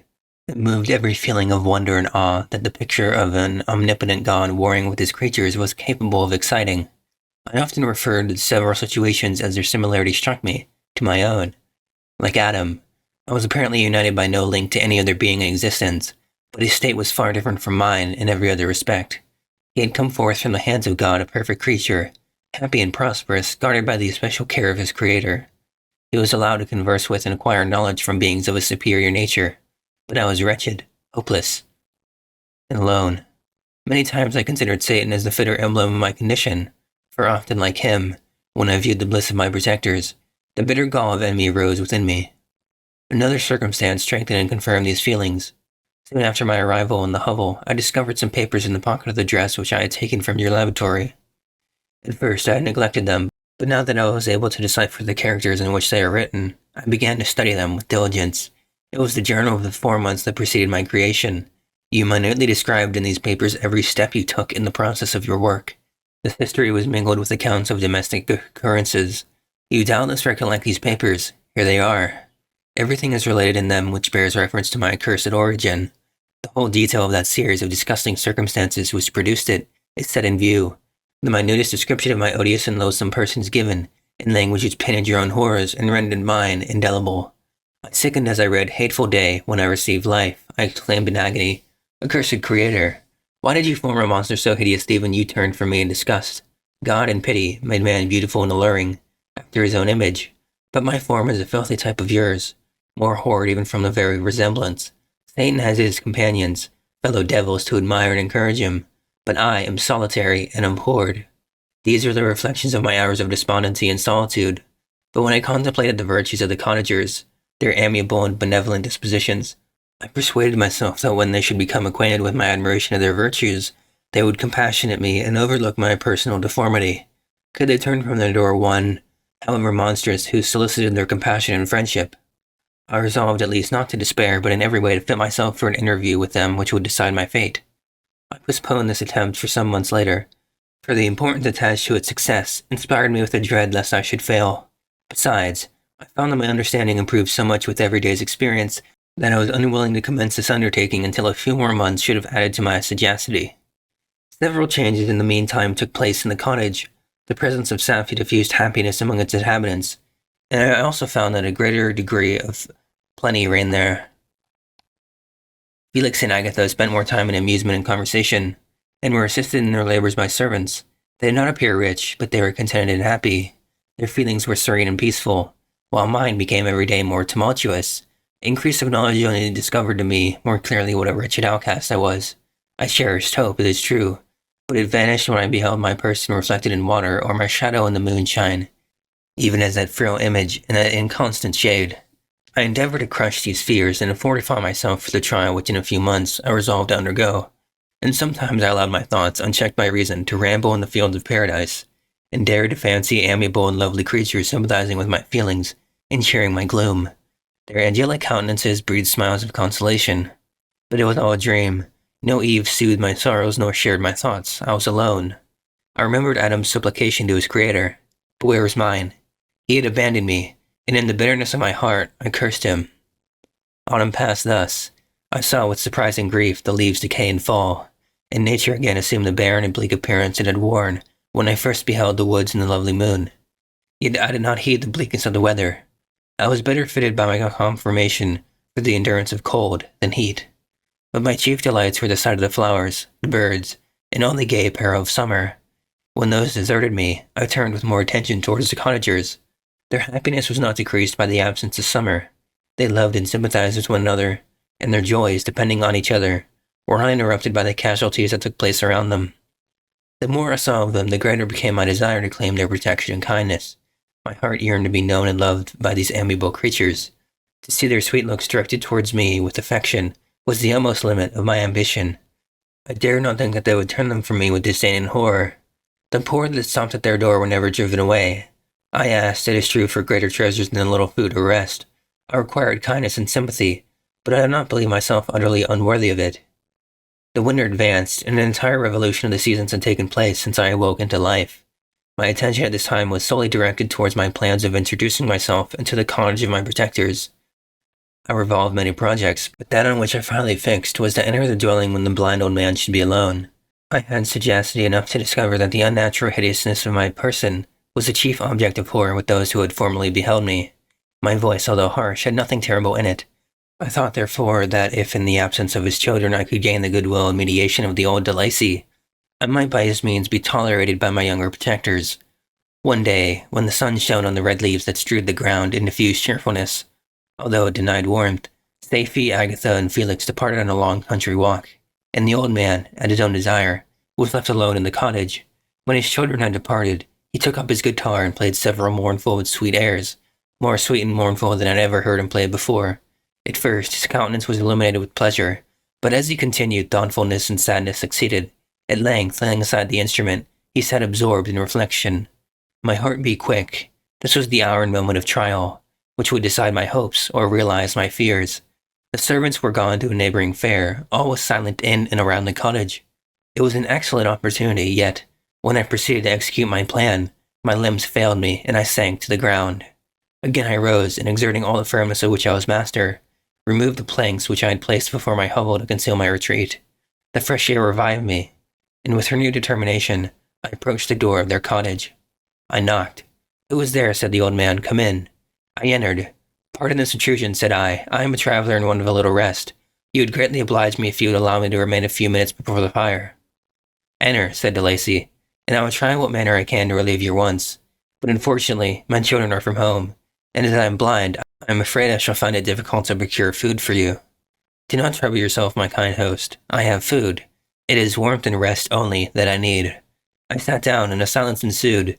I knew that every minute was precious to me, yet I remained irresolute in what manner to commence the interview.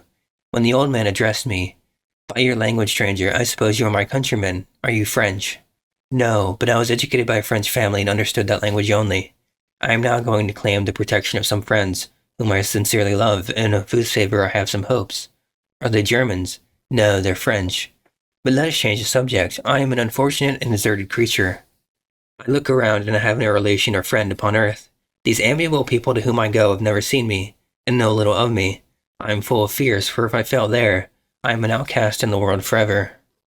Do not despair. To be friendless is indeed to be unfortunate, but the hearts of men, when unprejudiced by any obvious self-interest, are full of brotherly love and charity. Rely, therefore, on your hopes, and if these friends are good and amiable, do not despair. They are kind. They are the most excellent creatures in the world, but unfortunately they are prejudiced against me. I have good dispositions. My life has been hitherto harmless, and in some degree beneficial, but a fatal prejudice clouds their eyes, and where they ought to see a feeling and kind friend, they behold only a detestable monster. That is indeed unfortunate, but if you are really blameless, cannot you undeceive them? I am about to undertake that task, and it is on that account that I feel so many overwhelming terrors. I tenderly love these friends. I have, unknown to them, been for many months in the habits of daily kindness toward them, but they believe that I wish to injure them, and it is that prejudice which I wish to overcome. Where do these friends reside? Near this spot. The old man paused and then continued, If you will unreservedly confide to me the particulars of your tale, I perhaps may be of use in undeceiving them. I am blind and cannot judge of your countenance, but there is something in your words which persuades me that you are sincere. I am poor and in exile, but it will afford me true pleasure to be in any way serviceable to a human creature. Excellent man, I thank you and accept your generous offer. You raised me from the dust by this kindness, and I trust that by your aid, I shall not be driven from the society and sympathy of your fellow creatures. Heaven forbid, even if you are really criminal, for that can only drive you to desperation, and not instigate you to virtue. I also am unfortunate. I and my family have been condemned, although innocent. Judge, therefore, if I do not feel for your misfortunes. How can I thank you, my best and only benefactor? From your lips first have I heard the voice of kindness directed towards me. I shall be forever grateful, and your present humanity assures me of success with those friends whom I am on the point of meeting. May I know the names and residence of those friends? I paused. This, I thought, was the moment of decision, which was to rob me of or bestow happiness on me forever. I struggled vainly for firmness sufficient to answer him, but the effort destroyed all my remaining strength. I sank on the chair and sobbed aloud. At that moment I heard the steps of my younger protectors. I had not a moment to lose, but seizing the hand of the old man, I cried, Now is the time. Save and protect me. You and your family are the friends whom I seek. Do not you desert me in the hour of trial. Great God, exclaimed the old man. Who are you? At that instant the cottage door was opened, and Felix, Safi, and Agatha entered. Who can describe their horror and consternation on beholding me? Agatha fainted, and Safi, unable to attend to her friend, rushed out of the cottage. Felix started forward, and with supernatural force tore me from his father, to whose knees I clung, in a transport of fury. He dashed me to the ground and struck me violently with a stick. I could have torn him limb from limb, as the lion rends the antelope, but my heart sank within me as with bitter sickness, and I refrained. I saw him on the point of repeating his blow when, overcome by pain and anguish, I quitted the cottage, and in the general tumult escaped unperceived my hovel. Chapter 16. Cursed, cursed Creator. Why did I live? Why in that instant did I not extinguish the spark of existence which you had so wantonly bestowed? I know not. Despair had not yet taken possession of me. My feelings were those of rage and revenge. I could with pleasure have destroyed the cottage and its inhabitants, and have glutted myself with their shrieks and misery. When night came, I quitted my retreat and wandered in the wood. And now, no longer restrained by the fear of discovery, I gave vent to my anguish in fearful howlings. I was like a wild beast that had broken the toils, destroying the objects that obstructed me, and ranging through the wood with a stag-like swiftness. Oh, what a miserable night I passed. The cold stars shone in mockery, and the bare trees waved their branches above me. Now and then, the sweet voice of a bird burst forth amidst the universal stillness. All save I would rest or in enjoyment. I, like the arch-fiend, bore a hell within me, and finding myself unsympathized with, wished to tear up the trees, spread havoc and destruction around me, and then to have sat down and enjoyed the ruin. But this was a luxury of sensation that I could not endure. I became fatigued with the excessive bodily exertion, and sank on the damp grass in the sick impotence of despair. There was none among the myriads of men that existed who would pity or assist me. And should I feel kindness towards my enemies? No. From that moment I declared everlasting war against the species, and more than all against him who had formed me, and sent me forth his unsupportable misery. The sun rose, I heard the voices of men and knew that it was impossible to return to my retreat during that day. Accordingly, I hid myself in some thick underwood, determining to devote the ensuing hours to reflection on my situation.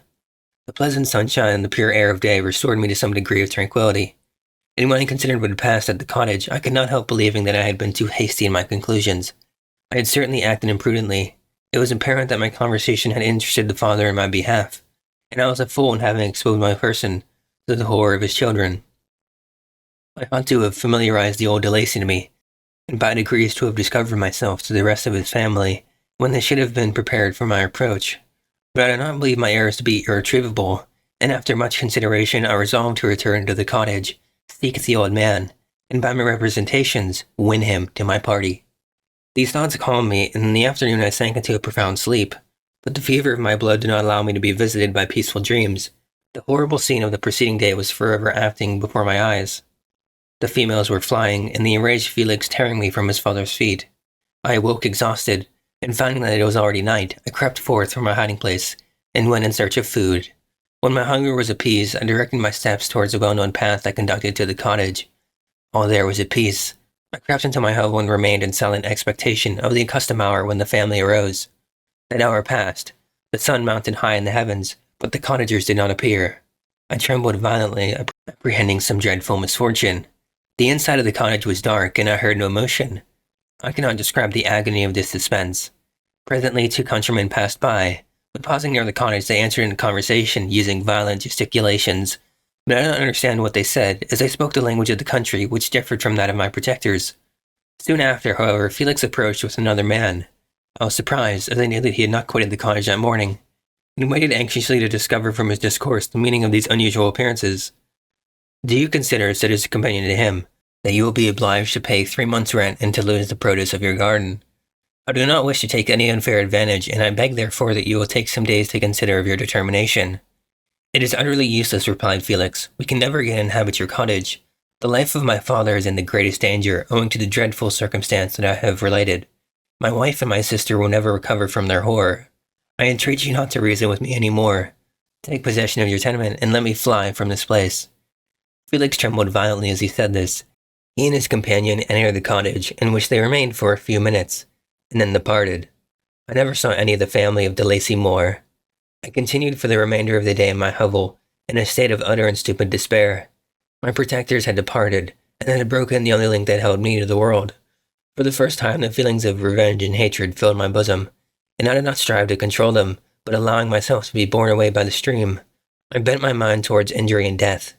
When I thought of my friends, of the mild voice of de Lacy, the gentle eyes of Agatha, and the exquisite beauty of the Arabian, these thoughts vanished, and a gush of tears somewhat soothed me.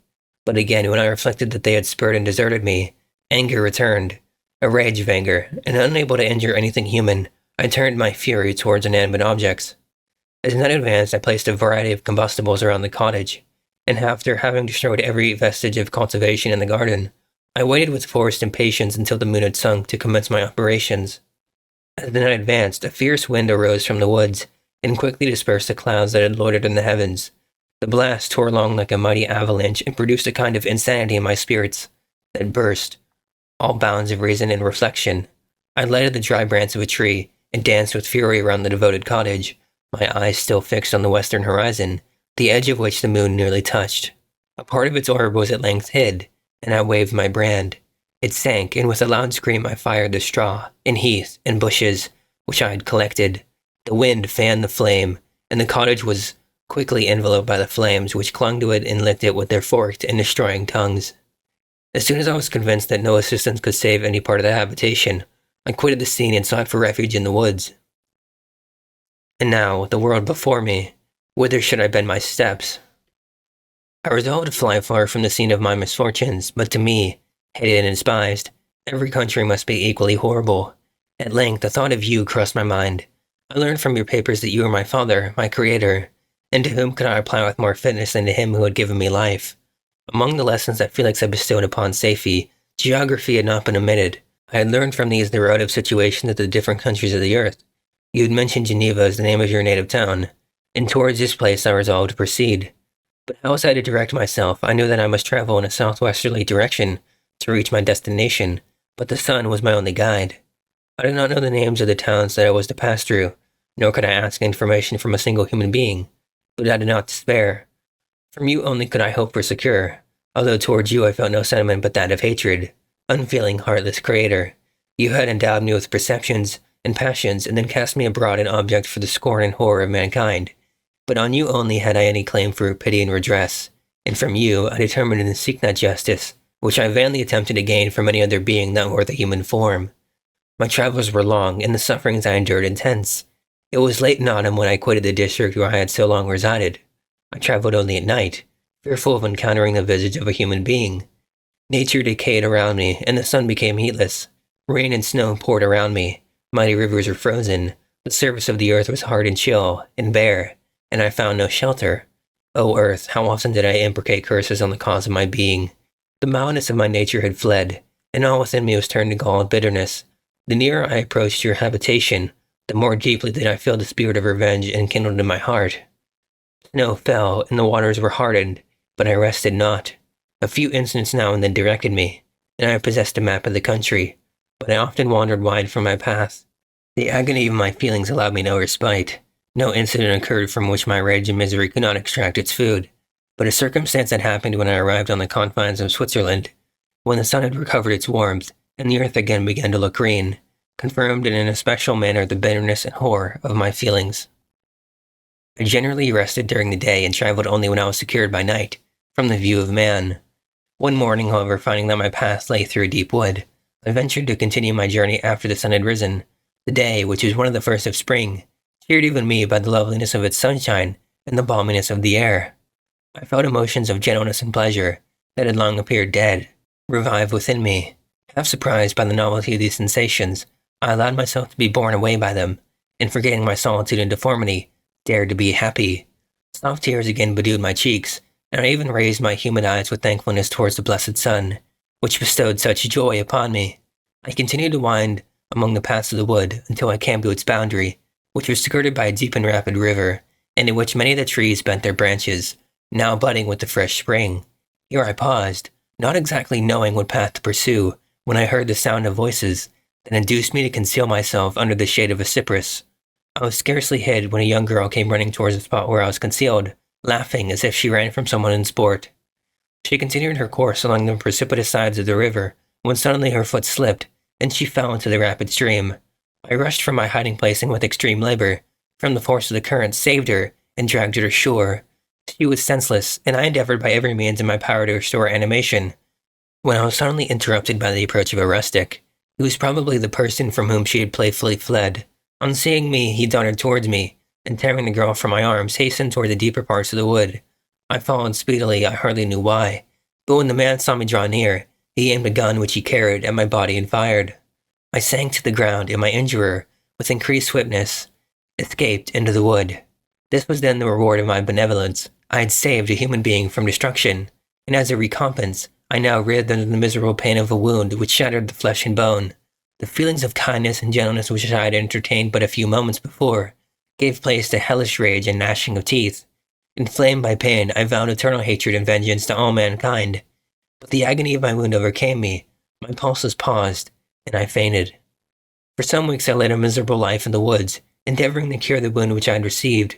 The ball had entered my shoulder, and I knew not whether it had remained there or passed through. At any rate, I had no means of extracting it. My sufferings were augmented also by the oppressive sense of the injustice and ingratitude of their infliction. My daily vows rose for revenge, a deep and deadly revenge, such as would alone compensate for the outrages and anguish I had endured. After some weeks my wound healed, and I continued my journey. The labors I endured were no longer to be alleviated by the bright sun or gentle breezes of spring. All joy was but a mockery which insulted my desolate state and made me feel more painfully that I was not made for the enjoyment of pleasure. But my toils now drew near a close, and in 2 months from this time I reached the environs of Geneva. It was evening when I arrived, and I retired to a hiding place amongst the fields to meditate on what manner I should apply to you. I was oppressed by fatigue and hunger, and far too unhappy to enjoy the gentle breezes of evening, or the prospect of the sun setting beyond the stupendous mountains of Jura. At this time a slight sleep relieved me from the pain of reflection, which was disturbed by the approach of a beautiful child, who came running into the recess I had chosen, with all the sportiveness of infancy. Suddenly, as I gazed upon him, an idea seized me that this little creature was unprejudiced, and had lived too short a life to have imbibed the horror of deformity. If therefore I could seize him and educate him as my companion and friend, I should not be so desolate in this peopled earth. Urged by this impulse, I seized on the boy as he passed and drew him towards me. As soon as he beheld my form, he placed his hands before his eyes and uttered a shrill scream. I drew his hand forcibly from his face and said, "Child, what is the meaning of this? I do not intend to hurt you. Listen to me." He struggled violently. "Let me go," he cried. "Monster, ugly wretch, you wish to eat me and tear me to pieces. You are an ogre. Let me go, or I'll tell my papa. Boy, you will never see your father again. You must come with me. Hideous monster, let me go. My papa is a syndic. He is Frankenstein. He will punish you. You dare not keep me. Frankenstein, you belong then to my enemy, to him towards whom I have sworn eternal revenge. You shall be my first victim." The child still struggled and loaded me with epithets which carried despair to my heart. I grasped his throat to silence him, and in a moment he lay dead at my feet. I gazed on my victim, and my heart swelled with exultation and hellish triumph. Clapping my hands, I exclaimed, "I too can create desolation. My enemy is not invulnerable. This death will carry despair to him, and 1,000 other miseries shall torment and destroy him." As I fixed my eyes on the child, I saw something glittering on his breast. I took it. It was the portrait of a most lovely woman. In spite of my malignity, it softened and attracted me. For a few moments I gazed with delight on her dark eyes, fringed by deep lashes, and her lovely lips, but presently my rage returned. I remembered that I was forever deprived of the delights that such beautiful creatures could bestow, and that she whose resemblance I contemplated would, in regarding me, have changed that air of divine benignity to one expressive of disgust and affright. Can you wonder that such thoughts transported me with rage? I only wonder that at that moment, instead of venting my sensations in exclamations in agony, I did not rush among mankind and perish in the attempt to destroy them. While I was overcome by these feelings, I left the spot where I had committed the murder, and seeking a more secluded hiding place, I entered a barn which had appeared to me to be empty. A woman was sleeping on some straw. She was young, not indeed so beautiful as her whose portrait I held, but of an agreeable aspect and blooming in the loveliness of youth and health. Here I thought as one of those whose joy-imparting smiles are bestowed on all but me. And then I bent over her and whispered, "Awake, fairest, thy lover is near. He who would give his life but to obtain one look of affection from thine eyes. My beloved, awake." The sleeper stirred, a thrill of terror ran through me. Should she indeed awake and see me and curse me, and denounce the murderer? Thus would she assuredly act if her darkened eyes opened and she beheld me. The thought was madness. It stirred the fiend within me. Not I, but she, shall suffer. The murder I have committed because I am forever robbed of all that she could give me. She shall atone. The crime had its source in her. Be hers the punishment. Thanks to the lessons of Felix and the sanguinary laws of man, I had learned how to work mischief. I bent over her and placed the portrait securely in one of the folds of her dress. She moved again, and I fled. For some days I haunted the spot where these scenes had taken place, sometimes wishing to see you, sometimes resolved to quit the world and its miseries forever. At length I wandered towards these mountains, and have ranged through their immense recesses, consumed by a burning passion which you alone can gratify. We may not part until you have promised to comply with my requisition. I am alone and miserable. Man will not associate with me, but one as deformed and horrible as myself will not deny herself to me. My companion must be of the same species and have the same defects. This being you must create. Chapter 17. The being finished speaking and fixed his looks upon me in the expectation of a reply, but I was bewildered, perplexed, and unable to arrange my ideas sufficiently to understand the full extent of his proposition. He continued, "You must create a female for me with whom I can live in the interchange of those sympathies necessary for my being. This you alone can do, and I demand it of you as a right which you must not refuse to concede." The latter part of his tale had kindled anew in me the anger that had died away, while he narrated his peaceful life among the cottagers, and as he said this I could no longer suppress the rage that burned within me. "I do refuse it," I replied, "and no torture shall ever extort a consent from me. You may render me the most miserable of men, but ye shall never make me base in my own eyes. Shall I create another like yourself, whose joint wickedness might desolate the world? Begone, I have answered you.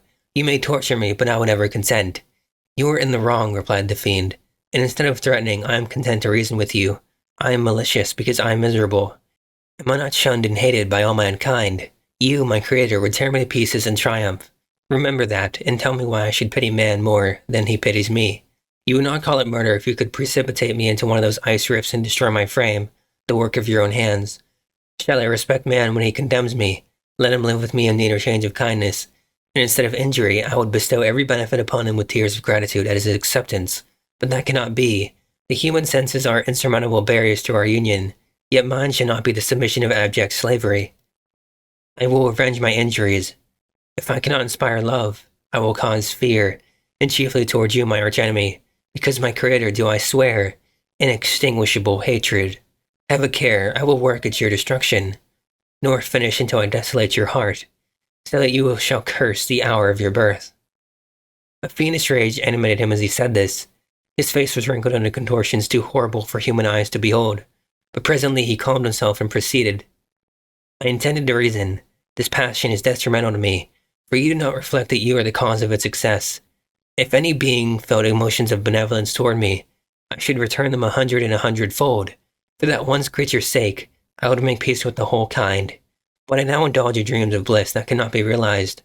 What I ask of you is reasonable and moderate. I demand a creature of another sex, but as hideous as myself. The gratification is small, but it is all that I can receive, and it shall content me. It is true we shall be monsters, cut off from all the world, but on that account we shall be more attached to one another. Our lives will not be happy, but they will be harmless and free from the misery I now feel. Oh, my Creator, make me happy. Let me feel gratitude towards you for one benefit. Let me see that I excite the sympathy of some existing thing. Do not deny me my request." I was moved. I shuddered when I thought of the possible consequences of my consent, but I felt that there was some justice in his argument. His tale and the feelings he now expressed proved him to be a creature of fine sensations, and did I not as his maker owe him all the portion of happiness that it was in my power to bestow? He saw my change of feeling and continued, "If you consent, neither you nor any other human being shall ever see us again. I will go to the vast wilds of South America. My food is not that of man. I do not destroy the lamb and the kid to glut my appetite. Acorns and berries afford me sufficient nourishment. My companion will be of the same nature of myself, and will be content with the same fare. We shall make our bed of dried leaves. The sun will shine on us as man, and will ripen our food.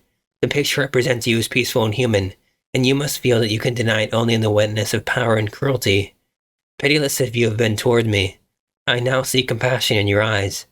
Let me seize the favorable moment, and persuade you to promise what I so ardently desire." "You propose," replied I, "to fly from the habitations of man, to dwell in those wilds where the beasts of the field will be your only companions. How can you, who long for the long sympathy of man, persevere in this exile? You will return and again seek their kindness, and you will meet with their detestation. Your evil passions will be renewed, and you will then have a companion to aid you in the task of destruction. This may not be. Cease to argue the point, for I cannot consent. How inconstant are your feelings? But a moment ago you were moved by my representations, and why do you again harden yourself to my complaints? I swear to you, by the earth which I inhabit, and by you that made me, that with the companion you bestow, I will quit the neighborhood of man and dwell, as it may chance, in the most savage of places. My evil passions will have fled, for I shall meet with sympathy. My life will quietly flow away, and in my dying moments I shall not curse my Maker." His words had a strange effect upon me. I compassionated him and sometimes felt a wish to console him, but when I looked upon him, when I saw the filthy mass that moved and talked, my heart sickened and my feelings were altered to those of horror and hatred. I tried to stifle these sensations. I thought that as I could not sympathize with him, I had no right to withhold from him the sole portion of happiness, which was yet in my power to bestow. "You swear," I said, "to be harmless, but have you not already shown a degree of malice that should reasonably make me distrust you? May not even this be a feint that will increase your triumph by affording a wider scope for your revenge?" "How is this? I must not be trifled with, and I demand an answer. If I have no ties and no affections, hatred and vice must be my portion. The love of another will destroy the cause of my crimes, and I shall become a thing of whose existence everyone will be ignorant. My vices are the children of a forced solitude that I abhor, and my virtues will necessarily arise when I live in communion with an equal. I shall feel the affections of a sensitive being, and became linked to the chain of existence and events from which I am now excluded." I paused some time to reflect on all he had related, and the various arguments which he had employed.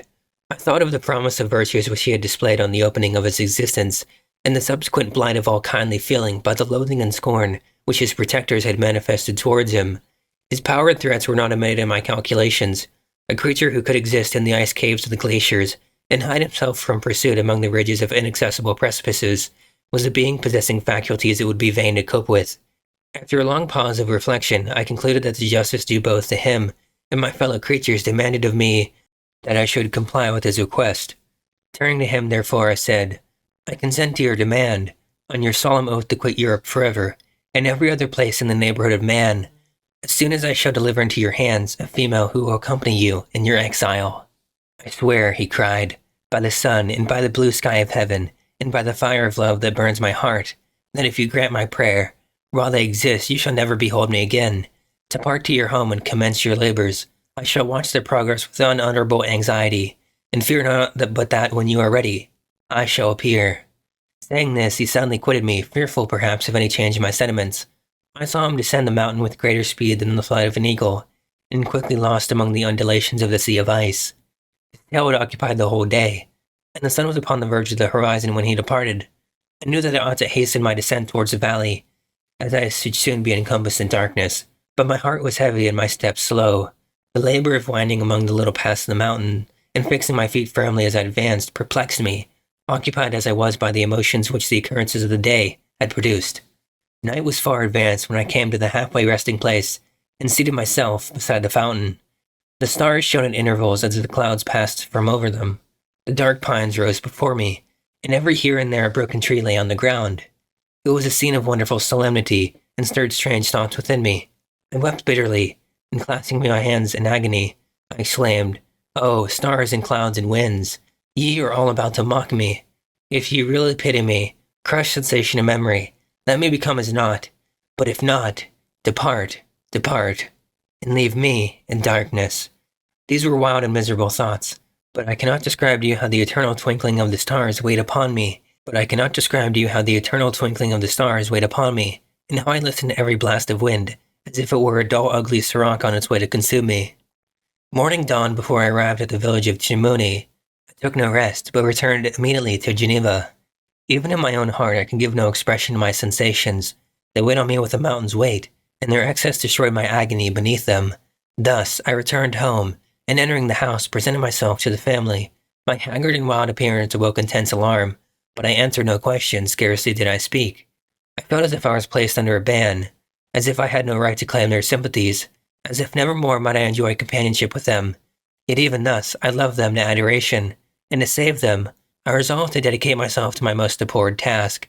The prospect of such an occupation made every other circumstance of existence pass before me like a dream, and that thought only had to me the reality of life. Chapter 18. Day after day, week after week passed on my return to Geneva, and I could not collect the courage to recommence my work.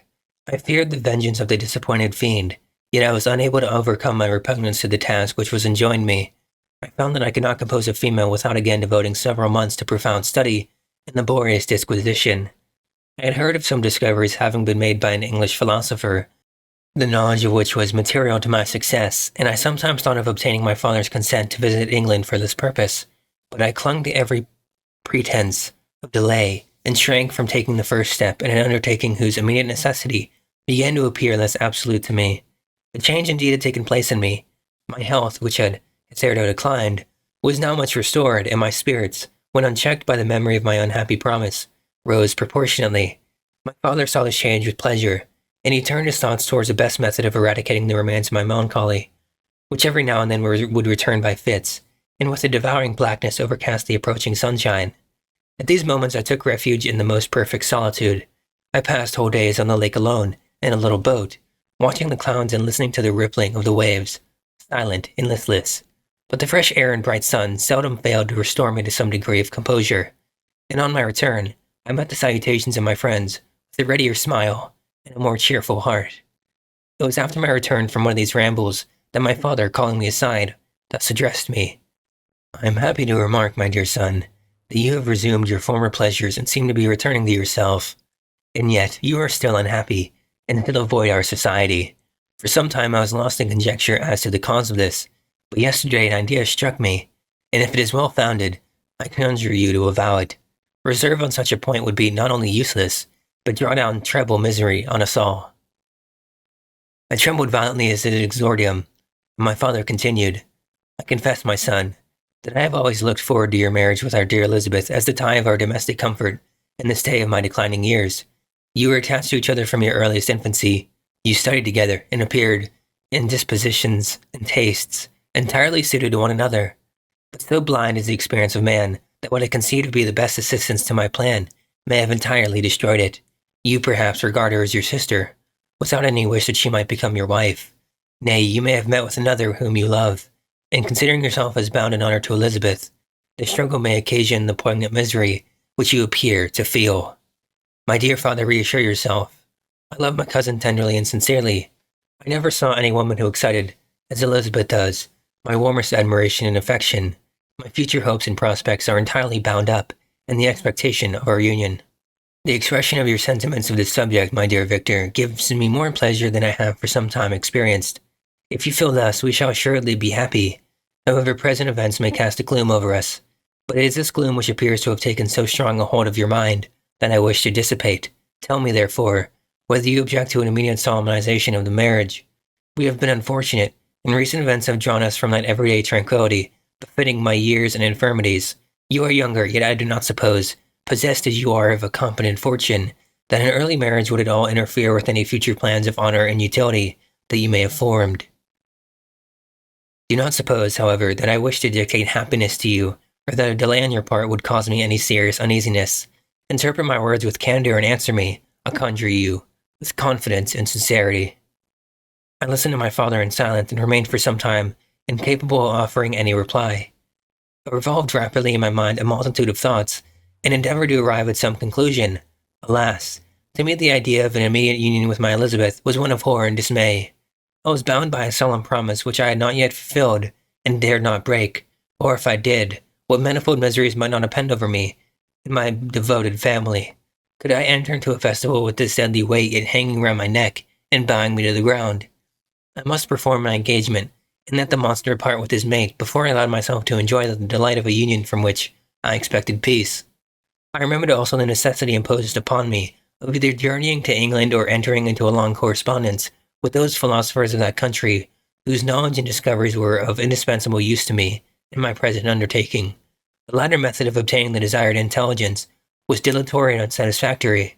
Besides, I had an insurmountable aversion to the idea of engaging myself in my loathsome task in my father's house, while in habits of familiar intercourse with those I loved. I knew that 1,000 fearful accidents might occur, the slightest of which would disclose a tale to thrill all connected to me with horror. I was aware also that I should often lose all self-command, all capacity of hiding the harrowing sensations that would possess me during the progress of my unearthly occupation. I must absent myself from all I loved while thus employed. Once commenced, it would quickly be achieved, and I might be restored to my family in peace and happiness.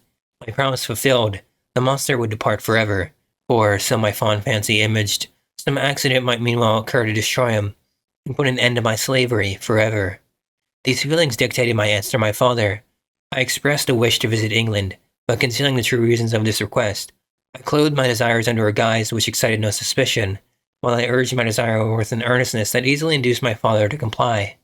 After so long a period of an absorbing melancholy that resembled madness in its intensity and effects, he was glad to find that I was capable of taking pleasure in the idea of such a journey, and he hoped that change of scene and varied amusement would, before my return, have restored me entirely to myself. The duration of my absence was left to my own choice. A few months, or at most a year, was the period contemplated. One paternal kind precaution he had taken to ensure my having a companion. Without previously communicating with me, he had, in concert with Elizabeth, arranged that Clerval should join me at Strasbourg. This interfered with the solitude I coveted for the prosecution of my task.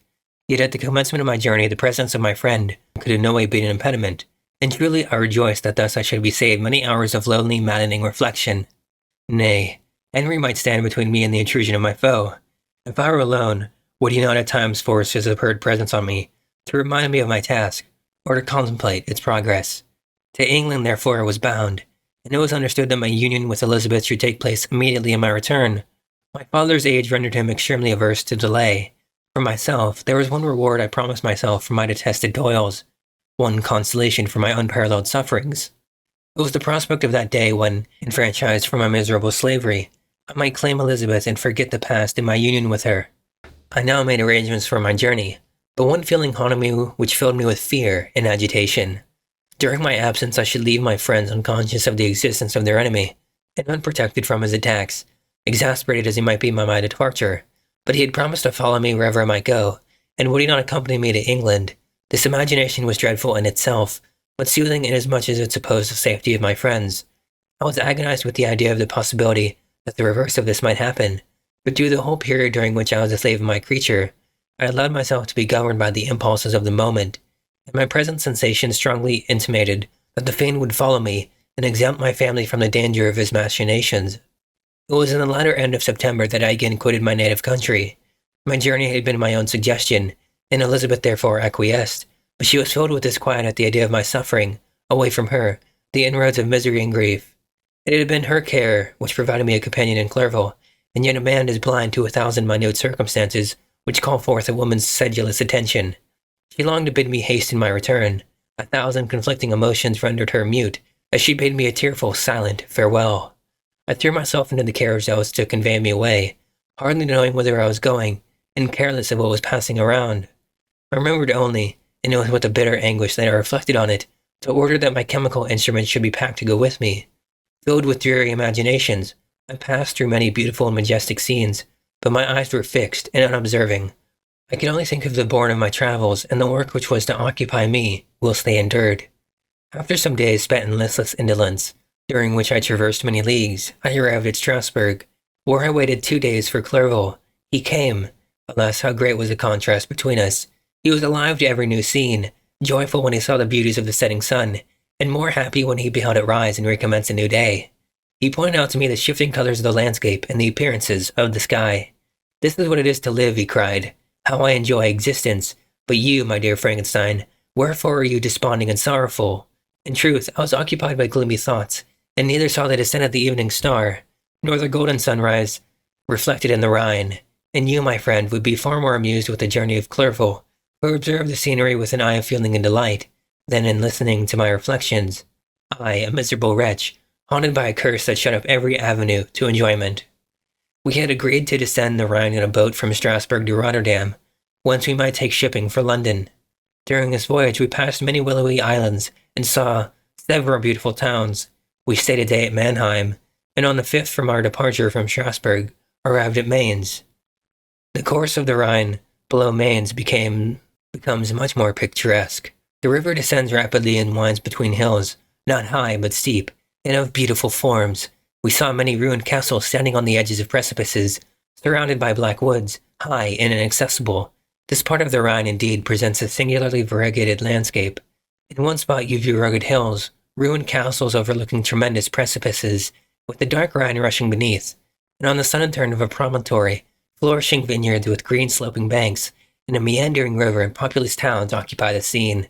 We traveled at the time of the vintage and heard the song of the laborers as we glided down the stream, even I, depressed in mind, and my spirits continually agitated by glooming feelings. Even I was pleased. I lay at the bottom of the boat, and as I gazed on the cloudless blue sky, I seemed to drink in a tranquility to which I had long been a stranger. And if these were my sensations, who could describe those of Henry? He felt as if he had been transported to fairyland, and enjoyed a happiness seldom tasted by man. "I have seen," he said, "the most beautiful scenes of my own country. I have visited the lakes of Lucerne and Uri, where the snowy mountains descend almost perpendicularly to the water, casting black and impenetrable shades, which would cause a gloomy and mournful appearance, were it not for the most verdant islands that relieve the eye by their gay appearance. I have seen this lake agitated by a tempest, when the wind tore up whirlwinds of water, and gave you an idea of what the waterspout must be on the great ocean, and the waves dashed with fury at the base of the mountain, where the priest and his mistress were overwhelmed by an avalanche, and where their dying voices are still said to be heard amid the pauses of the nightly wind. I have seen the mountains of La Valais and the Pas de Vade, but this country, Victor, pleases me more than all these wonders. The mountains of Switzerland are more majestic and strange, but there is a charm in the banks of this divine river that I never before saw equaled. Look at that castle which overhangs yon precipice, and that also on the island almost concealed amongst the foliage of these lovely trees. And now that group of laborers coming from among their vines, and that village half hid in the recess of the mountain. Oh, surely the spirit that inhabits and guards this place has a soul more in harmony with man than those who pile the glacier, or retire to the inaccessible peaks of the mountains of our own country. Clerval, beloved friend, even now it delights me to record your words, and to dwell in the praise of which you are so eminently deserving. He was a being formed in the very poetry of nature. His wild and enthusiastic imagination was chastened by the sensibility of his heart. His soul overflowed with ardent affections, and his friendship was of that devoted and wondrous nature that the world minded teach us to look for only in the imagination. But even human sympathies were not sufficient to satisfy his eager mind. The scenery of his external nature, which others regard only with admiration, he loved with ardor. The sounding cataract haunted him like a passion, the tall rock, the mountain, and the deep and gloomy wood. Their colors and their forms were then to him an appetite, a feeling and a love that had no need of a remoter charm, by thought supplied, or any interest unborrowed from the eye. Wordsworth's Tintern Abbey. And where does he now exist? Is this gentle and lovely being lost forever? As his mind still replete with ideas, imaginations fanciful and magnificent, which formed a world whose existence depended on the life of its creator. Has this mind perished? Does it now only exist in my memory? No, it is not thus. Your form so divinely wrought and beaming with beauty has decayed, but your spirit still visits and consoles your unhappy friend. Pardon this gush of sorrow. These ineffectual words are but a slight tribute to the unexampled worth of Henry, but they soothe my heart, overflowing with the anguish which as remembrance creates. I will proceed with my tale. Beyond Cologne, we descended to the plains of Holland, and we resolved to post the remainder of our way, for the wind was contrary and the stream of the river was too gentle to aid us. Our journey here lost the interest arising from beautiful scenery, but we arrived in a few days at Rotterdam, whence we proceeded by sea to England. It was on a clear morning in the latter days of December that I first saw the white cliffs of Britain. The banks of the Thames presented a new scene. They were flat but fertile, and almost every town was marked by the remembrance of some story. We saw Tilbury Fort and remembered the Spanish Armada, Gravesend, Woolwich, and Greenwich, places which I had heard of even in my country. At length we saw the numerous steeples of London, St. Paul's towering above all, and the tower famed in English history. Chapter 19. London was our present point of rest. We determined to remain several months in this wonderful and celebrated city. Clerval desired the intercourse of the men of genius and talent who flourished at this time, but this was with me a secondary object. I was principally occupied with the means of obtaining the information necessary for the completion of my promise, and quickly availed myself of the letters of introduction that I had brought with me, addressed to the most distinguished natural philosophers. If this journey had taken place during my days of study and happiness, it would have afforded me inexpressible pleasure, but a blight had come over my existence, and I only visited these people for the sake of the information they might give me on the subject in which my interest was so terribly profound. Company was irksome to me. When alone, I could fill my mind with the sights of heaven and earth. The voice of Henry soothed me, and I could thus cheat myself into a transitory peace, but busy, uninteresting, joyous faces brought back despair to my heart. I saw an insurmountable barrier placed between me and my fellow men. This barrier was sealed with the blood of William and Justine, and to reflect on the events connected with those names filled my soul with anguish. But in Clerval I saw the image of my former self. He was inquisitive and anxious to gain experience and instruction. The difference of manners which he observed was to him an inexhaustible source of instruction and amusement. He was also pursuing an object he had long had in view. His design was to visit India, in the belief that he had in his knowledge of its various languages, and in the views he had taken of its society, the means of materially assisting the progress of European colonization and trade. In Britain only could he further the execution of his plan. He was forever busy, and the only check to his enjoyments was my sorrowful and dejected mind. I tried to conceal this as much as possible, that I might not debar him from the pleasures natural to one who is entering on a new scene of life, undisturbed by any care or bitter recollection. I often refused to accompany him, alleging another engagement, that I might remain alone. I now also began to collect the materials necessary for my new creation, and this was to me like the torture of single drops of water continually falling on the head. Every thought that was devoted to it was an extreme anguish, and every word that I spoke in allusion to it caused my lips to quiver, and my heart to palpitate. After passing some months in London, we received a letter from a person in Scotland who had formerly been our visitor at Geneva. He mentioned the beauties of his native country, and asked us if those were not sufficient allurements to induce us to prolong our journey as far north as Perth, where he resided.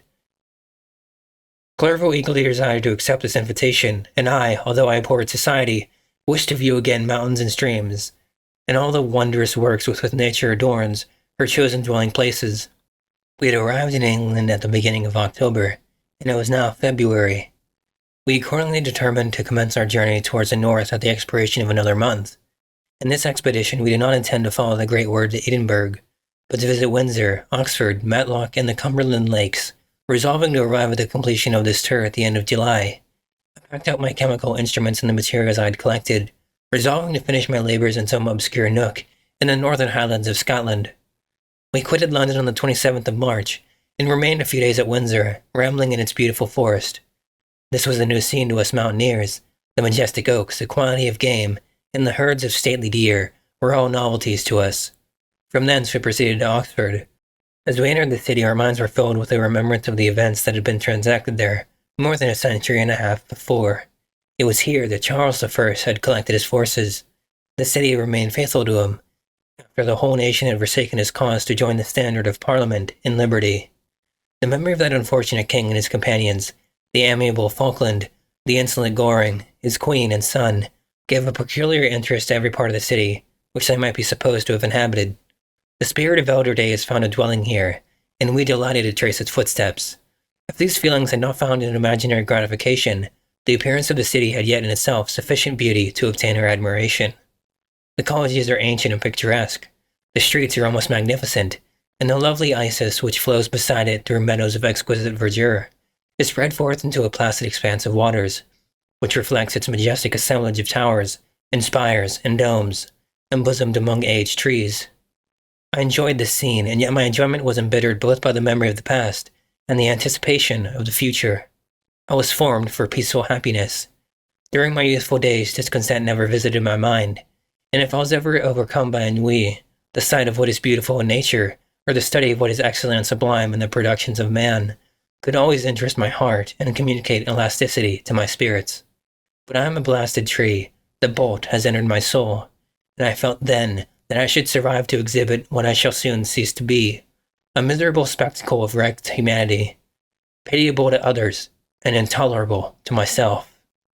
We passed a considerable period at Oxford, rambling amongst its environs and endeavoring to identify every spot which might relate to the most animating epoch of English history.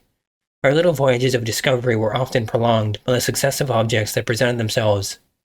We visited the tomb of the illustrious Hampden and the field on which that patriot fell.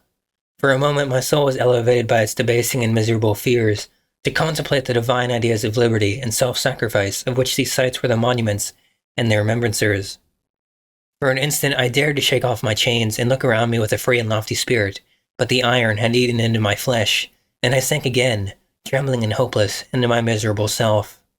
We left Oxford with regret and proceeded to Matlock, which was our next place of rest. The country in the neighborhood of this village resembled to a greater degree the scenery of Switzerland, but everything is on a lower scale, and the green hills want the crown of distant white Alps, which always attend on the piney mountains of my native country. We visited the wondrous cave and the little cabinets of natural history, where the curiosities are disposed in the same manner as in the collections at Clerval and Champenoux. The latter name made me tremble when pronounced by Henry, and I hastened to quit Matlock, with which that terrible scene was thus associated. From Derby, still journeying northwards, we passed 2 months in Cumberland and Westmoreland. I can now almost fancy myself among the Swiss mountains. The little patches of snow which yet lingered on the northern sides of the mountains, the lakes, and the dashing of the rocky streams were all familiar and dear sights to me. Here also we made some acquaintances, who almost contrived to cheat me into happiness. The delight of Clerval was proportionably greater than mine. His mind expanded in the company of men of talent, and he found in his own nature greater capacities and resources than he could have imagined himself to have possessed, while he associated with his inferiors. I could pass my life here, said he to me, and among these mountains I should scarcely regret Switzerland and the Rhine. But he found that a traveller's life is one that includes much pain amidst its enjoyments. His feelings are forever on the stretch, and when he begins to sink into repose, he finds himself obliged to quit that on which he rests in pleasure for something new, which again engages his attention, and which also he forsakes further novelties. We had scarcely visited the various lakes of Cumberland and Westmoreland and conceived an affection for some of the inhabitants, when the period of our appointment with our Scotch friend approached, and we left them to travel on. For my own part, I was not sorry. I had now neglected my promise for some time, and I feared the effects of the demon's disappointment. He might remain in Switzerland and wreak his vengeance on my relatives. This idea pursued me and tormented me at every moment from which I might otherwise have snatched repose and peace. I waited for my letters with feverish impatience. If they were delayed, I was miserable and overcome by 1,000 fears, and when they arrived, I saw the superscription of Elizabeth or my father. I hardly dared to read and ascertain my fate. Sometimes I thought that the fiend followed me, and might expedite my remissness, by murdering my companion.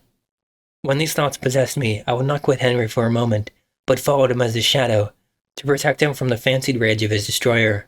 I felt as if I had committed some great crime, the consciousness of which haunted me. I was guiltless, but I had indeed drawn down a horrible curse upon my head, as mortal as that of crime. I visited Edinburgh with languid eyes and mind, and yet that city might have interested the most unfortunate being.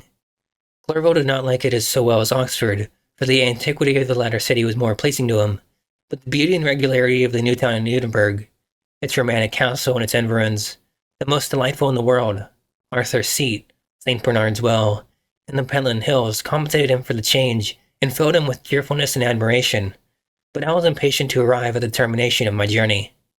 We left Edinburgh in a week, passing through Capar, St. Andrews, and along the banks of the Tay to Perth, where our friend expected us.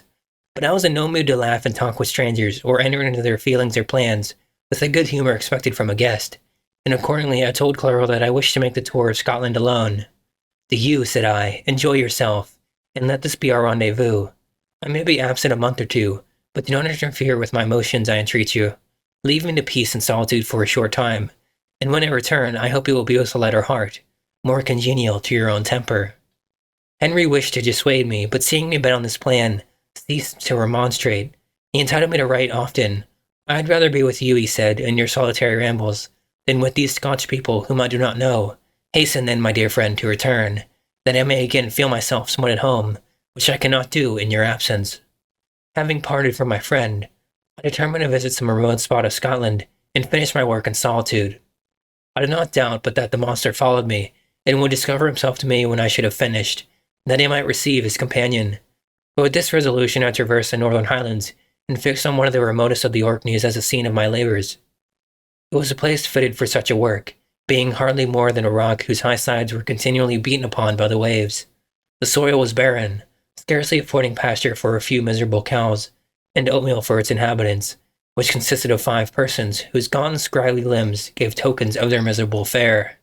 Vegetables and bread, when they indulged in such luxuries, and even fresh water, was to be procured from the mainland, which was about 5 miles distant. On the whole island there were but 3 miserable huts, and one of those was vacant when I arrived. This I hired. It contained but 2 rooms, and these exhibited all the squalidness of the most miserable penury. The thatch had fallen in, the walls were unplastered, and the door was off its hinges. I ordered it to be repaired, bought some furniture, and took possession, an incident which would doubtless have occasioned some surprise, had not all the senses of the cottagers been benumbed by want and squalid poverty. As it was, I lived ungazed at and unmolested, hardly thanked for the pittance of food and clothes which I gave. So much does suffering blunt even the coarsest sensations of men. In this retreat I devoted the morning to labor, but in the evening, when the weather permitted, I walked on the stony beach of the sea to listen to the waves as they roared and dashed at my feet. It was a monotonous yet ever-changing scene. I thought of Switzerland. It was far different from this desolate and appalling landscape. Its hills are covered with vines, and its cottages are scattered thickly in the plains. Its fair lakes reflect a blue and gentle sky, and when troubled by the winds, their tumult is but as the play of a lively infant when compared to the roarings of the giant ocean. In this manner I distributed my occupations when I first arrived, but as I proceeded in my labor, it became every day more horrible and irksome to me. Sometimes I could not prevail on myself to enter my laboratory for several days, and other times I toiled day and night in order to complete my work. It was indeed a filthy process in which I was engaged. During my first experiment, a kind of enthusiastic frenzy had blinded me to the horror of my employment. My mind was intently fixed on the consummation of my labor, and my eyes were shut to the horror of my proceedings. But now I went to it in cold blood, and my heart often sickened at the work of my hands. Thus situated, employed in the most detestable occupation, immersed in a solitude where nothing could for an instant call my attention from the actual scene in which I was engaged, my spirits became unequal. I grew restless and nervous. Every moment I feared to meet my persecutor. Sometimes I sat with my eyes fixed on the ground, fearing to raise them lest they should encounter the object which I so much dreaded to behold. I feared to wander from the sight of my fellow creatures lest when alone, he should come to claim his companion. In the meantime I worked on, and my labor was already considerably advanced. I looked toward its completion with a tremulous and eager hope, which I dared not trust myself to question, but which was intermixed with the obscure forebodings of evil that made my heart sicken in my bosom. Chapter 20. I sat one evening in my laboratory. The sun had set, and the moon was just rising from the sea. I had not sufficient light for my employment, and I remained idle in a pause of consideration of whether I should leave my labor for the night, or hasten its conclusion by an unremitting attention to it. As I sat, a train of reflection occurred to me, which led me to consider the effects of what I was now doing. 3 years before, I was engaged in the same manner and had created a fiend, whose unparalleled barbarity had desolated my heart, and filled it forever with the bitterest remorse. I was now about to form another being of whose dispositions I was alike ignorant. She might become 10,000 times more malignant than her mate in delight, for its own sake, in murder and wretchedness. He had sworn to quit the neighborhood of man and hide himself in deserts, but she had not, and she, who in all probability was to become a thinking and reasoning animal, might refuse to comply with a compact made before creation. They might even hate each other. The creature who already lived loathed his own deformity, and might he not conceive a greater abhorrence for it when it came before his eyes in the female form. She also might turn with disgust from him to the superior beauty of man. She might quit him, and he be again alone, exasperated by the fresh provocation of being deserted by one of his own species. Even if they were to leave Europe and inhabit the deserts of the New World, yet one of the first results of those sympathies for which the damned thirsted would be children, and a race of devils would be propagated upon the earth, who might make the very existence of the species of man a condition precarious and full of terror. Had I right for my own benefit to inflict this curse upon everlasting generations, I had before been moved by the sophisms of the being I'd created. I had been struck senseless by his fiendish threats, but now, for the first time, the wickedness of my promise burst upon me. I shuddered to think that future ages might curse me as their pest, whose selfishness had not hesitated to buy its own peace at the price, perhaps, of the existence of the whole human race. I trembled and my heart failed within me when, on looking up, I saw by the light of the moon the daemon at the casement. A ghastly grin wrinkled his lips as he gazed on me, where I sat fulfilling a task which he had allotted to me. Yes, he had followed me in my travels. He had loitered in forests, hid himself in caves, or taken refuge in wide and desert heaths. And he now came to mark my progress and claim the fulfillment of my promise. As I looked on him, his countenance expressed the utmost extent of malice and treachery. I thought with a sensation of madness on my promise of creating another like to him, and trembling with passion, tore to pieces the thing on which I was engaged. The wretch saw me destroy the creature on whose future existence he depended for happiness, and with a howl of devilish despair and revenge, withdrew. I left the room, and locking the door, made a solemn vow in my own heart never to resume my labors, and then, with trembling steps, I sought my own apartment. I was alone. None were near me to dissipate the gloom and relieve me from the sickening oppression of the most terrible reveries. Several hours passed, and I remained near my window gazing on the sea. It was almost motionless, for the winds were hushed, and all nature reposed under the eye of the quiet moon. A few fishing vessels alone specked the water, and now and then the gentle breeze wafted the sound of voices as the fishermen called to one another. I felt the silence, although I was hardly conscious of its extreme profundity, until my ear was suddenly arrested by the paddling of oars near the shore, and a person landed close to my house. In a few minutes after, I heard the creaking of my door, as if someone endeavored to open it softly. I trembled from head to foot. I thought a presentiment of who it was, and wished to rouse one of the peasants who dwelt in a cottage not far from mine. But I was overcome by the sensation of helplessness, so often felt in frightful dreams, when you in vain endeavor to fly from an impending danger, and was rooted to the spot. Presently I heard the sound of footsteps along the passage. The door opened, and the wretch whom I dreaded appeared. Shutting the door, he approached me and said in a smothered voice, "You have destroyed the work which you began. What is it that you intend? Do you dare to break your promise? I have endured toil and misery. I left Switzerland with you. I crept along the shores of the Rhine, among its willow islands and over the summits of its hills. I have dwelt many months in the heaths of England and among the deserts of Scotland.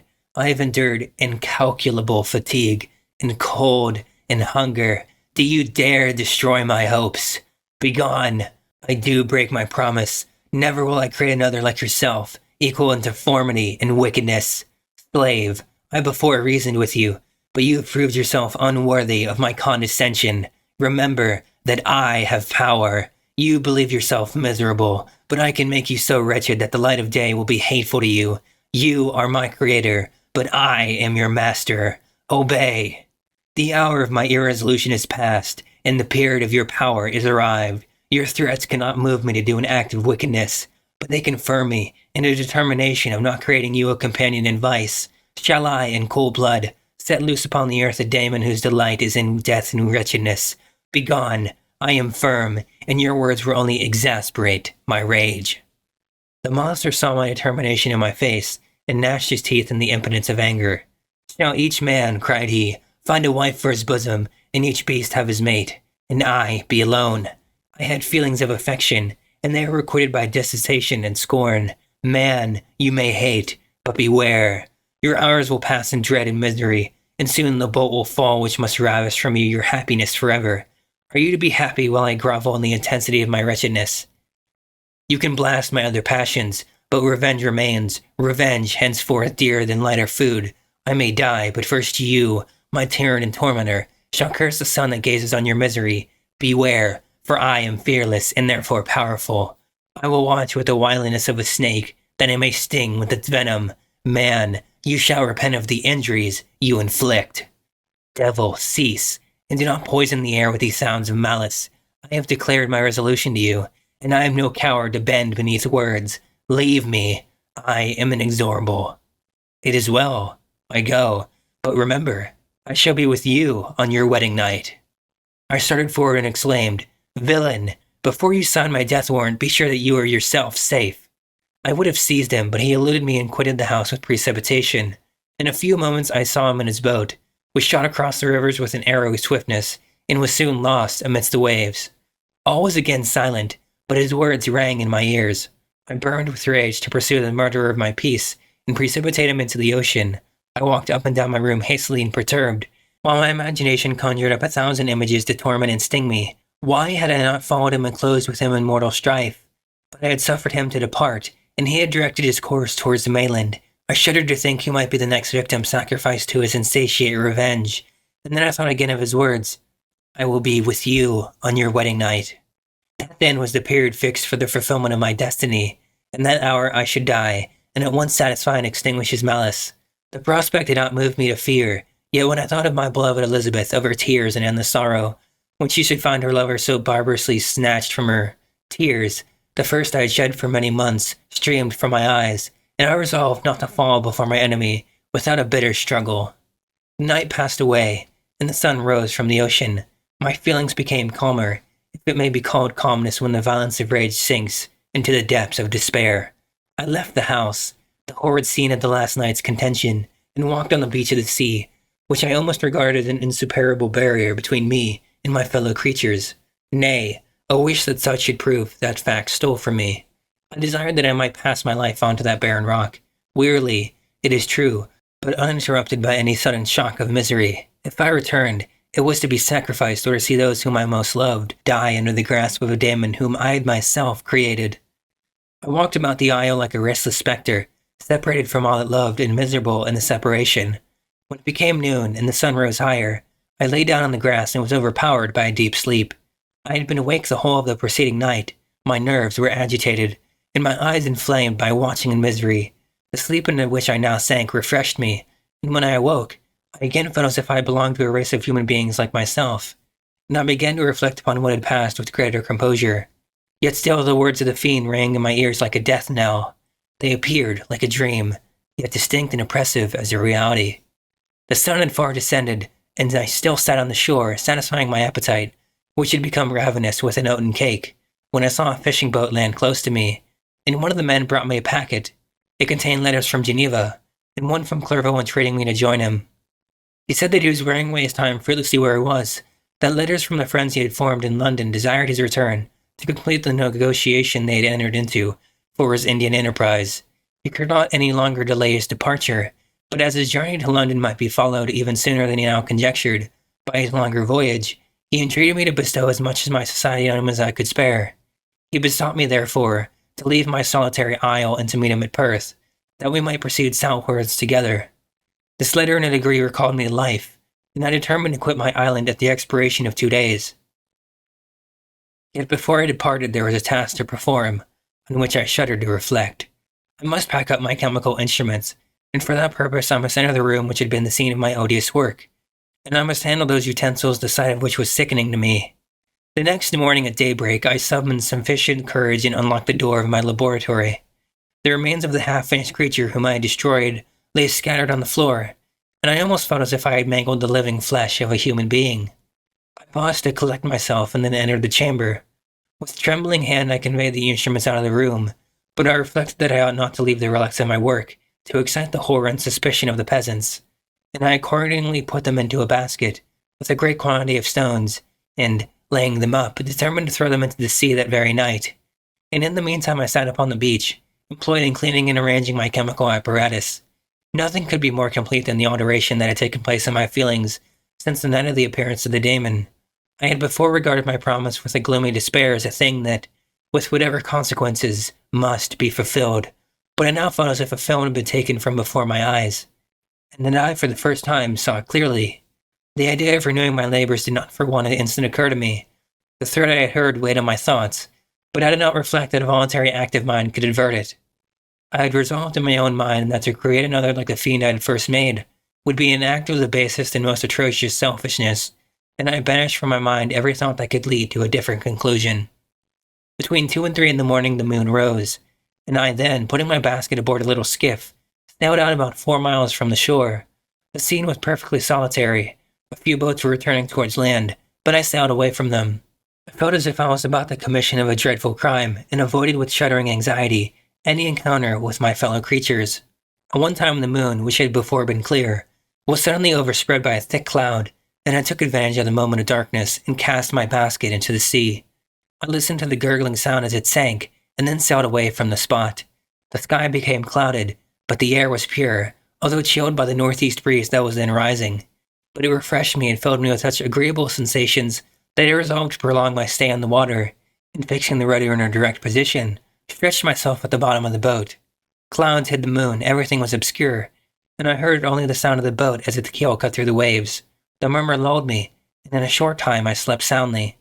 I do not know how long I remained in this situation, but when I awoke I found that the sun had already mounted considerably. The wind was high, and the waves continually threatened the safety of my little skiff. I found that the wind was northeast and must have driven me far from the coast from which I had embarked. I endeavored to change my course, but quickly found that if I again made the attempt, the boat would be instantly filled with water. Thus situated, my only resource was to drive before the wind. I confess that I felt a few sensations of terror. I had no compass with me and was so slenderly acquainted with the geography of this part of the world that the sun was of little benefit to me. I might be driven into the wide Atlantic and feel all the tortures of starvation, or be swallowed up in the immeasurable waters that roared and buffeted around me. I had already been out many hours and felt the torment of a burning thirst, a prelude to my other sufferings. I looked on the heavens, which were covered by clouds that flew before the wind, only to be replaced by others. I looked upon the sea. It was to be my grave.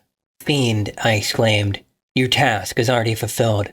I thought of Elizabeth, of my father, and of Clerval, all left behind, on whom the monster might satisfy his sanguinary and merciless passions.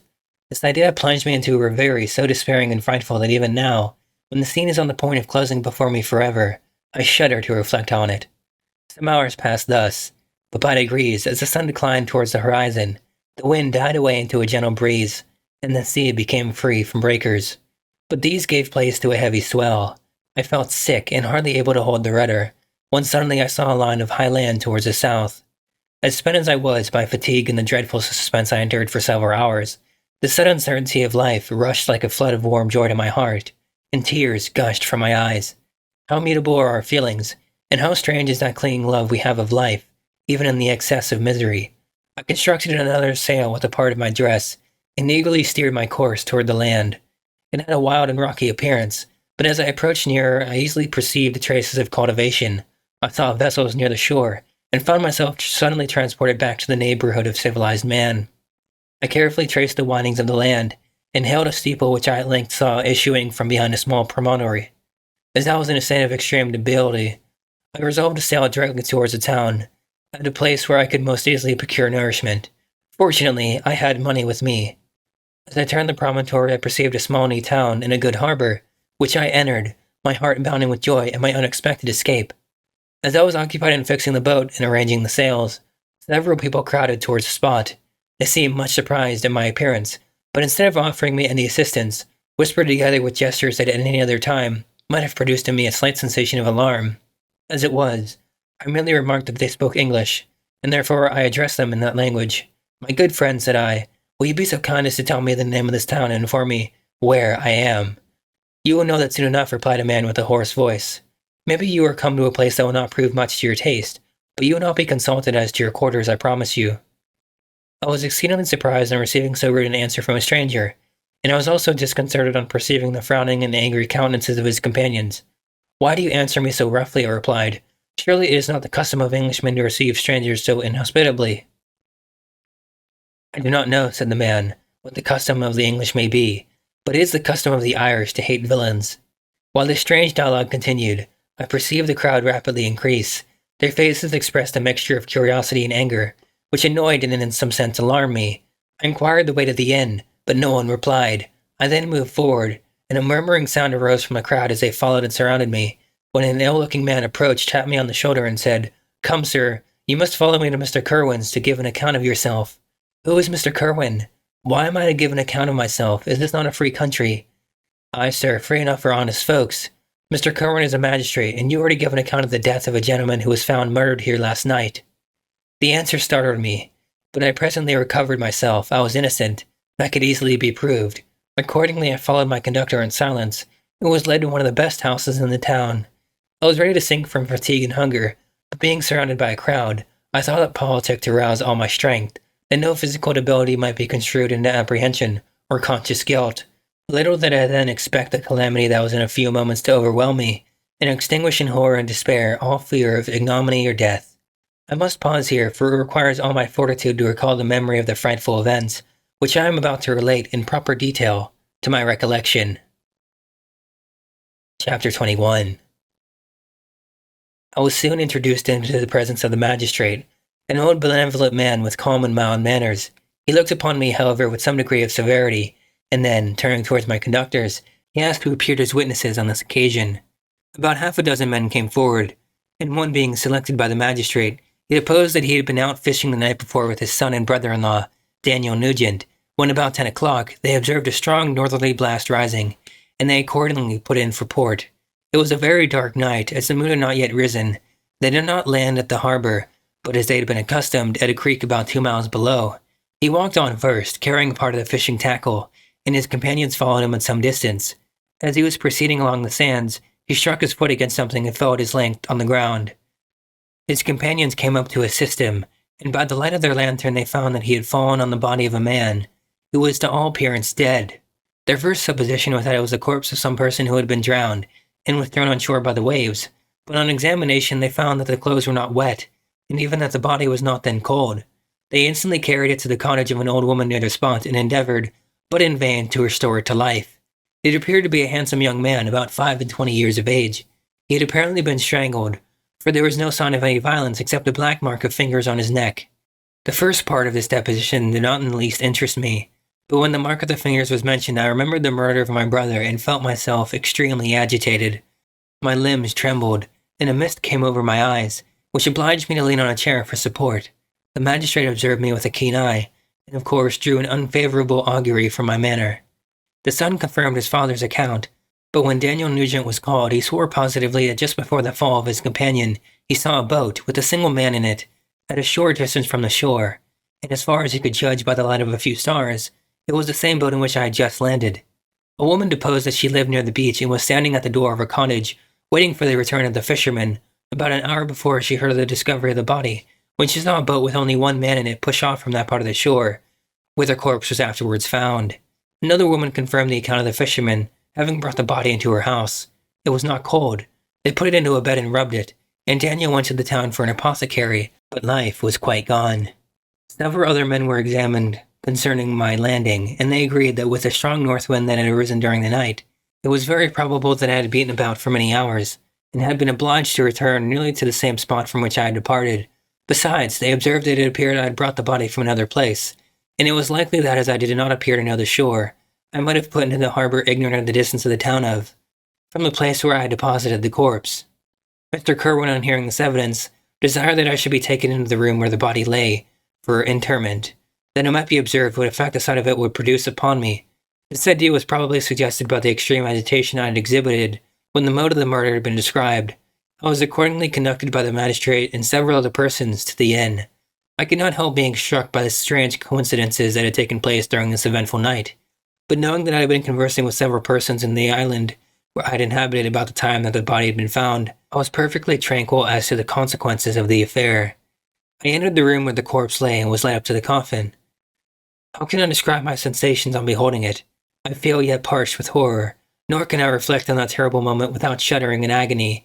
The examination, the presence of the magistrate and witnesses, passed like a dream from my memory. When I saw the lifeless form of Henry Clerval stretched before me, I gasped for breath, and turning myself on the body, I exclaimed, "Have my murderous machinations deprived you also, my dearest Henry, of life? Two I have already destroyed. Other victims await their destiny, but you, Clerval, my friend, my benefactor." The human frame could no longer support the agonies that I endured, and I was carried out of the room in strong convulsions. A fever succeeded to this. I lay for 2 months on the point of death. My ravings, as I afterwards heard, were frightful. I called myself the murderer of William, of Justine, and of Clerval. Sometimes I entreated my attendants to assist me in the destruction of the fiend by whom I was tormented, and in others I felt the fingers of the monster already grasping my neck, and screamed aloud with agony and terror. Fortunately, as I spoke my native language, Mr. Kerwin alone understood me, but my gestures and bitter cries were sufficient to affright the other witnesses. Why did I not die? More miserable than man ever was before. Why did I not sink into forgetfulness and rest? Death snatches away many blooming children, the only hopes of their doting parents. How many brides and youthful lovers have been one day in the bloom of health and hope, and the next to pray for worms in the decay of the tomb. Of what materials was I made that I could thus resist so many shocks, which, like the turning of the wheel, continually renewed the torture? But I was doomed to live, and in 2 months found myself as waking from a dream, in a prison, stretched on a wretched bed, surrounded by jailers, turnkeys, bolts, and all the miserable apparatus of a dungeon. It was morning, I remember, when I thus awoke to understanding. I had forgotten the particulars of what had happened, and only felt as if some great misfortune had suddenly overwhelmed me. But when I looked around and saw the barred windows and the squalidness of the room in which I was, all flashed across my memory, and I groaned bitterly. This sound disturbed an old woman who was sleeping in a chair beside me. She was a hired nurse, the wife of one of the turnkeys, and her countenance expressed all those bad qualities which often characterize that class. The lines in her face were hard and rude, like that of persons accustomed to see, without sympathizing in sights of misery. Her tone expressed her entire indifference. She addressed me in English, and the voice struck me as one that I had heard during my sufferings. "Are you better now, sir?" said she. I replied in the same language with a feeble voice. "I believe I am. But if it be all true, if indeed I did not dream, I am sorry that I am still alive to feel this misery and horror." "For that matter," replied the old woman, "if you mean about the gentleman you murdered, I believe that it were better for you if he were dead. For I fancy it will go hard with you. However, that's none of my business. I am sent to nurse you and get you well. I do my duty with a safe conscience. It were well if everybody did the same." I turned with loathing from the woman who could utter so unfeeling a speech to a person just saved, on the very edge of death. But I felt languid and unable to reflect on all that had passed. The whole series of my life appeared to me as a dream. I sometimes doubted if indeed it were all true, for it never presented itself to my mind with the force of reality. As the images that floated before me became more distinct, I grew feverish. The darkness pressed around me. No one was near me who soothed me with the gentle voice of love. No dear hand supported me. The physician came and prescribed medicines, and the old woman prepared them for me. But utter carelessness was visible in the first, and the expression of brutality was strongly marked in the visage of the second. Who could be interested in the fate of a murderer but the hangman who would gain his fee? These were my first reflections, but I soon learned that Mr. Kerwin had shown me extreme kindness. He had caused the best room in the prison to be prepared for me. Wretched indeed was the best, and it was he who had provided a physician and a nurse. It is true, he seldom came to see me, for although he ardently desired to relieve the sufferings of every human creature, he did not wish to be present at the agonies and miserable ravings of a murderer. He came, therefore, sometimes to see that I was not neglected, but his visits were short and with long intervals. One day, while I was gradually recovering, I was seated in a chair, my eyes half open, and my cheeks livid like those in death. I was overcome by gloom and misery, and often reflected I had better seek death than desire to remain in a world which to me was replete with wretchedness. At one time I considered whether I should not declare myself guilty and suffer the penalty of the law, and less innocent than poor Justine had been. Such were my thoughts when the door of my apartment was opened, and Mr. Kerwin entered. His countenance expressed sympathy and compassion. He drew a chair close to mine and addressed me in French. "I fear that this place is very shocking to you. Can I do anything to make you more comfortable?" "I thank you, but all that you mention is nothing to me. On the whole earth there is no comfort which I am capable of receiving. I know that the sympathy of a stranger can be but of little relief to one borne down as you are, by so strange a misfortune. But you will, I hope, soon quit this melancholy abode, for doubtless evidence can easily be brought to free you from the criminal charge." "That is my least concern. I am, by a course of strange events, become the most miserable of mortals. Persecuted and tortured as I am and have been, can death be any evil to me? Nothing indeed could be more unfortunate and agonizing than the strange chances that have lately occurred. You were thrown, by some surprising accident, on this shore, renowned for its hospitality, seized immediately and charged with murder. The first sight that was presented to your eyes was the body of your friend, murdered in so unaccountable a manner, and placed, as it were, by some fiend across your path." As Mr. Kerwin said this, notwithstanding the agitation I endured on this retrospect of my sufferings, I also felt considerable surprise at the knowledge he seemed to possess concerning me. I suppose some astonishment was exhibited in my countenance, for Mr. Kerwin hastened to say, "Immediately upon your being taken ill, all the papers that were on your person were brought me, and I examined them that I might discover some trace by which I could send to your relations an account of your misfortune and illness. I found several letters, and among others the one which I discovered from its commencement to be from your father. I instantly wrote to Geneva. Nearly 2 months have elapsed since the departure of my letter, but you are ill, even now you tremble. You are unfit for agitation of any kind. This suspense is 1,000 times worse than the most horrible event. Tell me what new scene of death has been acted, and whose murder I am now to lament." "Your family is perfectly well," said Mr. Kerwin with gentleness, "and someone, a friend, is come to visit you." I know not by what chain of thought the idea presented itself, but it instantly darted into my mind that the murderer had come to mock at my misery and taunt me with the death of Clerval as a new assignment for me to comply with his hellish desires. I put my hand before my eyes and cried out in agony, "Oh, take him away. I cannot see him. For God's sake, do not let him enter." Mr. Kerwin regarded me with a troubled countenance. He could not help regarding my exclamation as a presumption of my guilt, and said in rather a severe tone, "I should have thought, young man, that the presence of your father would have been welcome, instead of inspiring such violent repugnance." "My father," cried I, while every feature and every muscle was relaxed from anguish to pleasure. "Is my father indeed come? How kind, how very kind! But where is he? Why does he not hasten to me?" My change in manner surprised and pleased the magistrate. Perhaps he thought that my former exclamation was a momentary return to delirium, and now he instantly resumed his former benevolence. He rose and quitted the room with my nurse, and in a moment my father entered it. Nothing at this moment could have given me greater pleasure than the arrival of my father. I stretched out my hand to him and cried, "Are you then safe? And Elizabeth, and Ernest?" My father calmed me with assurances of their welfare, and endeavored, by dwelling on these subjects so interesting to my heart, to raise my desponding spirits, but he soon felt that a prison cannot be the abode of cheerfulness. "What a place is this that you inhabit, my son?" said he, looking mournfully at the barred windows and wretched appearance of the room. "You travel to seek happiness, but a fatality seems to pursue you, and poor Clerval." The name of my unfortunate and murdered friend was an agitation too great to be endured in my weak state. I shed tears. "Alas, yes, my father," replied I. "Some destiny of the most horrible kind hangs over me, and I must live to fulfill it, or surely I should have died on the coffin of Henry." We were not allowed to converse for any length of time, for the precarious state of my health rendered every precaution necessary that could ensure tranquility. Mr. Kerwin came in and insisted that my strength should not be exhausted by too much exertion, but the appearance of my father was to me like that of my good angel, and I gradually recovered my health. As my sickness quitted me, I was absorbed by a gloomy and black melancholy that nothing could dissipate. The image of Clerval was forever before me, ghastly and murdered. More than once the agitation into which these reflections threw me made my friends dread a dangerous relapse. Alas, why did they preserve so miserable and detested a life? It was surely that I might fulfill my destiny, which is now drawing to a close. Soon, oh very soon, will death extinguish these throbbings, and relieve me from the mighty weight of an anguish that bears me to the dust. And in executing the award of justice, I shall also sink to rest. Then the appearance of death was distant, although the wish was ever present to my thoughts, and I often sat for hours motionless and speechless, wishing for some mighty revolution that might bury me and my destroyer in its ruins. The season of the assizes approached. I had already been 3 months in prison, and although I was still weak and in continual danger of a relapse, I was obliged to travel nearly 100 miles to the country town where the court was held. Mr. Kerwin charged himself with every care of collecting witnesses and arranging my defense. I was spared the disgrace of appearing publicly as a criminal, as the case was not brought before the court that decides on life and death. The grand jury rejected the bill on its being proved that I was on the Orkney Islands at the hour the body of my friend was found, and a fortnight after my removal, I was liberated from prison. My father was enraptured on finding me freed from the vexations of a criminal charge, that I was again allowed to breathe the free atmosphere, and permitted to return to my native country.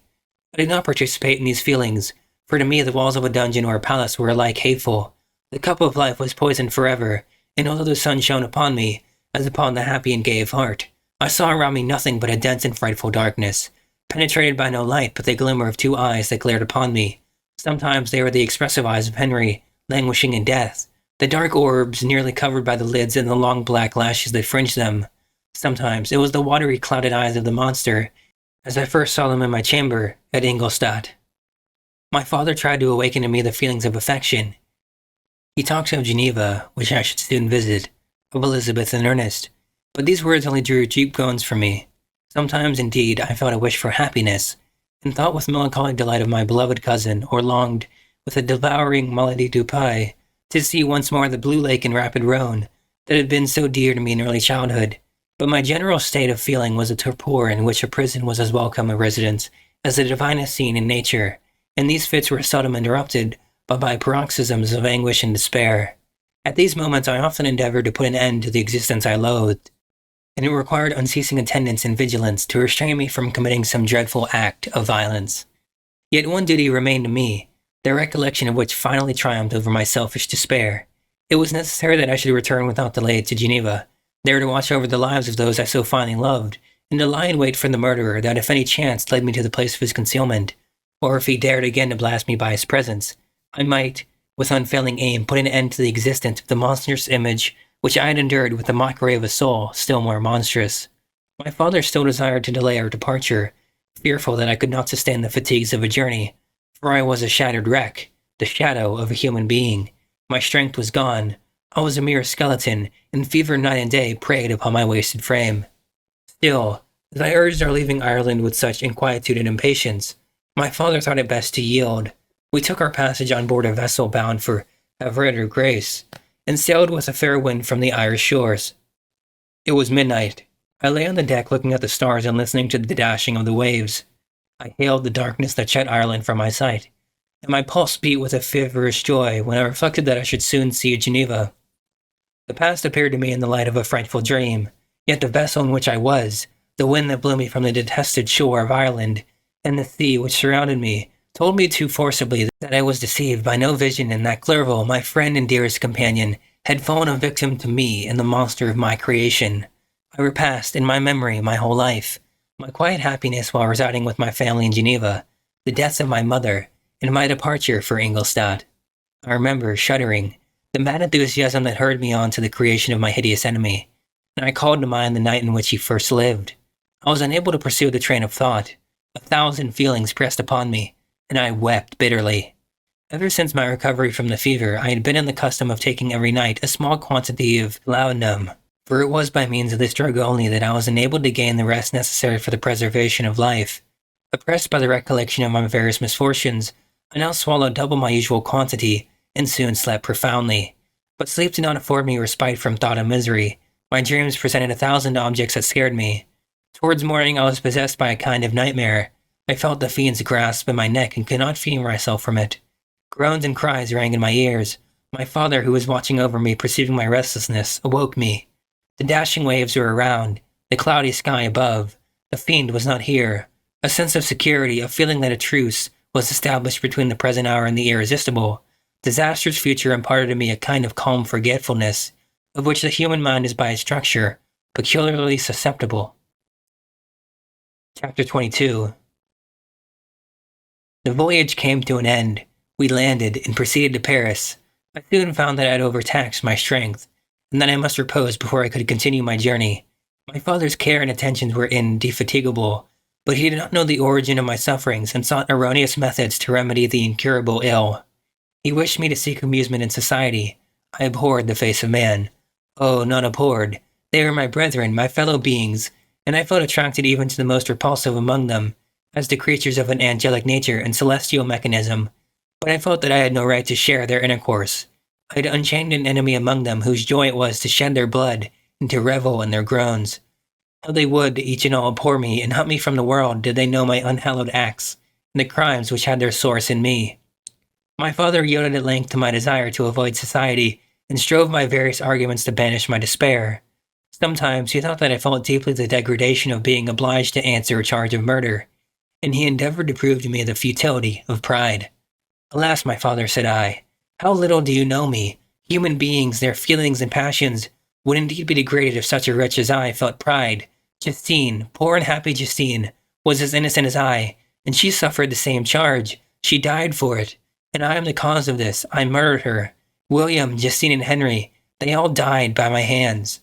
My father had often, during my imprisonment, heard me make the same assertion. When I thus accused myself, he sometimes seemed to desire an explanation, and at other times he appeared to consider it as the offspring of delirium, and that during my illness, some idea of this kind had presented itself to my imagination, the remembrance of which I preserved in my convalescence. I avoided explanation and maintained a continual silence concerning the wretch I had created. I had a persuasion that I should be supposed mad, and this in itself would have forever chained my tongue. But besides, I could not bring myself to disclose a secret which would fill my hearer with consternation and make fear and unnatural horrors the inmates of his breast. I checked, therefore, my impatient thirst for sympathy, and was silent when I would have given the world to have confided the fatal secret. Yet still, words like those I have recorded would burst uncontrollably from me. I could not offer no explanation on them, but their truth in part relieved the burden of my mysterious woe. Upon this occasion my father said, with an expression of unbounded wonder, "My dearest Victor, What infatuation is this? My dear son, I entreat you never to make such an assertion again. I am not mad, I cried energetically. The sun and the heavens, who have viewed my operations, can bear witness of my truth. I am the assassin of those most innocent victims. They died by my machinations. 1,000 times would I have shed my own blood, drop by drop, to have saved their lives. But I could not, my father. Indeed, I could not sacrifice the whole human race. The conclusion of this speech convinced my father that my ideas were deranged, and he instantly changed the subject of our conversation, and endeavored to alter the course of my thoughts. He wished as much as possible to obliterate the memory of the scenes that had taken place in Ireland, and never alluded to them or suffered me to speak of my misfortunes. As time passed away, I became more calm. Misery had her dwelling in my heart, but I no longer talked in the same incoherent manner of my own crimes. Sufficient for me was the consciousness of them. By the utmost self-violence, I curbed the imperious voice of wretchedness, which sometimes desired to declare itself to the whole world, and my manners were calmer and more composed than they had ever been since my journey to the Sea of Ice. A few days before we left Paris on our way to Switzerland, I received the following letter from Elizabeth. My dear friend, it gave me the greatest pleasure to receive a letter from my uncle dated to Paris. You are no longer at a formidable distance, and I might hope to see you in less than a fortnight. My poor cousin, how much you must have suffered. I expect to see you looking even more ill than when you quitted Geneva. This winter has been passed most miserably, tortured as I have been by anxious suspense. Yet I hope to see peace in your countenance, and to find that your heart is not totally void of comfort and tranquility. Yet I fear that the same feelings now exist that made you so miserable a year ago, even perhaps augmented by time. I will not disturb you at this period when so many misfortunes weigh upon you, but a conversation that I had with my uncle previous to his departure renders some explanation necessary before we meet. Explanation? You may possibly say, what can Elizabeth have to explain? If you really say this, my questions are answered, and all my doubts satisfied. But you are distant from me, and it is possible you may dread and yet be pleased with this explanation. And in the probability of this being the case, I dare not any longer postpone writing what during your absence I have often wished to express to you, but have never had the courage to begin. You well know, Victor, that our union had been the favorite plan of your parents ever since our infancy. We were told this when young, and taught to look forward to it as an event that would certainly take place. We were affectionate playfellows during childhood, and I believe, dear and valued friends to one another as we grew older. But as brother and sister often entertain a lively affection toward each other, without desiring a more intimate union, may not such also be our case? Tell me, dearest Victor, answer me, I conjure you by our mutual happiness, with simple truth. Do you not love another? You have traveled, you have spent several years of your life at Ingolstadt, and I confess to you, my friend, that when I saw you last autumn so unhappy, flying to solitude from the society of every creature, I cannot help supposing that you might regret our connection, and believe yourself bound in honor to fulfill the wishes of your parents, although they oppose themselves to your inclinations. But this is false reasoning. I confess to you, my friend, that I love you, and that in my airy dreams of futurity, you have been my constant friend and companion. But it is your happiness I desire, as well as my own, when I declare to you that our marriage would render me eternally miserable, unless it were the dictate of your own free choice. Even now I weep to think that, borne down as you are by the cruelest misfortunes, you may stifle by the word honor all hope of that love and happiness which would alone restore you to yourself. I, who have so disinterested an affection for you, may increase your miseries tenfold by being an obstacle to your wishes. Victor, be assured that your cousin and playmate has too sincere a love for you not to be made miserable by the supposition. Be happy, my friend, and if you obey me in this one request, remain satisfied that nothing on earth will have the power to interrupt my tranquility. Do not let this letter disturb you. Do not answer tomorrow or the next day, or even until you come, if it will give you pain. My uncle will send me news of your health, and if I see but one smile on your lips when we meet, occasioned by this or any other exertion of mine, I shall need no other happiness. Elizabeth Lavenza. Geneva, May 18th. This letter revived in my memory what I had before forgotten, the threat of the fiend. I will be with you on your wedding night. Such was my sentence, and on that night would the demon employ every art to destroy me and tear me from the glimpse of happiness, which promised partly to console my sufferings. On that night he had determined to consummate his crimes by my death. Well, be it so. A deadly struggle would then assuredly take place, in which if he were victorious, I should be at peace, and his power over me be at an end. If he were vanquished, I should be a free man. Alas, what freedom! Such as the peasant enjoys when his family have been massacred before his eyes, his cottage burnt, his lands laid waste, and he is turned adrift, homeless, penniless, and alone, but free. Such would be my liberty except that in my Elizabeth I possess a treasure. Alas, balanced by those horrors of remorse and guilt, which would pursue me until death. Sweet and beloved Elizabeth, I read and reread her letter, and some softened feelings stole into my heart, and dared to whisper paradisical dreams of love and joy. But the apple was already eaten, and the angel's arms bared to drive me from all hope. Yet I would die to make her happy. If the monster executed his threat, death was inevitable yet again. I considered whether my marriage would hasten my fate. My destruction might indeed arrive a few months sooner, but if my torturer should suspect that I postponed it, influenced by his menaces, he would surely find other and perhaps more dreadful means of revenge. He had vowed to be with me on my wedding night, yet he did not consider that threat as binding him to peace in the meantime, for as if to show me that he was not yet satiated with blood, he had murdered Clerval immediately after the enunciation of his threats. I resolved, therefore, that if my immediate union with my cousin would conduce either to hers and my father's happiness, my adversary's designs against my life were not retarded a single hour. In this state of mind I wrote to Elizabeth. My letter was calm and affectionate. I fear, my beloved girl, I said, little happiness remains for us on earth, yet all that I may one day enjoy is centered in you. Chase away your idle fears. To you alone do I consecrate my life and my endeavors for contentment. I have one secret, Elizabeth, a dreadful one.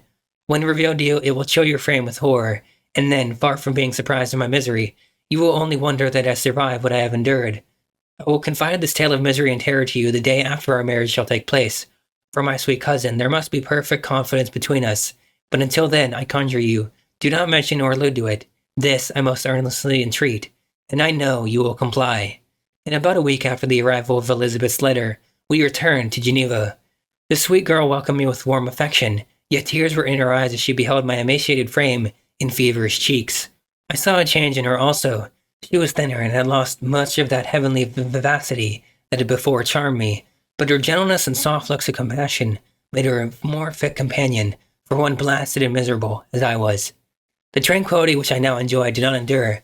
Memory brought madness with it, and when I thought of what had passed, a real insanity possessed me. Sometimes I was furious and burnt with rage, sometimes low and despondent. I neither spoke nor looked at anyone, but sat motionless, bewildered by the multitude of miseries that overcame me. Elizabeth alone had the power to draw me from these fits. Her gentle voice would soothe me when transported by passion, and inspire me with human feelings when sunk in torpor. She wept with me and for me. When reason returned, she would remonstrate and endeavor to inspire me with resignation. It is well for the unfortunate to be resigned, but for the guilty there is no peace.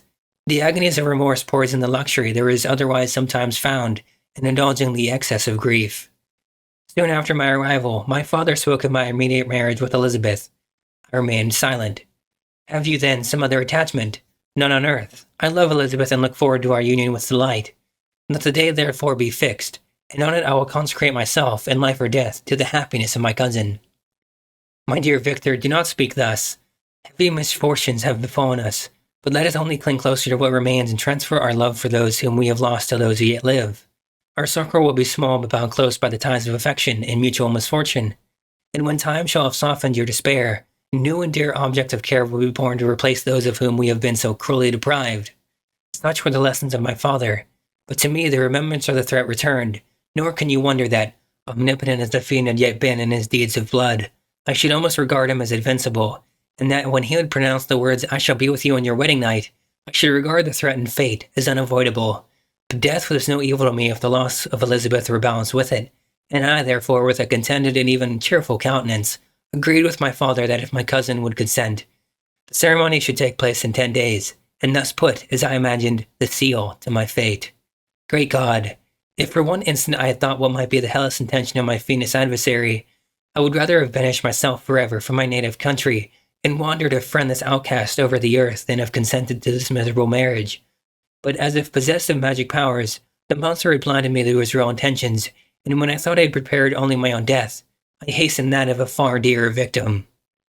As the period fixed for our marriage drew nearer, whether from cowardice or a prophetic feeling, I felt my heart sink within me, but I concealed my feelings by an appearance of hilarity that brought smiles and joy to the countenance of my father, but hardly deceived the ever-watchful and nicer eye of Elizabeth. She looked forward to our union with placid contentment, not unmingled with a little fear, which past misfortunes had impressed, that what now appeared certain and tangible happiness might soon dissipate into an airy dream, and leave no trace but deep and everlasting regret. Preparations were made for the event, congratulatory visits were received, and all wore a smiling appearance.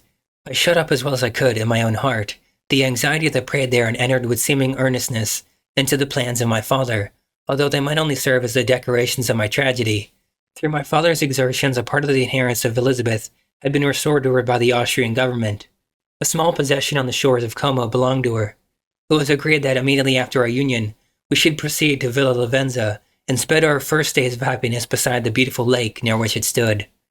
In the meantime, I took every precaution to defend my person in case the fiends should openly attack me. I carried pistols and a dagger constantly about me, and was ever on the watch to prevent artifice, and by these means gained a greater degree of tranquillity.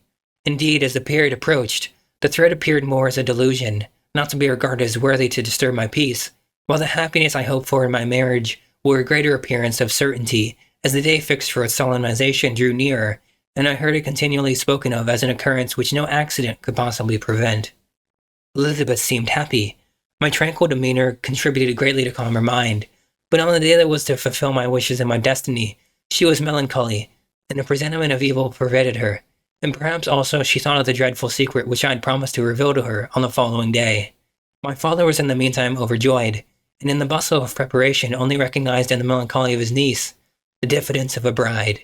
After the ceremony was performed, a large party assembled at my father's, but it was agreed that Elizabeth and I should commence our journey by water, sleeping that night at Evian, and continuing our voyage on the following day. The day was fair, the wind favorable, all smiled on our nuptial embarkation. Those were the last moments of my life during which I enjoyed the feelings of happiness. We passed rapidly along. The sun was hot, but we were sheltered from its rays by a kind of canopy while we enjoyed the beauty of the scene. Sometimes on one side of the lake, where we saw Mont Saleve, the pleasant banks of Montalegre, and at a distance, surmounting all, the beautiful Mont Blanc and the assemblage of snowy mountains that in vain endeavor to emulate her. Sometimes coasting the opposite banks, we saw the mighty Europe opposing its dark side to the ambition that would quit its native country, and an almost insurmountable barrier to the invader who should wish to enslave it. I took the hand of Elizabeth. You are sorrowful, my love. Ah, if you knew what I have suffered, and what I may yet endure, you would endeavor to let me taste the quiet and freedom from despair that this one day at least permits me to enjoy. Be happy, my dear Victor, replied Elizabeth. There is, I hope, nothing to distress you, and be assured that if a lively joy is not painted in my face, my heart is contented. Something whispers to me not to depend too much on the prospect that is open before us, but I will not listen to such a sinister voice. Observe how fast we move along, and how the clouds, which sometimes obscure and sometimes rise above the dome of Mont Blanc, render the scene of beauty still more interesting. Look also at the innumerable fish that are swimming in the clear waters, where we can distinguish every pebble that lies at the bottom. What a divine day! How happy and serene all nature appears! Thus Elizabeth endeavored to divert her thoughts and mine from all reflection upon melancholy subjects, but her temper was fluctuating. Joy for a few instants shone in her eyes, but it continually gave place to distraction and reverie. The sun sank lower in the heavens. We passed the river Drance and observed its path through the chasms of the higher and the glens of the lower hills. The Alps here come closer to the lake, and we approached the amphitheater of mountains which forms its eastern boundary. The spire of Evian shone under the woods that surrounded it, and the range of mountain above mountain by which it was overhung. The wind, which had hitherto carried us along with amazing rapidity, sank at sunset to a light breeze. The soft air just ruffled the water and caused a pleasant motion among the trees as we approached the shore, from which it wafted the most delightful scent of flowers and hay. The sun sank beneath the horizon as we landed, and as I touched the shore, I felt those cares and fears revive which soon were to clasp me and cling to me forever. Chapter 23. It was 8 o'clock when we landed. We walked for a short time on the shore, enjoying the transitory light, and then retired to the inn and contemplated the lovely scene of waters, woods, and mountains, obscured in darkness, yet still displaying their black outlines. The wind, which had fallen in the south, now rose with great violence in the west. The moon had reached her summit in the heavens, and it was beginning to descend. The clouds swept above it swifter than the flight of the vulture, and dimmed her rays, while the lake reflected the scene of the busy heavens, rendered still busier by the restless waves that were beginning to rise. Suddenly, a heavy storm of rain descended. I had been calm during the day. So soon as night obscured the shapes of objects, 1,000 fears arose in my mind. I was anxious and watchful, while my right hand grasped a pistol which was hidden in my bosom. Every sound terrified me, but I resolved that I would sell my life dearly and not shrink from the conflict until my own life, or that of my adversary, was extinguished. Elizabeth observed my agitation for some time in timid and fearful silence, but there was something in my glance which communicated terror to her, and trembling, she asked, What is it that agitates you, my dear Victor? What is it you fear? Oh, peace, peace, my love, replied I. This night, and all will be safe. But this night is dreadful, very dreadful. I passed an hour in this state of mind, when suddenly I reflected how fearful the combat which I momentarily expected would be to my wife, and I earnestly entreated her to retire, resolving not to join her until I had obtained some knowledge as to the situation of my enemy. She left me, and I continued some time walking up and down the passages of the house, and inspecting every corner that might afford a retreat to my adversary. But I discovered no trace of him, and it was beginning to conjecture that some fortunate chance had intervened to prevent the execution of his menaces, when suddenly I heard a shrill and dreadful scream. It came from the room into which Elizabeth had retired. As I heard it, the whole truth rushed into my mind.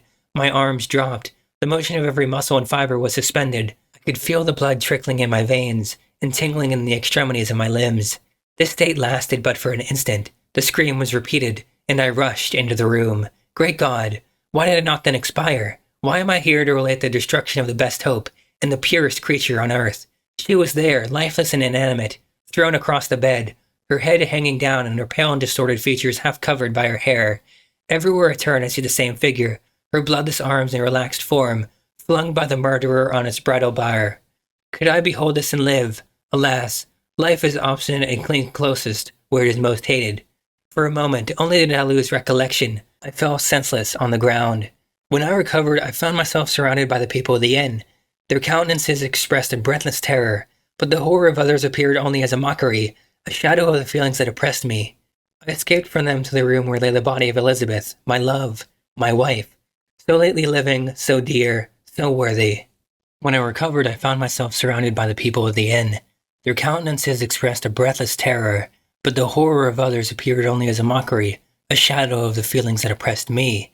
I escaped from them to the room where lay the body of Elizabeth, my love, my wife, so lately living, so dear, so worthy. She had been moved from the posture in which I had first beheld her, and now as she lay, her hand upon her arm and a handkerchief thrown across her face and neck, I might have supposed her asleep. I rushed towards her and embraced her with ardor, but the deadly languor and coldness of the limbs told me that what I now held in my arms had ceased to be the Elizabeth whom I had loved and cherished. The murderous mark of the fiend's grasp was on her neck, and the breath had ceased to issue from her lips. While I still hung over her in the agony of despair, I happened to look up. The windows of the room had before been darkened, and I felt a kind of panic on seeing the pale yellow light of the moon illuminate the chamber. The shutters had been thrown back, and with a sensation of horror not to be described, I saw at the open window a figure the most hideous and abhorred. A grin was on the face of the monster. He seemed to jeer, as with his fiendish anger he pointed towards the corpse of my wife. I rushed towards the window, and drawing a pistol from my bosom, fired, but he eluded me, leapt from his station, and running with the swiftness of lightning, plunged into the lake. The report of the pistol brought a crowd into the room. I pointed to the spot where he had disappeared, and we followed the track with boats. Nets were cast, but in vain. After passing several hours, we returned hopeless, most of my companions believing it to have been a form conjured up by my fancy. After having landed, they proceeded to search the country, parties going in different directions amongst the woods and vines. I attempted to accompany them and proceeded a short distance from the house, but my head whirled round. My steps were like those of a drunken man. I fell at last, in a state of utter exhaustion. A film covered my eyes, and my skin was parched with the heat of fever. In this state I was carried back and placed on a bed, hardly conscious of what had happened. My eyes wandered round the room as if to seek something that I had lost. After an interval I arose, and as if by instinct, crawled into the room where the corpse of my beloved lay. There were women weeping around. I hung over it and joined my sad tears to theirs. All this time no distinct idea presented itself to my mind, but my thoughts rambled to various subjects, reflected confusedly on my misfortunes and their cause. I was bewildered in a cloud of wonder and horror. The death of William, the execution of Justine, the murder of Clerval, and lastly of my wife. Even at that moment I knew not that my only remaining friends were saved from the malignity of the fiend. My father even now might be writhing under his grasp, and Ernest might be dead at his feet. This idea made me shudder and recalled me to action. I started up, and resolved to return to Geneva with all possible speed.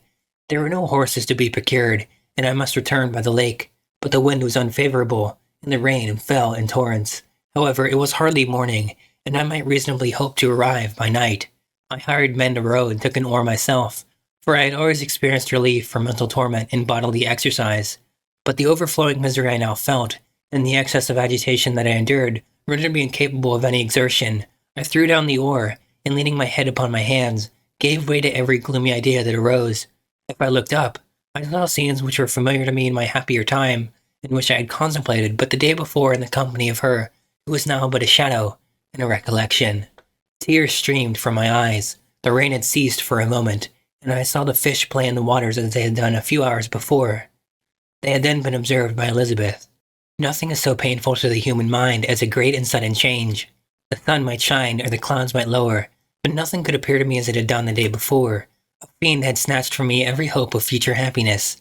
No creature had ever been so miserable as I was, so frightful an event as single in the history of man. But why should I dwell upon the incidents that followed this last overwhelming event? Mine has been a tale of horrors. I have reached their acme, and what I must now relate can be but tedious to you. Know that, one by one, my friends were snatched away. I was left desolate, my own strength is exhausted, and I must tell in a few words what remains of my hideous narration. I arrived at Geneva. My father and Ernest yet lived, but the former sunk under the tidings that I bore. I see him now, excellent and venerable old man. His eyes wandered in vacancy, for they had lost their charm and their delight. His Elizabeth, his more than daughter, whom he doted on with all that affection which a man feels, who, in the decline of life, having few affections, clings more earnestly to those that remain. Cursed be the fiend that brought misery on his grey hairs, and doomed him to waste and wretchedness. He could not live under the horrors that were accumulated around him. The springs of existence suddenly gave way. He was unable to rise from his bed, and in a few days he died in my arms. What then became of me? I know not. I lost sensation, and chains and darkness were the only objects that pressed upon me. Sometimes, indeed, I dreamt that I wandered in flowery meadows and pleasant vales with the friends of my youth, but I awoke and found myself in a dungeon. Melancholy followed, but by degrees I gained a clear conception of my miseries and situation, and was then released from my prison, for they had called me mad, and during many months, as I understood, a solitary cell had been my habitation. Liberty, however, had been a useless gift to me had I not, as I awakened reason, at the same time awakened to revenge. As the memory of past misfortunes pressed upon me, I began to reflect on their cause, the monster whom I had created, the miserable demon who I had sent abroad into the world for my destruction. I was possessed by a maddening rage when I thought of him, and desired and ardently prayed that I might have him within my grasp, to wreak a great and signal revenge on his cursed head. Nor did my hate long confine itself to useless wishes. I began to reflect on the best means of securing him, and for this purpose, about a month after my release, I repaired to a criminal judge in the town and told him that I had an accusation to make, that I knew the destroyer of my family, and that it required him to exert his whole authority for the apprehension of the murderer. The magistrate listened to me with attention and kindness. "Be assured, sir," said he, "no pains or exertions on my part shall be spared to discover the villain." "I thank you," replied I. "Listen, therefore, to the disposition I have to make. It is indeed a tale so strange that I should fear you would not credit it, were there not something in truth in which, however wonderful, forces conviction. The story is too connected to be mistaken for a dream, and I have no motive for falsehood." My manner as I thus addressed him was impressive but calm. I had formed in my own heart a resolution to pursue my destroyer to death, and this purpose quieted my agony, and for an interval reconciled me to life. I now related my history briefly, but with firmness and precision, marking the dates with accuracy, and never deviating into invective or exclamation. The magistrate appeared at first perfectly incredulous, but as I continued he became more attentive and interested. I saw him sometimes shudder with horror, at others a lively surprise, unmingled with disbelief, was painted on his countenance. When I had concluded my narration, I said, "This is the being whom I accuse and for whose seizure and punishment I call upon you to exert your whole power. It is your duty as a magistrate, and I believe and hope that your feelings as a man will not revolt from the execution of those functions on this occasion." This address caused a considerable change in the physiognomy of my own auditor. He had heard my story with that half kind of belief that is given to a tale of spirits and supernatural events, but when he was called upon to act officially in consequence, the whole tide of his incredulity returned. He, however, answered mildly, "I would willingly afford you every aid in your pursuit, but the creature of whom you speak appears to have powers which would put all my exertions to defiance. Who can follow an animal who can traverse the sea of ice and inhabit caves and dens where no man would venture to intrude? Besides, some months have elapsed since the commission of his crimes, and no one can conjecture to what place he has wandered, or what region he may now inhabit. I do not doubt that he hovers near the spot which I inhabit, and if he has indeed taken refuge in the Alps, he may be hunted like the chamois and destroyed as a beast of prey. But I perceive your thoughts. You do not credit my narrative and do not intend to pursue my enemy with the punishment which is his desert." As I spoke, rage sparkled in my eyes. The magistrate was intimidated. "You are mistaken," said he. "I will exert myself, and if it is in my power to seize the monster, be assured that he will suffer punishment proportionate to his crimes. But I fear, from what you have yourself described to be his properties, that this will prove impracticable, and thus, while every proper measure is pursued, you should make up your mind to disappointment. That cannot be, but all that I cannot say will be of little avail. My revenge is of no moment to you, yet, while I allow it to be a vice, I confess that it is the devouring and only passion of my soul. My rage is unspeakable when I reflect that the murderer, whom I have turned loose on society, still exists. You refuse my just demand. I have but one resource, and I devote myself, either in my life or death, to his destruction." I trembled with excessive agitation as I said this. There was a frenzy in my manner, and something I doubt not of that haughty fierceness which the martyrs of old are said to have possessed. But to a Genevan magistrate, whose mind was occupied by far other ideas than those of devotion and heroism, this elevation of mind had much the appearance of madness. He endeavored to soothe me as a nurse does a child, and reverted to my tale as the effects of delirium. "Man," I cried, "how ignorant art thou in thy pride of wisdom! Cease! You know not what it is you say." I broke from the house angry and disturbed, and retired to meditate on some other mode of action. Chapter 24. My present situation was one in which all voluntary thought was swallowed up and lost. I was hurried away by fury. Revenge alone endowed me with strength and composure. It molded my feelings, and allowed me to be calculating and calm at periods when otherwise delirium or death would have been my portion. My first resolution was to quit Geneva forever, my country which, when I was happy and beloved, was dear to me, now, in my adversity, became hateful. I provided myself with a sum of money, together with a few jewels which had belonged to my mother, and departed. And now my wanderings began, which are to cease but with life. I have traversed a vast portion of the earth, and have endured all the hardships which travelers in deserts and barbarous countries are wont to meet. How I have lived I hardly know. Many times have I stretched my failing limbs upon the sandy plain, and prayed for death. But revenge kept me alive. I dared not die and leave my adversary in being. When I quitted Geneva, my first labor was to gain some clue by which I might trace the steps of my fiendish enemy. But my plan was unsettled, and I wandered many hours round the confines of the town, uncertain what path I should pursue. As night approached, I found myself at the entrance of the cemetery where William, Elizabeth, and my father reposed. I entered it, and approached the tomb which marked their graves. Everything was silent except the leaves of the trees, which were gently agitated by the wind. The night was nearly dark, and the scene would have been solemn and affecting even to an uninterested observer. The spirits of the departed seemed to flit around and to cast a shadow, which was felt but not seen, around the head of the mourner. The deep grief which Justine had at first excited quickly gave way to rage and despair. They were dead, and I lived. Their murderer also lived, and to destroy him, I must drag out my weary existence. I knelt on the grass and kissed the earth, and with quivering lips exclaimed, "By the sacred earth on which I kneel, by the shades that wander near me, by the deep and eternal grief that I feel, I swear, and by thee, O night, and the spirits that preside over thee, to pursue the demon who caused this misery, until he or I shall perish in mortal conflict. For this purpose I will preserve my life. To execute this dear revenge will I again behold the sun and tread the green herbage of earth, which otherwise should vanish from my eyes forever. And I call on you, spirits of the dead, and on you, wandering ministers of vengeance, to aid and conduct me in my work. Let the cursed and hellish monster drink deep of agony. Let him feel the despair that now torments me." I had begun my adjuration with solemnity and awe, which almost assured me that the shades of my murdered friends heard and approved my devotion, but the furies possessed me as I concluded, and rage choked my utterance. I was answered through the stillness of night by a loud and fiendish laugh. It rang on my ears long and heavily. The mountains re-echoed it, and I felt as if all hell surrounded me with mockery and laughter. Surely in that moment I should have been possessed by frenzy, and have destroyed my miserable existence, but that my vow was heard, and that it was reserved for vengeance.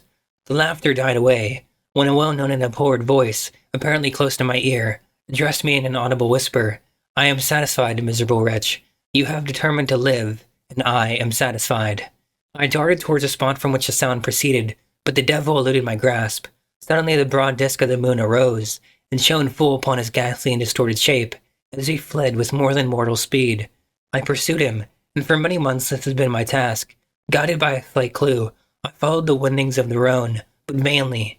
the blue Mediterranean appeared, and by a strange chance, I saw the fiend enter by night and hide himself in a vessel bound for the Black Sea. So I took my passage in the same ship, but he escaped, I know not how. Amidst the wilds of Tartary and Russia, although he still evaded me, I have ever followed in his track. Sometimes the peasants, scared by this horrid apparition, informed me of his path. Sometimes he himself, who feared that if I lost all trace of him I should despair and die, left some mark to guide me. The snows descended on my head, and I saw the print of his huge step on the white plain. To you, first entering on life, to whom care is new and agony unknown, how can you understand what I have felt and still feel? Cold, want, and fatigue were the least pains yourselves destined to endure. I was cursed by some devil and carried about with me in my eternal hell. Yet still, a spirit of good followed and directed my steps, and when I most murmured would it suddenly extricate me from seemingly insurmountable difficulties. Sometimes, when nature, overcome by hunger, sank under the exhaustion, a repast was prepared for me in the desert that restored and inspirited me. The fare was indeed coarse, such as the peasants of the country ate, but I will not doubt that it was set there by the spirits that I had invoked to aid me. Often, when all was dry, the heavens cloudless, and I was parched by thirst, a slight cloud would bedim the sky, shed the few drops that revived me, and vanish. I followed when I could the courses of the rivers, but the daemon generally avoided these, as it was here that the population of the country chiefly collected. In other places human beings were seldom seen, and I generally subsisted on the wild animals that crossed my path. I had money with me and gained the friendship of the villagers by distributing it, or I brought with me some food that I had killed, which, after taking a small part, I always presented to those who had provided me with fire and utensils for cooking. My life as it passed thus was indeed hateful to me, and it was during sleep alone that I could taste joy. Oh, blessed sleep! Often when most miserable, I sank to repose, and my dreams lulled me even to rapture. The spirits that guarded me had provided these moments, or rather hours of happiness, that I might retain strength to fulfill my pilgrimage. Deprived of this respite, I should have sunk under my hardships. During the day, I was sustained and inspirited by the hope of night, for in sleep I saw my friends, my wife, and my beloved country. Again I saw the benevolent countenance of my father, heard the silver tones of my Elizabeth's voice, and beheld Clerval enjoying health and youth.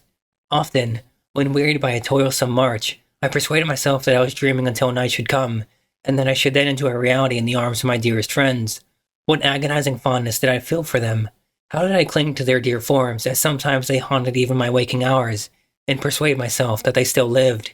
At such moments, vengeance that burned within me died in my heart, and I pursued my path towards the destruction of the daemon more as a task enjoyed by heaven, as the mechanical impulse of some power of which I was unconscious, than as the ardent desire of my soul. What his feelings were whom I pursued, I cannot know. Sometimes, indeed, he left marks in writing on the barks of trees, or cut in stone that guided me and instigated my fury. My reign is not yet over. These words were legible on one of those inscriptions. You live, and my power is complete. Follow me, I seek the everlasting ices of the north, where you will feel the misery of cold and frost, to which I am impassive. You will find near this place, if you follow not too tardily, a dead hare. Eat and be refreshed. Come on, my enemy. We have yet to wrestle for our lives, but many hard and miserable hours must you endure, until that period shall arrive. Scoffing devil, again do I vow vengeance, again do I devote thee, miserable fiend, to torture and death. Never will I give up my search until he or I perish. And then with what ecstasy shall I join my Elizabeth and my departed friends, who even now prepare for me the reward of my tedious toil and horrible pilgrimage.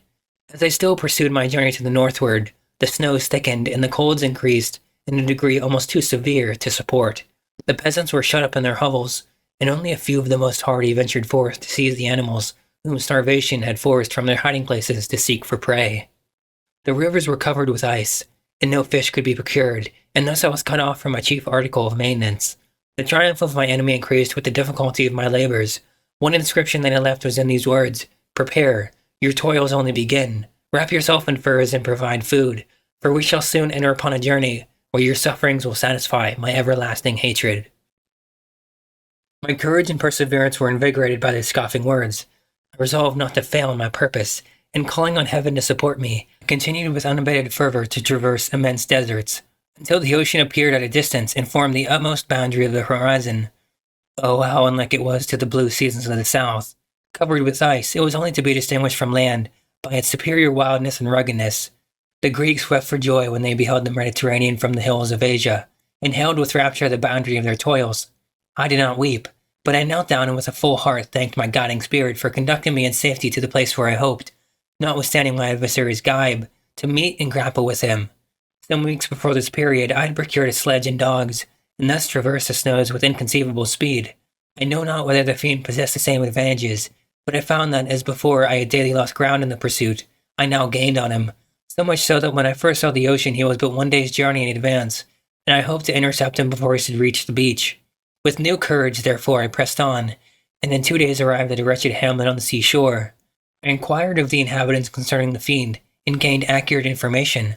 A gigantic monster, they said, had arrived the night before, armed with a gun and many pistols, putting to flight the inhabitants of a solitary cottage through fear of his terrific appearance.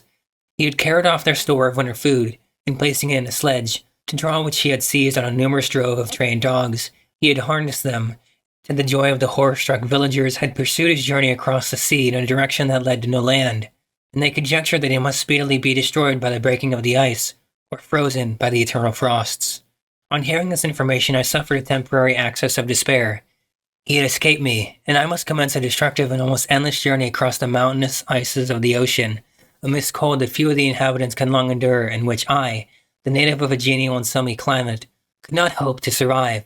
Yet at the idea that the fiend should live and be triumphant, my rage and vengeance returned, and like a mighty tide overwhelmed every other feeling.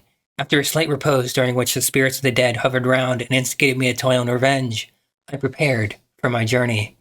I exchanged my land sledge for one fashioned for the inequalities of the frozen ocean, and purchasing a plentiful stock of provisions, I departed from land.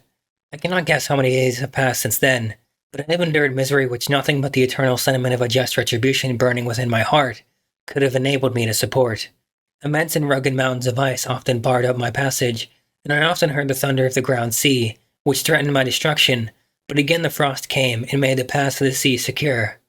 By the quantity of provision which I had consumed, I should guess that I had passed 3 weeks in this journey, and the continual protraction of hope, returning back upon the heart, often wrung bitter drops of despondency and grief from my eyes. Despondency had indeed almost secured her prey, and I should soon have sunk beneath this misery. Often after the poor animals that conveyed me had, with incredible toil, gained the summit of a sloping ice mountain, and one, sinking under his fatigue, died, I viewed the expanse before me with anguish, when suddenly my eye caught a dark speck upon the dusky plain. I strained my sight to discover what it could be, and uttered a wild cry of ecstasy when I distinguished a sledge and the distorted proportions of a well-known form within. Oh, with what a burning gush did hope revisit my heart! Warm tears filled my eyes, which I hastily wiped away, that they might not intercept the view I had of the demon. But still my sight was dimmed by the burning drops until, giving way to the emotions that oppressed me, I wept aloud. But this was not the time for delay. I disencumbered the dogs of their dead companion, gave them a plentiful portion of food, and after an hour's rest, which was absolutely necessary, and yet which was bitterly irksome to me, I continued my route. The sledge was still visible, nor did I again lose sight of it except at the moments when, for a short time, some ice rock concealed it with its intervening crags. I indeed perceptibly gained on it, and when, after nearly 2 days' journey, I beheld my enemy at no more than a mile distant, my heart bounded within me. But now, when I appeared almost within grasp of my foe, my hopes were suddenly extinguished, and I lost all trace of him more utterly than I had ever done before. A ground sea was heard. The thunder of its progress as the waters rolled and swelled beneath me became every moment more ominous and terrific. I pressed on, but in vain. The wind arose, the sea roared, and as with the mighty shock of an earthquake, it split and cracked with a tremendous and overwhelming sound. The work was soon finished. In a few minutes a tumultuous sea rolled between me and my enemy, and I was left drifting on a scattered piece of ice that was continually lessening, and thus preparing me for a hideous death. In this manner many appalling hours passed. Several of my dogs died, and I myself was about to sink under the accumulation of distress, when I saw your vessel riding at anchor and holding forth to me hopes of secure in life. I had no conception that vessels ever came so far north, and was astonished at the sight. I quickly destroyed part of my sledge to construct oars, and by these means was enabled with infinite fatigue to move my ice raft in the direction of your ship. I had determined, if you were going southwards, still to trust myself to the mercy of the seas, rather than abandon my purpose. I hoped to induce you to grant me a boat with which I could pursue my enemy, but your direction was northwards. You took me on board when my vigor was exhausted, and I should soon have sunk under my multiplied hardships into a death which I still dread, for my task is unfulfilled. Oh, when will my guiding spirit in conducting me to this demon allow me the rest I so much desire? or must I die and he yet live? If I do, swear to me, Walton, that he shall not escape, that you will seek him and satisfy my vengeance in his death. And do I dare to ask of you to undertake my pilgrimage, to endure the hardships that I have undergone? No, I am not so selfish. Yet when I am dead, if he should appear, if the ministers of vengeance should conduct him to you, swear that he shall not live, swear that he shall not triumph over my accumulated woes, and survive to add to the list of his dark crimes. He is eloquent and persuasive, and once his words even had power over my heart. But trust him not. His soul is as hellish as his form, full of treachery and fiend-like malice. Hear him not. Call on the names of William, Justine, Clerval, Elizabeth, my father, and of the wretched Victor, and thrust your sword into his heart. I will hover near and direct the steel aright. Walton, in continuation. August 26th. You have read this strange and terrific story, Margaret, and do not feel your blood congeal with horror, like that which even now curdles mine. Sometimes, seized with sudden agony, he cannot continue his tale. At others, his voice broken yet piercing, uttered with difficulty the words so replete with anguish. His fine and lovely eyes were now lighted up with indignation, now subdued to downcast sorrow and quenched in infinite wretchedness. Sometimes he commanded his countenance and tones, and related the most horrible incidents with a tranquil voice, suppressing every mark of agitation. Then, like a volcano bursting forth, his face would suddenly change to an expression of the wildest rage, as he shrieked out imprecations on his persecutor. His tale is connected and told with an appearance of the simplest truth. Yet I own to you that the letters of Felix and Safie, which he showed me, and the apparition of the monster seen from our ship, brought to me a greater conviction of the truth of his narrative than his asseverations. However earnest and connected, such a monster has then really existence. I cannot doubt it, yet I am lost in surprise and admiration. Sometimes I endeavor to gain from Frankenstein the particulars of his creature's formation, but on this point he was impenetrable. Are you mad, my friend, said he, or whither does your senseless curiosity lead you?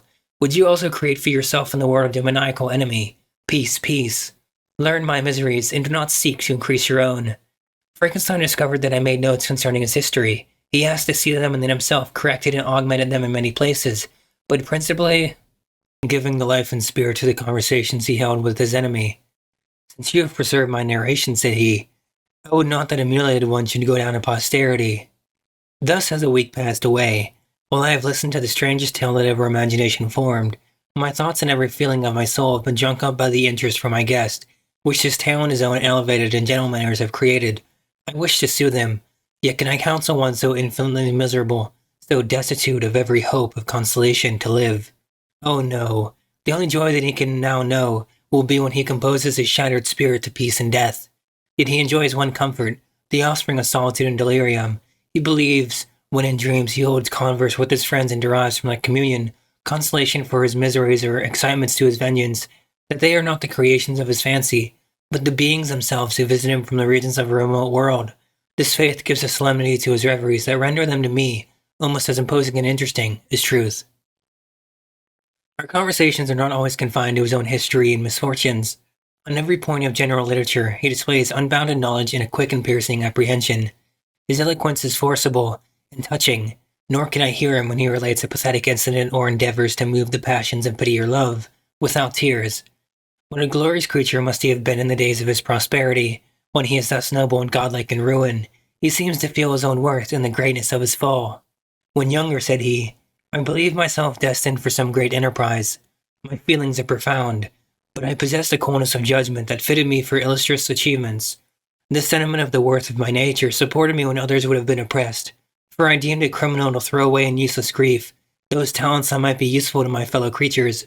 When I reflected on the work I had completed, no less a one than the creation of a sensitive and rational animal, I could not rank myself with the herd of common projectors, but this thought which supported me in the commencement of my career now serves only to plunge me lower in the dust. All my speculations and hopes are as nothing, and like the archangel who aspired to omnipotence, I am chained in an eternal hell. My imagination was vivid, yet my powers of analysis and application were intense. By the union of these qualities I conceived the idea and executed the creation of a man. Even now, I cannot recollect without passion my reveries while the work was incomplete.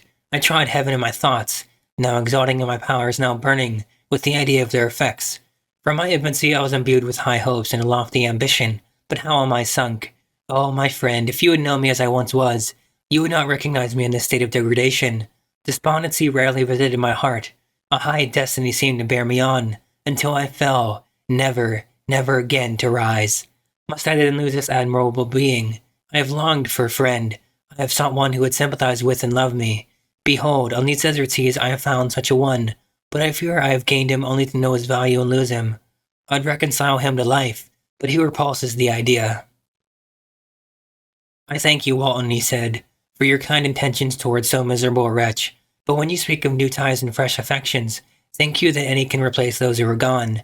Can any man be to me as Clerval was, or any woman another Elizabeth? Even where the affections are not strongly moved by any superior excellence, the companions of our childhood always possess a certain power over our minds which hardly any later friend can obtain. They know our infantile dispositions, which, however they may be afterwards modified, are never eradicated, and they can judge of our actions with more certain conclusions as to the integrity of our motives. A sister or a brother can never, unless indeed such symptoms have been shown early, suspect the other of fraud or false dealing, when another friend, however strongly he may be attached, may, in spite of himself, be contemplated with suspicion.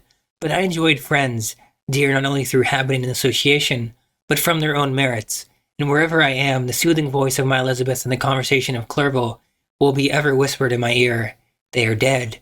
And but one feeling in such a solitude can persuade me to preserve my life. If I were engaged in any high undertaking or design, fraught with extensive utility to my fellow creatures, then could I live to fulfill it.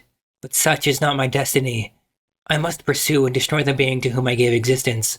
Then my lot on earth will be fulfilled, and I may die. My beloved sister, September 2nd. I write to you encompassed by peril and ignorant whether I am ever doomed to see again dear England and the dear friends that inhabit it. I am surrounded by mountains of ice which admit of no escape, and threaten every moment to crush my vessel.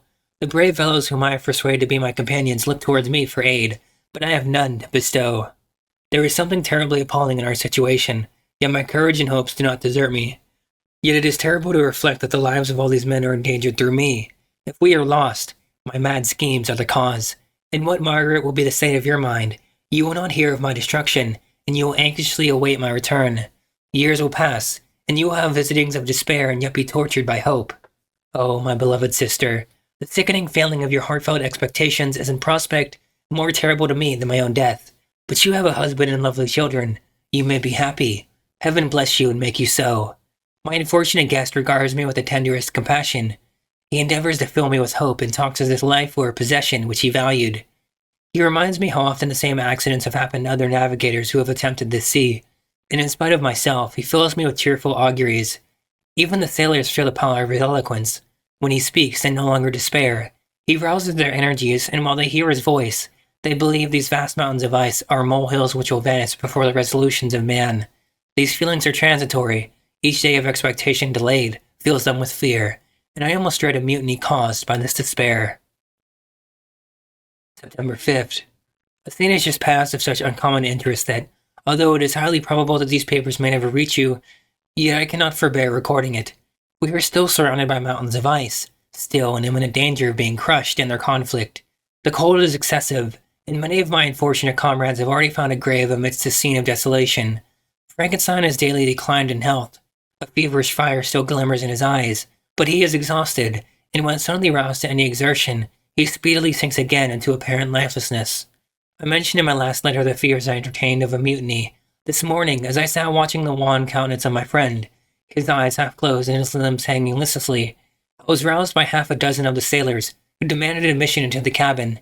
They entered, and their leader addressed me. He told me that he and his companions had been chosen by the other sailors to come in deputation to me, to make me a requisition which, in justice, I could not refuse. We were immured in ice, and should probably never escape, but they feared that if, as was possible, the ice should dissipate and a free passage be opened, I should be rash enough to continue my voyage and lead them into fresh dangers after they might happily have surmounted this. They insisted, therefore, that I should engage with a solemn promise that if the vessel should be freed, I would instantly direct my course southwards. This speech troubled me. I had not despaired, nor had I yet conceived the idea of returning if set free. Yet could I, in justice or even impossibility, refuse this demand? I hesitated before I answered when Frankenstein, who had at first been silent, and indeed appeared hardly to have force enough to attend, now roused himself. His eyes sparkled and his cheeks flushed with momentary vigor.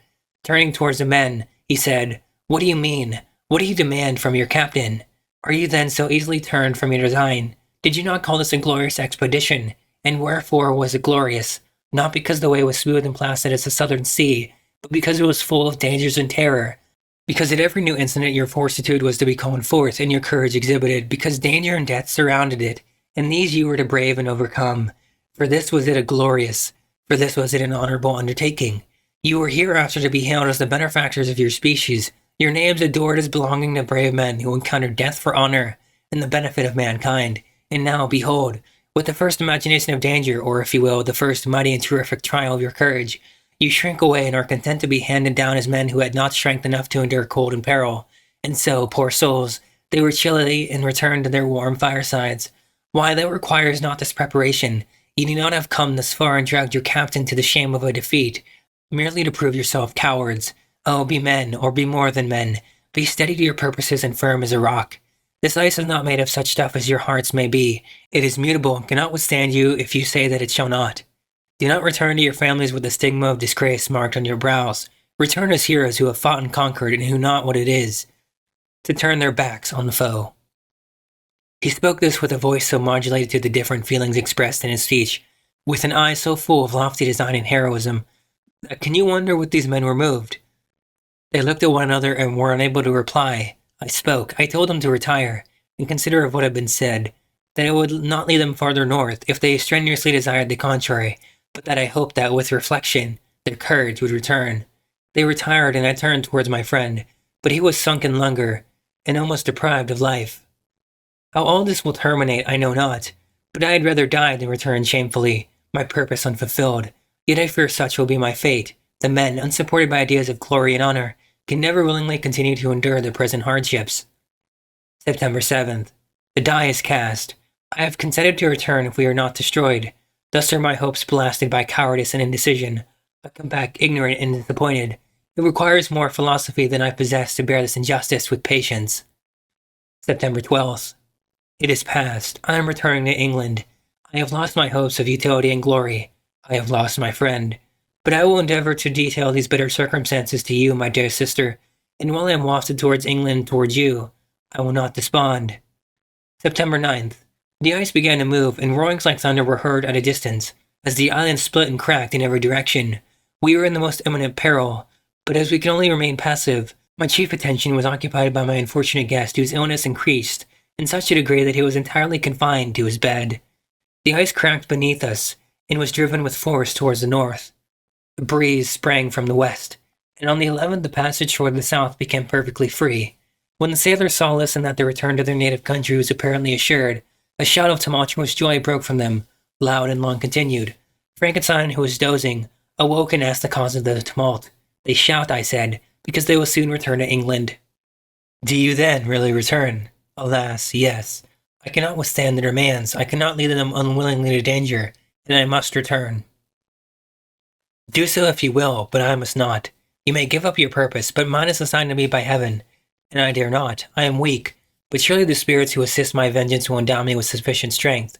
Saying this, he endeavored to spring from the bed, but the exertion was too great for him. He fell back and fainted. It was long before he was restored, and I often thought that life was entirely extinct. At length he opened his eyes. He breathed with difficulty and was unable to speak. The surgeon gave him a composing draught, and ordered us to leave him undisturbed. In the meantime, he told me that my friend had certainly not many hours to live. His sentence was pronounced, and I could only grieve and be patient. I sat by his bed, watching him. His eyes were closed, and I thought he slept. But presently he called to me in a feeble voice, and bidding me come near, said, Alas, the strength I relied on is gone. I feel that I should soon die, and he, my enemy and persecutor, may still be in being. Think not, Walton, that in the last moments of my existence I feel that burning hatred and ardent desire of revenge I once expressed. But I feel myself justified in desiring the death of my adversary. During these last days, I have been occupied in examining my past conduct, nor do I find it blamable. In a fit of enthusiastic madness I created a rational creature, and was bound towards him to assure, as far as was in my power, his happiness and well-being. This was my duty, but there was another still paramount to that. My duties towards the beings of my own species had greater claims to my attention, because they included a greater proportion of happiness or misery. Urged by this view, I refused, and I did right in refusing to create a companion for the first creature. He showed unparalleled malignity and selfishness and evil. He destroyed my friends. He devoted to destruction beings who possessed exquisite sensations, happiness, and wisdom. Nor do I know where this thirst for vengeance may end. Miserable himself that he may render no other wretched, he ought to die.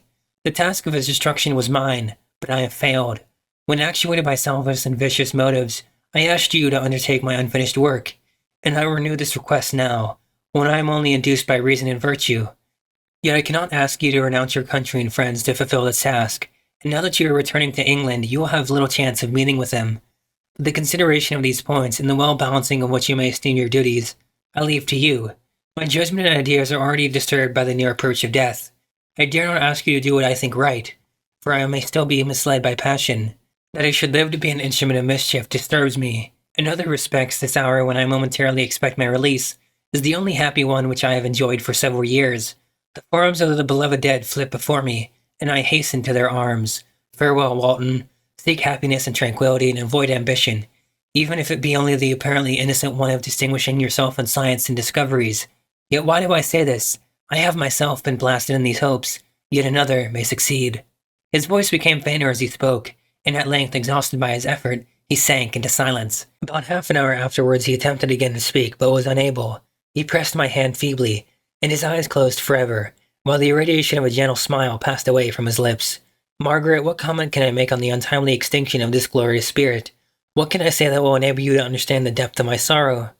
All that I should express would be inadequate and feeble. My tears flow. My mind is overshadowed by a cloud of disappointment, but I journey towards England, and I may there find consolation. I am interrupted.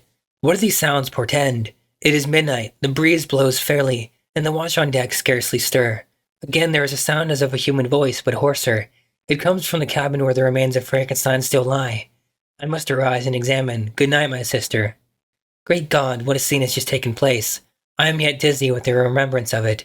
I hardly know whether I shall have the power to detail it, yet the tale which I have recorded would be incomplete without this final and wonderful catastrophe. I entered the cabin where lay the remains of my ill-fated and admirable friend. Over him hung a form which I cannot find words to describe, gigantic in structure, yet uncouth and distorted in its proportions. As he hung over the coffin, his face was concealed by long locks of ragged hair, but one vast hand was extended, in color and apparent texture like that of a mummy. When he heard the sound of my approach, he ceased to utter exclamations of grief and horror, and sprung towards the window. Never did I behold a vision so horrible as his face, of such loathsome yet appalling hideousness. I shut my eyes involuntarily, and endeavored to recollect what were my duties with regard to this destroyer. I called on him to stay. He paused, looking on me with wonder, and again turning towards the lifeless form of his creator. He seemed to forget my presence, and every feature and gesture seemed instigated by the wildest rage of some uncontrollable passion. That is also my victim, he exclaimed. In his murder my crimes are consummated.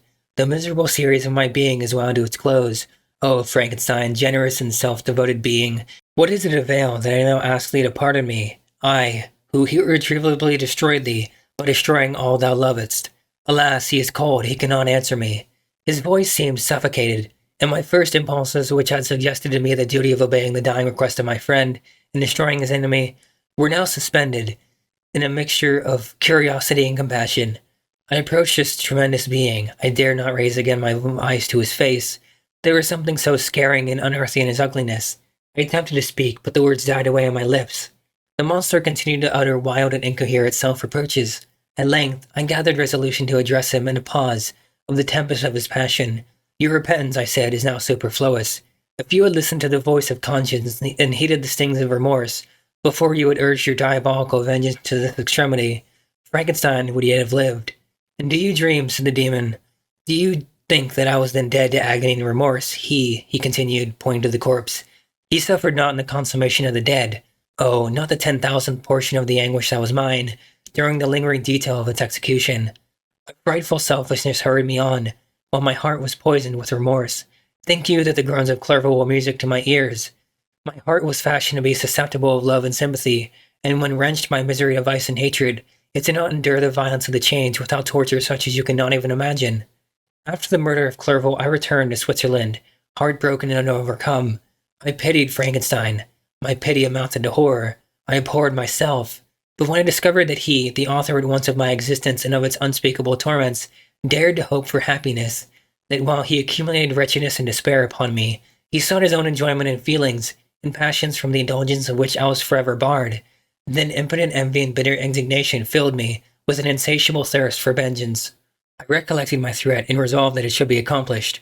I knew that I was preparing for myself a deadly torture, but I was the slave, not the master, of an impulse which I detested yet could not disobey.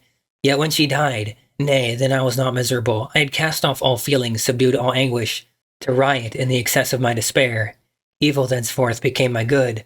Urged thus far, I had no choice but to adapt my nature to an element which I had willingly chosen. The completion of my demoniacal design became an insatiable passion, and now it is ended. There is my last victim. I was at first touched by the expressions of his misery, yet, when I called to mind what Frankenstein said of his powers of eloquence and persuasion, and when I again cast my eyes on the lifeless form of my friend, indignation was rekindled within me. Wretch, I said, it is well that you come here to whine over the desolation that you have made. You throw a torch into a pile of buildings, and when they are consumed, you sit among the ruins and lament the fall. Hypocritical fiend, if he whom you mourn still lived, still would he be the object, again would he become the prey of your accursed vengeance. It is not pity that you feel. You lament only because the victim of your malignity is withdrawn from your power. Oh, it is not thus, interrupted the being. Yet such must be the impression conveyed to you by what appears to be the purport of my actions. Yet I seek not a fellow feeling in my misery. No sympathy may I have refined. When I first sought it, it was the love of virtue, the feelings of happiness and affection with which my whole being overflowed, that I wished to be participated. But now that virtue has become to me a shadow, and that happiness and affection are turned into bitter and loathing despair. And what should I seek for sympathy? I am content to suffer alone, while my sufferings shall endure. When I die, I am well satisfied that abhorrence and opprobrium should load my memory. Once my fancy was soothed with dreams of virtue, of fame, and of enjoyment. Once I falsely hoped to meet with beings who, pardoning my outward form, would love me for the excellent qualities which I was capable of unfolding. I was nourished with high thoughts of honor and devotion, but now crime has degraded me beneath the meanest animal. No guilt, no mischief, no malignity, no misery can be found comparable to mine. When I run over the frightful catalogue of my sins, I cannot believe that I am the same creature whose thoughts were once filled with sublime and transcendent visions of the beauty and the majesty of goodness. But it is even so. The fallen angel becomes a malignant devil, yet even that enemy of God and man had friends and associates even in his desolation. I am alone. You who call Frankenstein your friend seem to have a knowledge of my crimes and his misfortunes, but in the detail which he gave you of them, he could not sum up the hours and months of misery which I endured wasting in impotent passions. For while I destroyed his hopes, I did not satisfy my own desires. They were forever ardent and craving. Still, I desired love and friendship, and now was still spurned. Was there no injustice in this? Am I to be thought the only criminal, when all humankind sinned against me? Why do you not hate Felix, who drove his friend from his door with contumely? Why do you not execrate the rustic, who sought to destroy the savior of his child? Nay, these are virtuous and immaculate beings. I, the miserable and the abandoned, am an abortion, to be spurned at, and kicked, and trampled on. Even now, my blood boils at the recollection of this injustice. But it is true that I am a wretch. I have murdered the lovely and the helpless. I have strangled the innocent as they slept, and grasped to death his throat, who never injured me or any other living thing. I have devoted my Creator, the select specimen of all that is worthy of love and admiration among men, to misery. I have pursued him even to that irremediable ruin. There he lies, white and cold in death. You hate me, but your abhorrence cannot equal that with which I regard myself. I look on the hands which executed the deed. I think on the heart in which the imagination of it was conceived, and long for the moment when these hands will meet my eyes, when that imagination will haunt my thoughts no more. Fear not that I shall be the instrument of future mischief. My work is nearly complete. Neither yours nor any man's death is needed to consummate the series of my being and accomplish that which must be done, but it requires my own. Do not think that I shall be slow to perform the sacrifice. I shall quit your vessel on the ice raft which brought me thither, and shall seek the most northern extremity on the globe. I shall collect my funeral pile and consume to ashes this miserable frame, that its remains may afford no light to any curious and unhallowed wretch who would create such another as I have been. I shall die. I shall no longer feel the agonies which now consume me, or be the prey of feelings unsatisfied yet unquenched. He is dead who called me into being, and when I shall be no more, the very remembrance of us both will speedily vanish. I shall no longer see the sun or stars, or feel the winds play on my cheeks. Light, feeling, and sense will pass away, and in this condition must I find my happiness. Some years ago, when the images which this world affords first opened upon me, when I felt the cheering warmth of summer, and heard the rustling of the leaves and the warbling of the birds, and these were all to me, I should have wept to die. Now, it is my only consolation. Polluted by crimes and torn by the bitterest remorse, where can I find rest but in death?